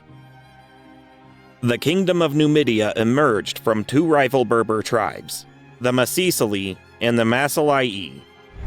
The complex story of Numidia's birth is marked by shifting political allegiances, with the tribes caught between the powerful Romans and Carthaginians. The rise of a charismatic leader named Masinissa ultimately united the tribes and established the powerful kingdom of Numidia. Under Masinissa's rule, Numidia prospered and expanded its territory. However, after his death, the kingdom began to decline. The disastrous Jugurthine War with Rome led to a gradual loss of power and territory, with parts of Numidia being absorbed by neighboring Mauritania and Rome itself. Eventually, Numidia lost its independence entirely and became a province of the Roman Empire. Though the Kingdom of Numidia ultimately met its demise, its history serves as a reminder of the complex interplay between powerful empires and the smaller kingdoms that existed in their shadow. The legacies of Numidia and the Berbers lives on in the diverse cultures, traditions, and histories of the people who inhabit the region today. The story of Numidia is marked by a series of wars, political intrigue, and shifting alliances. Throughout its history, the kingdom was often caught between the interests of great powers, Rome and Carthage. After Masinissa's death, Numidia was divided among his sons, leading to a period of internal strife and fragmentation. This made the kingdom more vulnerable to external threats and influences. Numidia's internal troubles reached a climax during the reign of Jugurtha, a grandson of Masinissa who sought to unite the kingdom once again. Jugurtha's ambition and tactics, however, brought him into conflict with Rome. in an attempt to consolidate his power. He had some Roman citizens killed, prompting the Romans to declare war on Numidia in 112 BCE. The Jugurthine War lasted for several years and saw a young Roman general named Gaius Marius rise to prominence. After several years of fighting, Rome was able to capture Jugurtha, and the war came to an end in 105 BCE. As a result of the Jugurthine War, Numidia was further weakened and divided. Rome seized a large portion of its territory, and the kingdom was split between the remaining members of the royal family. This fragmentation would continue for decades, with Numidia unable to regain its former unity and strength. In 46 BCE, after the Roman Civil War, Julius Caesar reorganized the remaining parts of Numidia and incorporated it into the Roman province of Africa. The last Numidian king, Juba I, was defeated by Caesar and took his own life. His son, Juba II, was taken to Rome and raised as a Roman citizen. Eventually, Juba II was made the king of the client kingdom of Mauritania, which included parts of former Numidian territory. As a Roman province, the culture, language, and identity of Numidia underwent a significant transformation. Latin became the primary language, and Roman architectural and administrative practices were adopted. The traditional Berber culture of Numidia was not completely erased, however, and it continued to exist alongside the Roman influence. The history of the Great Berber Kingdom of Numidia provides an intriguing look into the complexities of ancient geopolitics and the rise and fall of nations. While the kingdom ultimately succumbed to Roman influence, the Numidians and their Berber roots have left a lasting impact on the region, contributing to the rich cultural tapestry of North Africa today.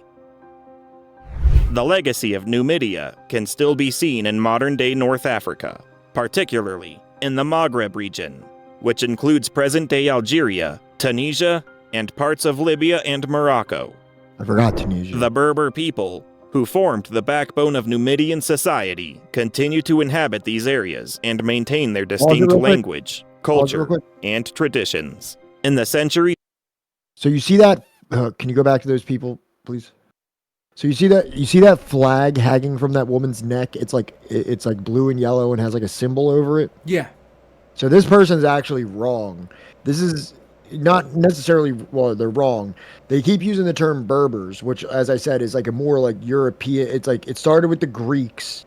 The Greeks kind of like took like people that were from this area and was kind of like I guess racistly mocking their language and because they sound like ba ba ba ba ba ba ba, and then that turned to Baba, and then turned to Berber, which turned to barbarian, which also turned to Barbary. What these people are actually called are the Amazigh, and to this day, apparently, or recently in Algeria, they outlawed the Amazigh flag, the one that woman is wearing around her thing, because they're trying. It's like a ethnic minority to the Arab majority, because they're trying to like maintain this Amazigh ethnic group, and it's being repressed to some degree in like modern Algeria. Wow. Yeah. So they kind of missed. It's like it's spelled like Amazigh. I don't know exactly how to say it. Damn it, Rob. In their distinct language, culture, and traditions. In the centuries following the Roman conquest, North Africa witnessed the rise and fall of various empires and states, including the Vandals, Byzantines, and the Arab Islamic Caliphate. Kind of a mid-band. These successive powers, like the Romans, left their mark on the region, contributing to the diverse history and cultural heritage of the area. The Arab Islamic conquest of the 7th and 8th centuries CE introduced Islam and the Arabic language to the region, which had a profound impact on the Berber people. Over time, the majority of Berbers converted to Islam, and many adopted Arabic as their primary language.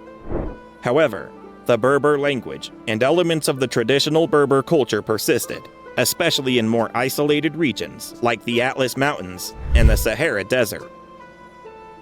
During the medieval period, several Berber dynasties emerged in North Africa, such as the Almoravids, the Almohads, and the Marinids. These Berber states played a significant role in shaping the political, economic, and cultural landscape of the Maghreb and the wider Islamic world. The Berber dynasties were instrumental in the spread of Islamic civilization throughout the Iberian Peninsula, and they left a lasting impact on the region's art, architecture, and intellectual life. Today, the Berber people continue to cherish their unique heritage, and there has been a resurgence of interest in the Berber language and culture.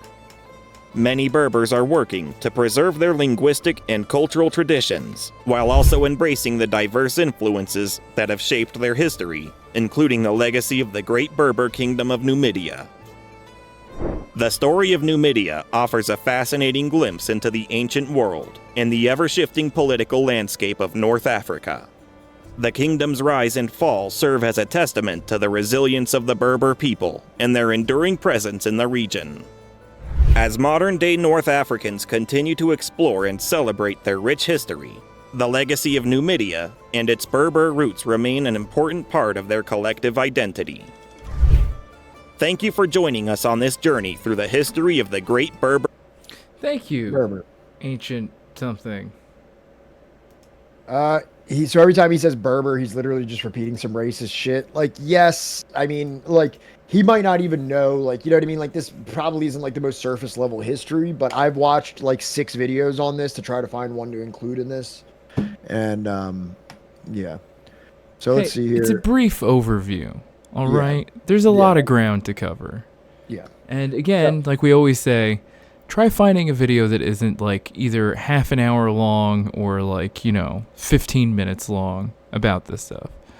According to Baldwin's Ghost, that the language of Amazigh was unbanned in Morocco. The video I said the flag was actually banned in Algeria, so I'm not sure about Morocco. But what I do know about is that Walter Rodney wrote about Western Sudan as a concrete example of African civilization. So, to the Arabs, the whole of Africa south of the Sahara was the Bilad as-Sudan, the land of the blacks. The name survives today only in the Republic of Sudan on the Nile, but references to the Western Sudan in early times concern the zone presently occupied by Senegal, Mali, Upper Volta, and Niger, plus parts of Mauritania, Guinea, and Nigeria. The Western Sudanic empires of Ghana, Mali, and Songhai have become bywords in the struggle to illustrate the achievements of the African past. That is the area to which African nationalists and progressive whites point when they want to prove that Africans too were capable of political, administrative, and military greatness in the epoch before the white men. However, a people's demands at any given time change the questions to which historians are expected to provide answers. Today, the masses of Africa seek quote-unquote development and total emancipation. The issues that need resolution with regard to Western Sudanic history are those which illuminate the principles underlying the impressive development of certain states in the heart of Africa. The origins of the Empire of Ghana go back to the 5th century AD, but it reached the peak between the 9th and 11th centuries. All the others were kind of mid. Mali had its prime in the 13th and 14th centuries, and Songhai in the 2 subsequent centuries. The 3 were not in exactly the same location, and the ethnic origin of the 3 ruling classes was different, but they should be regarded as successor states, following essentially the same line of evolution and growth. They have been called trading states so often that it is almost forgotten that the principal activity of the population was agriculture. It was a zone in which several species of millet were domesticated, along with a species of rice, several other food plants, and at least one type of cotton. It was a zone which saw the relatively early introduction of iron in the millennium before the birth of Christ, and iron tools exercised their attendant benefits on agriculture. The open savanna country of the Western Sudan also favored livestock. Some groups, such as the Fulani, were exclusively pastoralist, but livestock was to be found in varying degrees throughout the huge region. Cattle were the most significant domesticated animals, followed by goats. The rearing of horses, mules, and donkeys was also carried on, which was made possible by wide Tsetse. Tsetse? Tsetse flies. Tsetse free areas. Okay, that's what they mean. All right. To add further variety, the great Niger River followed the rise of specialist fishermen. I think the tsetse flies were like bad for domesticated animals. I think like they carried diseases and shit like that. Is that the one that like lays the larvae like in the wound, and then like you gotta Perhaps. get Dr. Pimple Popper to like fucking excavate gross. that wriggling shit out of your body? But we were just talking about the Ghana and the Songhai situation. We're going to look at Mali real quick because that's also Western Sudan, and it kind of like predated and was parallel to Ghana. So we're going to talk about Ghana in 1 second, but we're going to do Mali first. The Mali Empire was one of the most powerful and influential empires in West Africa, and its history and legacy continue to be celebrated and studied today. This video will explore the origins and development of the Mali Empire, including the reign of Mansa Musa, the importance of gold and trade routes, the social hierarchy of the empire, the role of Timbuktu in scholarship and learning, and the factors that led to the decline of the empire. The Mali Empire emerged in the 13th century in the region around the upper Niger River, which is now modern-day Mali. The empire was founded by Sundiata Keita, who is often referred to as the Lion King or the Lion of Mali. Sundiata was a legendary figure who united several smaller states and created a strong centralized government. He is also credited with establishing the social and cultural foundations of the Mali Empire. Under Sundiata's leadership, the Mali Empire grew in power and influence, and it reached its peak in the 14th century under the rule of Mansa Musa. Mansa Musa is one of the most famous and influential figures in the history of the Mali Empire. He is known for his legendary wealth and for his pilgrimage to Mecca in 1324, during which he distributed vast amounts of gold and other gifts along the way. Mansa Musa's pilgrimage and his lavish spending earned him a reputation as one of the richest men in history. Mansa Musa also played an important role in the spread of Islam in West Africa. He brought back scholars and architects from the Middle East to build mosques and madrasas in the empire, and he established the city of Timbuktu as a center of Islamic learning and scholarship. Trade and commerce played a critical role in the success and expansion of the Mali Empire. The empire's wealth was largely derived from its control of the gold trade and the trans-Saharan trade routes. Mali was one of the largest gold producers in the world at the time, and its kings amassed vast wealth through the taxation of gold production and trade. In addition to gold, the Mali Empire also exported ivory, salt, and slaves, which were highly prized commodities in the medieval world. The trans-Saharan trade routes were a network of trade routes that connected West Africa to the Mediterranean world and beyond. The routes were used by traders and merchants who traveled in caravans across the Sahara Desert, carrying goods such as gold, ivory, salt, and textiles. The Mali Empire was strategically located at the crossroads of these trade routes, and controlled many of the key trading cities and oases. The empire's capital, Niamey, was situated at the southern edge of the Sahara, and served as a major trading center. The city of Timbuktu, located in the heart of the Sahara, was another important trading city and the center of learning and scholarship. To facilitate trade, the Mali Empire established a system of weights and measures, as well as a common currency, which was based on gold dust. The empire also provided security for traders, ensuring safe passage and protecting caravans from bandits and raiders. The Mali Empire's control of the gold trade and the trans-Saharan trade routes gave it enormous economic power and allowed it to build a vast empire that extended from the Atlantic coast to the Niger River. The wealth generated by trade and commerce was used to build impressive public works, such as mosques, libraries, and universities, as well as to support the arts and culture. The empire's economic success also allowed it to build a powerful military and to expand its influence through conquest and diplomacy. The social hierarchy of the Mali Empire was based on a complex system of caste and class, which determined an individual's social status and role in society. At the top of the social hierarchy was the king, who was considered to be a divine ruler with significant political and religious authority. The king was assisted by a council of ministers, who were responsible for advising him on matters of governance. Below the king and the council of ministers were the nobility and the warrior class. The nobility consisted of wealthy landowners and merchants, who were responsible for managing the empire's resources and finances.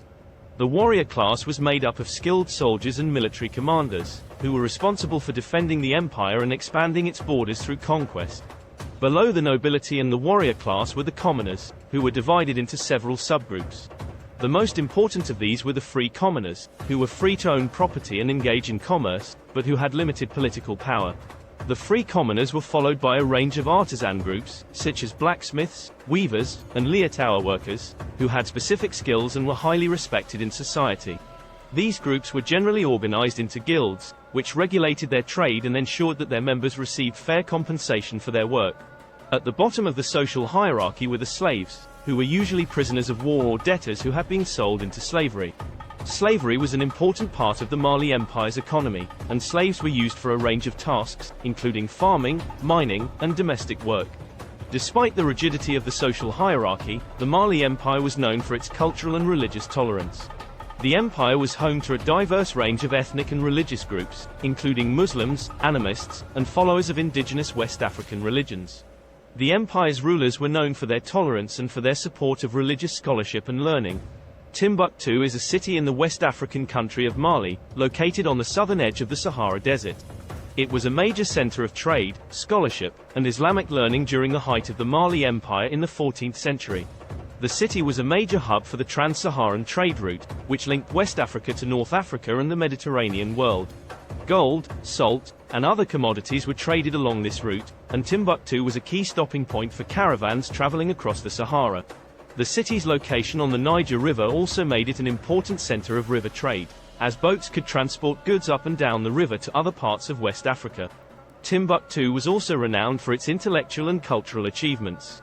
The city was home to a large number of scholars and religious leaders, who studied and taught in its many mosques and universities.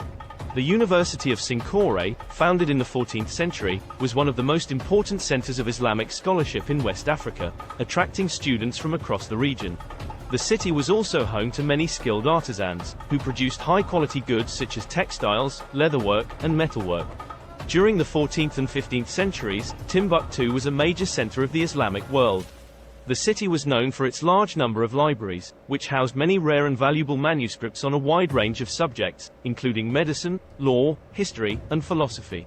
These manuscripts were written in Arabic and other languages, and many were beautifully illuminated with intricate designs and calligraphy. In the 16th century, the decline of the Mali Empire and the rise of other West African states led to a decline in Timbuktu's fortunes. The city was later conquered by the Moroccan army in the 16th century, and many of its scholars and manuscripts were dispersed or destroyed. Despite this, Timbuktu remains an important center of West African culture and history, and its libraries and monuments have been designated as a UNESCO World Heritage Site. Although having many achievements, the Mali Empire began to decline in the 15th century. A number of factors contributed to its decline, including political instability, economic decline, external pressures from rival empires and European traders, and the rise of Islamic fundamentalism. Political instability was a major factor in the decline of the Mali Empire. After the death of Mansa Musa in 1337, the empire was weakened by a succession of weak and ineffective rulers who were unable to maintain control over the empire's vast territories. There were also frequent power struggles and rebellions, particularly in the southern part of the empire, which weakened the central government. Economic decline was another significant factor in the decline of the Mali Empire.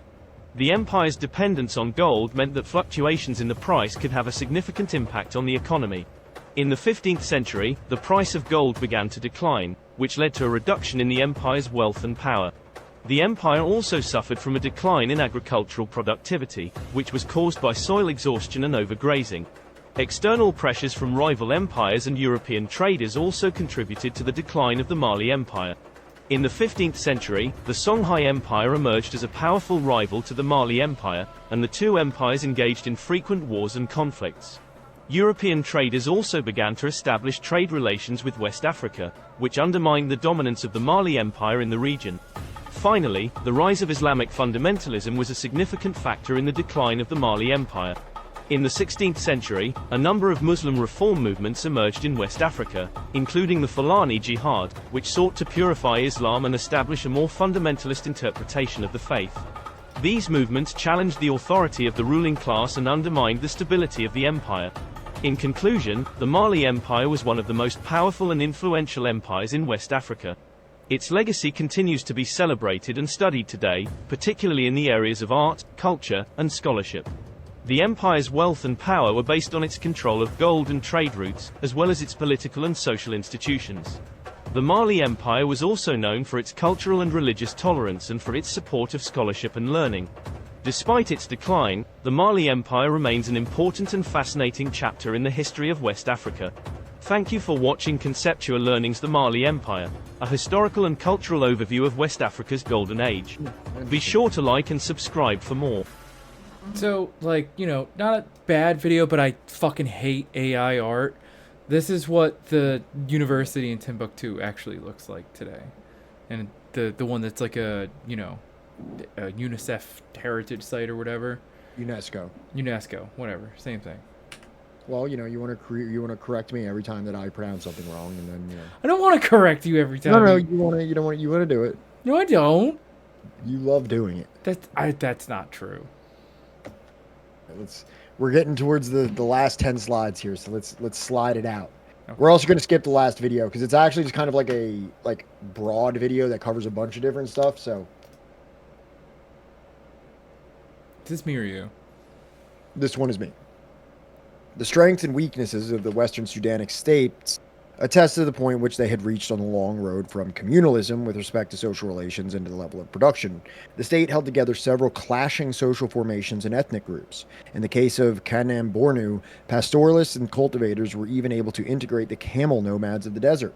Elsewhere, the Tuareg nomads were kept at bay so the cultivators and other sedentary peoples could live their lives in peace. Men, domestic beasts, and goods were free to move thousands of miles in security. However, the state had not yet broken down the barriers between different social formations. The state existed as an institution which collected tribute from the various communities and restrained them from clashing.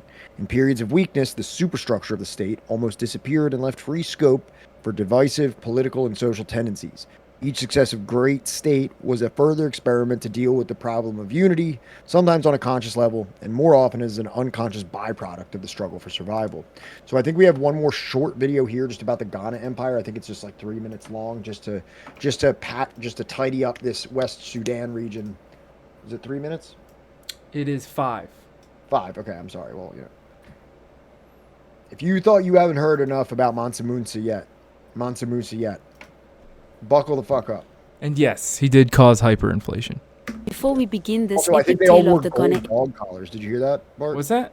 I think they might say it in this one. All the dogs wore gold collars. That's fucking lit. Empire. These are 5 interesting facts about the Ghana Empire. The wealth of the Ghana Empire was so vast that even their dogs allegedly wore golden collars. Without owning any gold mines, the Ghana Empire grew rich by strategically controlling gold trade routes. The Ghana Empire had huge salt deposits which they traded for gold, often on a pound-for-pound basis. Salt was in some ways more valuable than gold. Crazy, isn't it? The people of Ghana developed a unique silent barter system for trading goods without any direct interaction between parties. The Soninke ruling class of the Ghana Empire practiced ancestor worship, a tradition that coexisted alongside the later adopted Islamic religion. The story of the Ghana Empire's beginning comes from the historical details found in the respected book, Tariq al-Sudan, History of the Sudan. The Soninke people were the masterminds who laid the foundation stones of what would later become the Ghana Empire around the 4th century AD. Despite the shared name, this historical empire has no direct connection to the country of Ghana that we know today. And where there's an empire, there's a capital. Here, we find Kumbi Sole, the pulsating heart of the Ghana Empire. This metropolis was split into 2 distinct cities like a set of conjoined twins. One was the royal city, the playground of the rich and powerful, where the king's palace glowed with gold. The other was a vibrant, cosmopolitan haven for Muslim traders, brimming with mosques and bustling bazaars. The supreme rulers of this grand empire were the Kaya Megans, a title that translates aptly to King of Gold. Rumor even has it that their dogs sported golden collars, making them possibly the most high-status pets of all time. The Ghana Empire thrived on trade, benefiting from its strategic position between the salt mines of the Sahara and the gold mines of West Africa. This control over trans-Saharan trade routes resulted in immense wealth and cultural exchanges. Islamic culture was notably influential, introduced by Muslim traders and manifesting in the capital city, Kumbi Saleh, which hosted distinct royal and Muslim areas. But just like any good story, peace couldn't last forever. Enter stage left, the Almoravids. These were the puritanical invaders from North Africa who gate-crashed the party, disrupting the peace of the Ghana Empire. In the 11th century, they launched an audacious attempt to seize Oudaghost, a strategic trading hub of the Ghana Empire, triggering the beginnings of the empire's downturn. This turmoil gave rise to a power vacuum that was promptly filled by the ambitious Sumanguru Kanti in 1203. Often dubbed the Sorcerer King, he was the ruler of the Soso Kingdom and is widely known in West African tradition for his supposed magical powers. According to legend, Sumanguru was not only a fierce and ambitious king, but he also possessed supernatural powers that helped him in his conquests. The tale goes that he had a sacred balafon, a type of wooden xylophone, which gave him immense power and rendered his armies invincible in battle. Get the fuck out of here. It was this mix of magic, cunning, and military strategy that helped him seize control of the Ghana Empire and establish his own rule. His reign, however, was not to last. Sumanguru Kanti is best known for his ultimate defeat in the Battle of Kirina in 1235 against Sandiota Keita, the founder of the Mali Empire. The narrative of how Sandiota Keita defeated Sumanguru Kanti varies depending on the source. Much of this is steeped in oral history and legend, which often combines historical events with myth and symbolism. In some versions of the Epic of Sandiota, it is told that Sandiota was able to defeat Sumanguru and his seemingly invincible army by stealing his sacred balafon or xylophone, which was believed to be the source of Sumanguru's magical powers. In other versions, it's mentioned that Sandiota used a special silent arrow, or an arrow without a tip, to defeat Sumanguru at the Battle of Kirina. According to these versions, the arrow didn't kill Sumanguru but caused him to vanish, allowing Sandiota to emerge victorious in the epic battle. Both accounts share the same core idea, though, that Sandiota triumphed over Sumanguru through a combination of bravery, strategy, and a bit of trickery. Right? Like, fuck Afro Samurai. Like, I'm not gonna lie. I would rather watch, like, a whole ass, like, fucking anime about this shit. Like, this sounds cool as fuck. All right, so last example we're going to talk about is Zimbabwe. And this is, I think we've already gotten into, like, briefly into correct me if I'm wrong, but Ghana is technically sub-Saharan Africa. I believe Ethiopia is also technically sub-Saharan Africa, but Zimbabwe is definitely sub-Saharan Africa. And that's kind of like the final boss of like anti-African racism, is that like when they're faced with all the examples of majestic African kingdoms and development and engineering and all these things, then they say, well, actually it's just sub-Saharan Africa that didn't do X, Y, and Z and wasn't civilized enough. Well, let's talk about fucking Zimbabwe. In Zimbabwe, one of the great constructions in brick dated around the 14th century is commonly referred to as a temple, and is felt to have served religious purposes. Even from the scanty evidence, it is clear that the religious aspect of social development was the greatest importance in serving to cement ties between individuals in that emergent African society. For instance, the ruling class in their 15th century empire of Matapa in Zimbabwe were pastoralists, and their religious ritual included objects that were symbolic of cattle, as was found in the interlacustrine kingdoms such as Bunyoro and Karagwe. One can guess that the rituals also symbolized the dominance of the cattle owners, just as they also paid respect to pre-existing ideas or cultivators in order to effect a stable synthesis.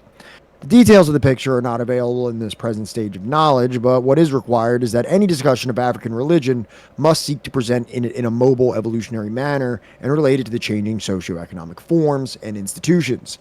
That task being beyond the confines of the present study, it is proposed to examine Zimbabwe as yet another region where the productive base and the political superstructure can be ascertained to have developed appreciably in the last few centuries before Africa was drawn into contact with Europe. Within the southernmost section of the continent, the area in which striking achievements were registered by the 15th century was that between the rivers Zambezi and Limpopo, covering the territories that were later to be called Mozambique and Rhodesia. Iron-using and state-building peoples were active there from early in the first millennium AD, and eventually there emerged in the 15th century the empire which Europeans called Motapa. There emerged in the 15th century the empire, what the fuck? The term Zimbabwe is being used here to designate the Zambezi, Limpopo cultures in the few centuries preceding the European arrival. Because it was from the 11th to the 14th century that there flourished the societies whose most characteristic feature was the building of large stone palaces, known collectively as Zimbabwe. Much has been written about the buildings which distinguish the Zimbabwe culture. They are a direct response to the environment of granite rocks being built upon granite hills and of flaked granite. A lot of granite. The most famous site of surviving stone ruins is that of Great Zimbabwe, north of the river Sabi. One of the principal structures at Great Zimbabwe was some 300 feet long and 220 feet broad, with walls being 30 feet high and 20 feet thick. The technique of laying the bricks one on the other without time to act as cement was the same style noted in the description of Angaruka in northern Tanzania. It was in fact a peculiar aspect of material culture in Africa, being widely found in Ethiopia and the Sudan. The style of encircling brick walls at Great Zimbabwe and other sites was also characteristically African in that it was an elaboration of the mud enclosures or kraals of many Bantu-speaking people.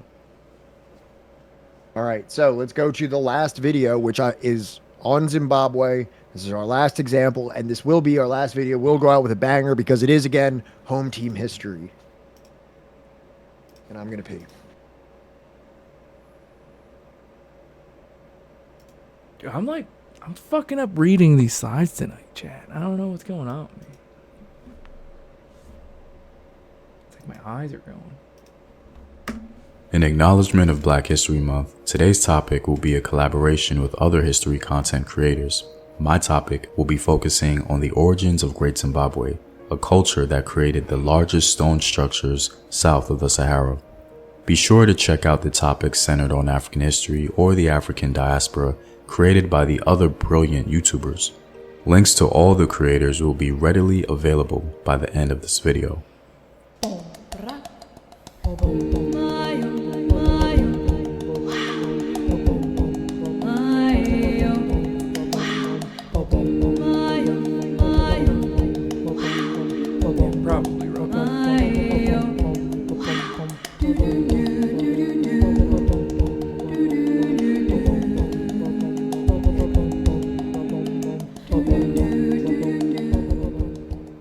What up, African world? It's Home Team here, and welcome back to another video of African history, culture, and worldview. By supporting this channel on Patreon, you're helping in the creation of these videos and contributing to this content.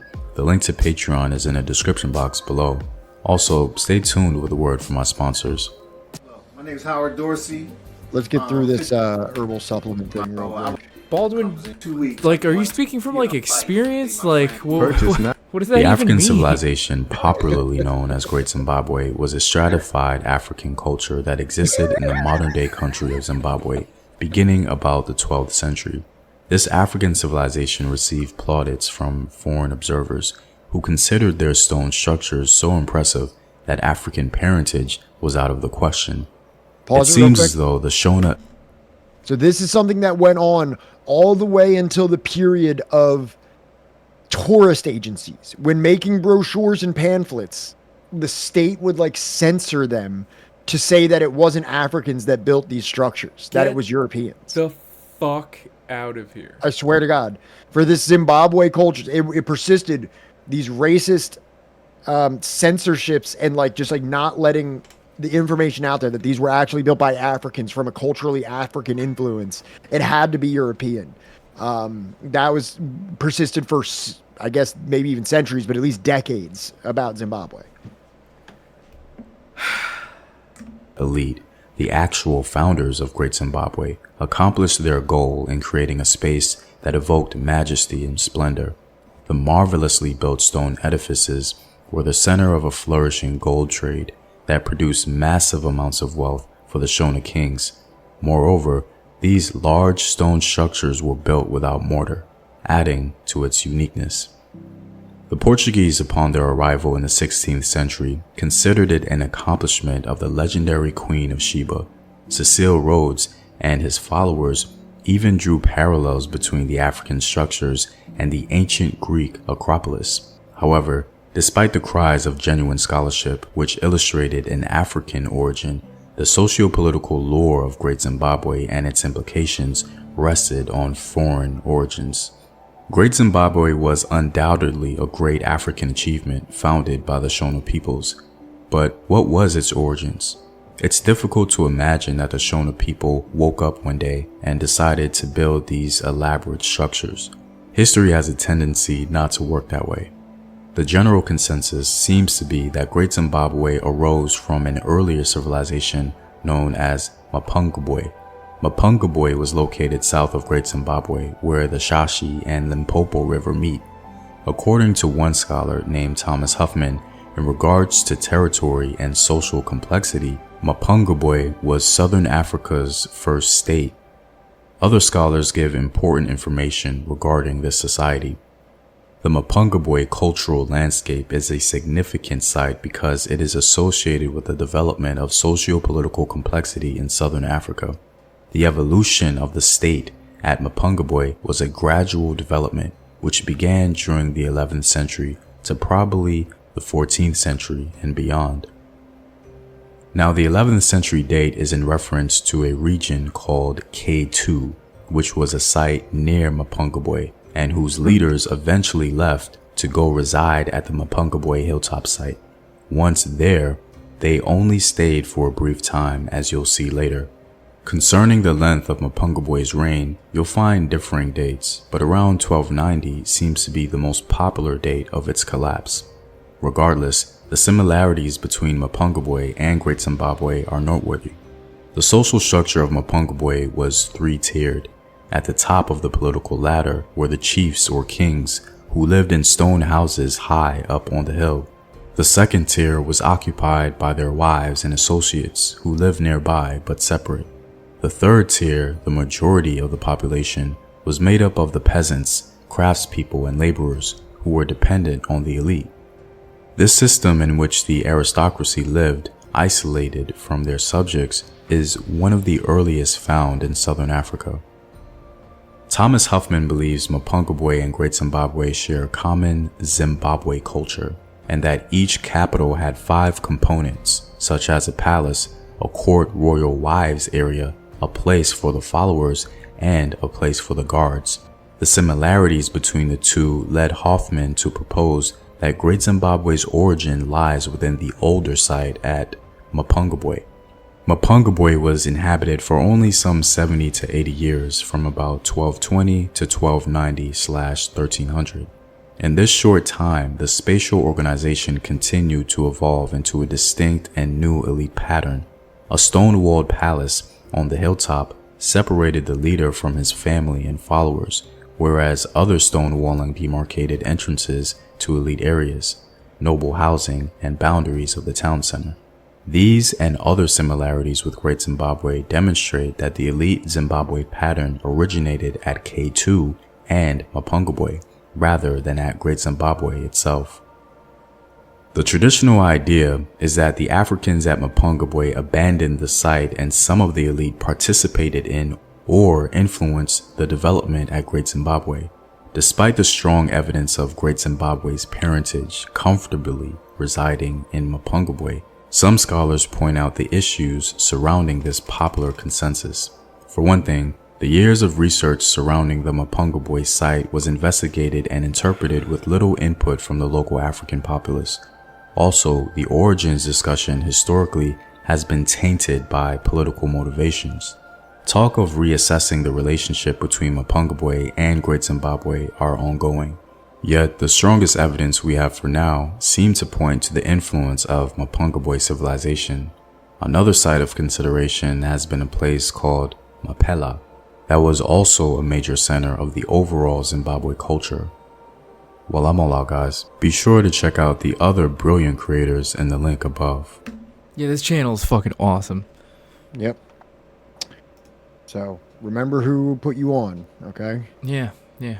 Remember who put you on. Remember who showed you, hometown hero history? It's a finder's, you know what I mean? Like a finder's referral. Or home team history? Let's bang out these last couple slides for the conclusion. I'm fucking exhausted. I'm sorry, guys. I'm a little low energy right now. Same. Sometimes you gotta grind out, and you're just not there. I had a good vibe going to the first half. Not that my vibe's bad. Nah, mine's you work full time, and then you spend a bunch of time putting together slides, and then you stream for 5 hours. You know what I mean? You start to dip a little bit sometimes, and it's one of those days where I think I need to close my eyes. So it is believed that the inhabitants of Zimbabwe in the 11th and the 14th centuries were Sotho-speaking, but by the time the Portuguese arrived, a Shona-speaking dynasty had taken control of most of the region. That was the Razwi clan, which had set up the state of Mutapa between the Zambezi and the Limpopo. The ruler was known as Mwene Mutapa, which apparently meant the Great Lord of Mutapa to his followers, but he was held to mean the Great Pillager by peoples whom he conquered and wielded together into a single empire. The first individual to hold the title Mwene Mutapa ruled from 1415 to 1450, but the dynasty had already been growing prominent before that date. The capital was at first sited at Great Zimbabwe and then later moved north. What was important was that the Mwene Mutapa appointed governors to rule over various localities outside the capital in a manner comparable to that of the Western Sudanic empires or the interlacustrine Beshwazi states. Johnny? It has been considered necessary for the purposes of illustration to consider some, though by no means all, of the outstanding areas of development in Africa before the coming of the Europeans. Nor should it be forgotten that there were innumerable village communities emerging to become states that were small in size but were sometimes sharply stratified internally and displayed an impressive level of material advance. Those described above should be sufficient to establish that Africa in the 15th century was not just a jumble of different tribes. There was a pattern and there was a historical movement. Societies such as feudal Ethiopia and Egypt were at the furthest point of the process of evolutionary development.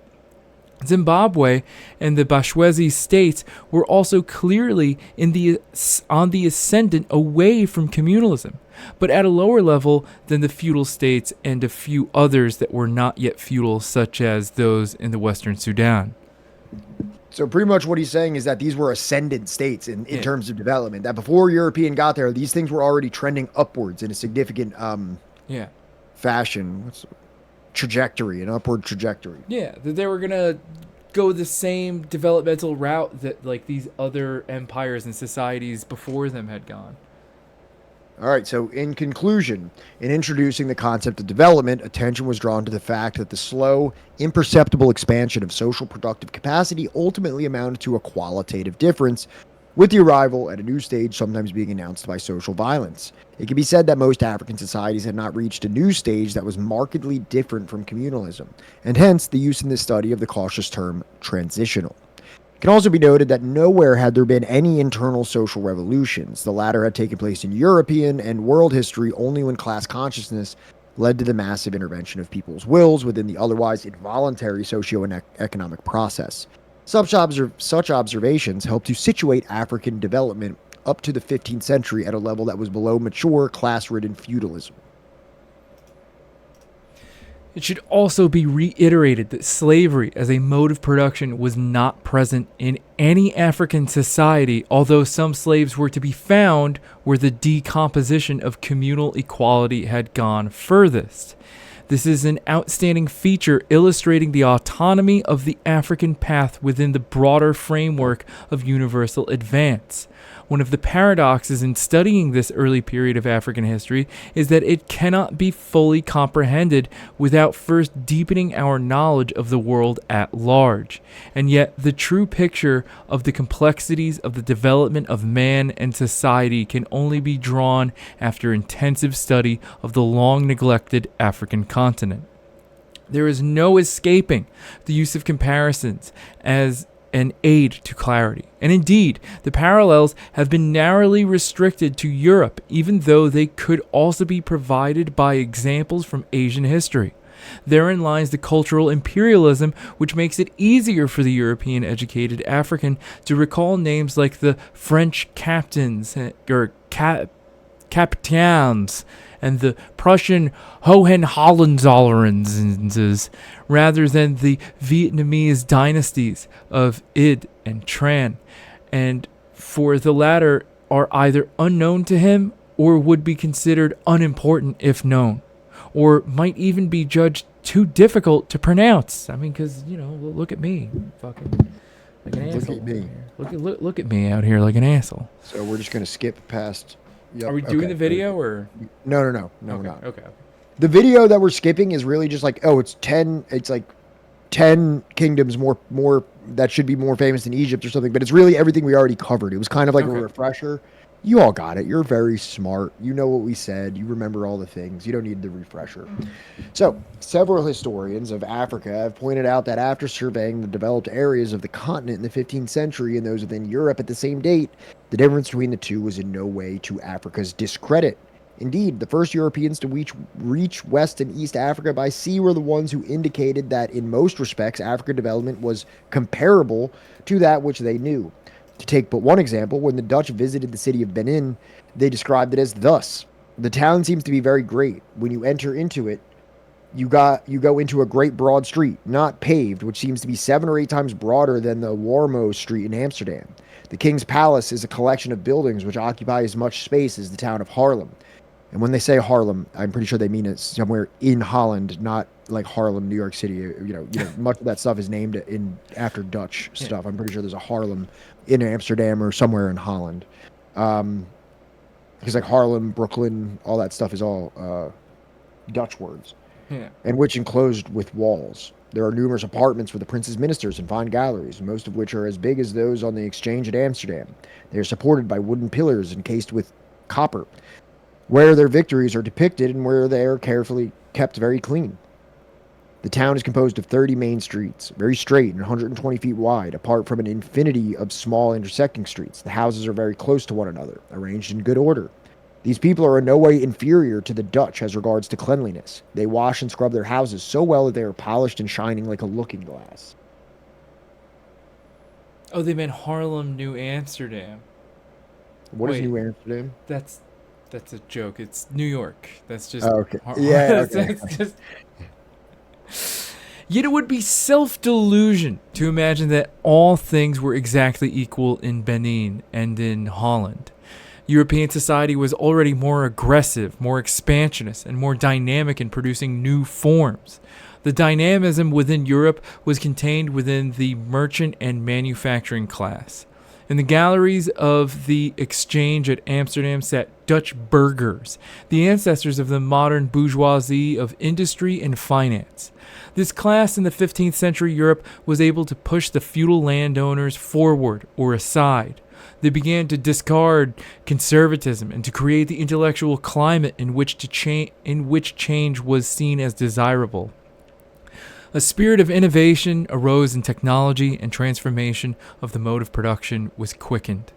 When Europe and Africa established close relations through trade, there was therefore already a slight edge in Europe's favor, an edge in representing the difference between a fledgling capitalist society and one that was still emerging from communalism. Right. Thank you so much, everybody, for being here. Thank you for helping us reach and exceed our sub goal. That was very, very, very appreciated. So first thing, let's talk about what we're doing on Friday. Friday, we have Plants Fanon coming on to talk to us about kind of like agriculture and human development, but kind of from like a subversive perspective in terms of it's like contrary to the Eurocentric view of development. Should be an interesting conversation. And then also, I believe we'll probably talk to Plants for like an hour or so, and then I mean, he's more than welcome to hang out. But we're gonna watch the African Apocalypse documentary. Everybody be cool. I will purchase it with my own money, and we will all watch it. So tune in for that, because that's gonna be a treat. If you don't want to go and spend your own money to watch it, come watch it with us. Hang out. Other than that, we will be coming on Sunday.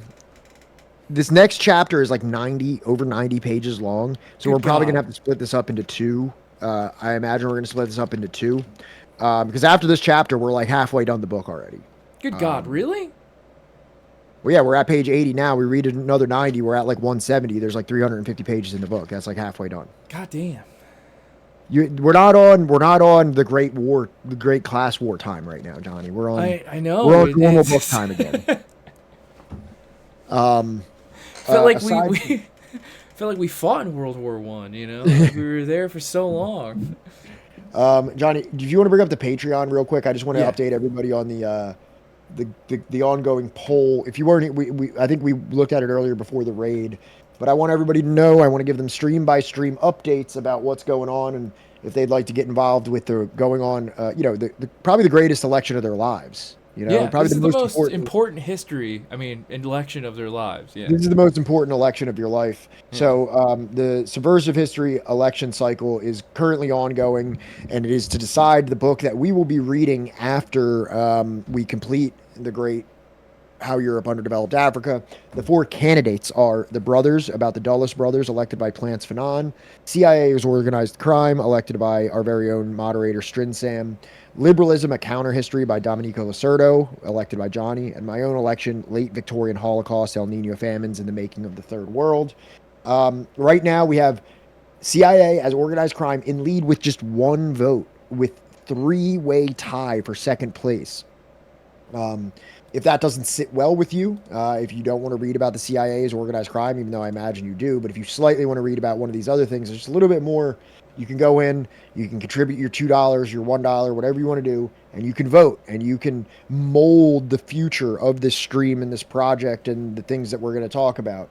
Or if you just want to be an agent of chaos and make everything equal, you would have to go in. We need 3 people to go in and vote for Brothers, Liberalism, and Late Victorian Holocaust if you want to even everything out.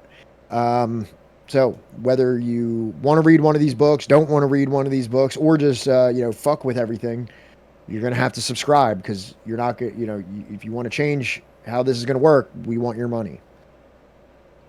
So purchase your subversive democracy. And I hope for the people that aren't here for the entire thing, or like missed the earlier parts, that you are grateful that I am starting to upload the VODs more regularly on the new YouTube channel, Subversive History VODs. God, my words are broken tonight. And Lennon is who we are rating. Is there anything else? I'm very tired, guys. No, that's it, dog. We're kind of a headache too. I don't know if maybe I didn't drink enough water today. I don't think I had enough water. All right. My frame rate has like gone to absolute shit. I don't know. Is it? Yeah. It's just I don't know what's going on with my internet connection tonight. Thanks for being here. Have a good night, Hash Kush. Just joined the Patreon. Whoa, Robo Gaming, thank you so much for joining the Patreon. We appreciate it so very much. Thank you. Thank you everybody that has stuck around. We still are in disbelief every night that there are people that want to watch us talk about these fucking books, right? And just nerd the fuck out for 5 fucking hours. We're so incredibly grateful. The guys with subversive plots. Is that where I find your podcast on the Great Class War? Because I checked Apple Music. No, we're gonna find. We're gonna eventually figure out what's going on with Apple and hopefully get the podcast on there. But the podcast episode on the Great Class War is probably gonna be a little ways away. Yeah, but that'll give you a nice time to forget it. Yeah, it's gonna be like a. forlorn. You'll be more forlorn, and you'll miss it a little bit more, so that you'll actually watch the podcast. That's gonna have to be like a 3 or 4 parter because the book is so damn long. There's no way to just do that in an hour. Lal Salam. Stay strong out there. Yeah, love you, everybody.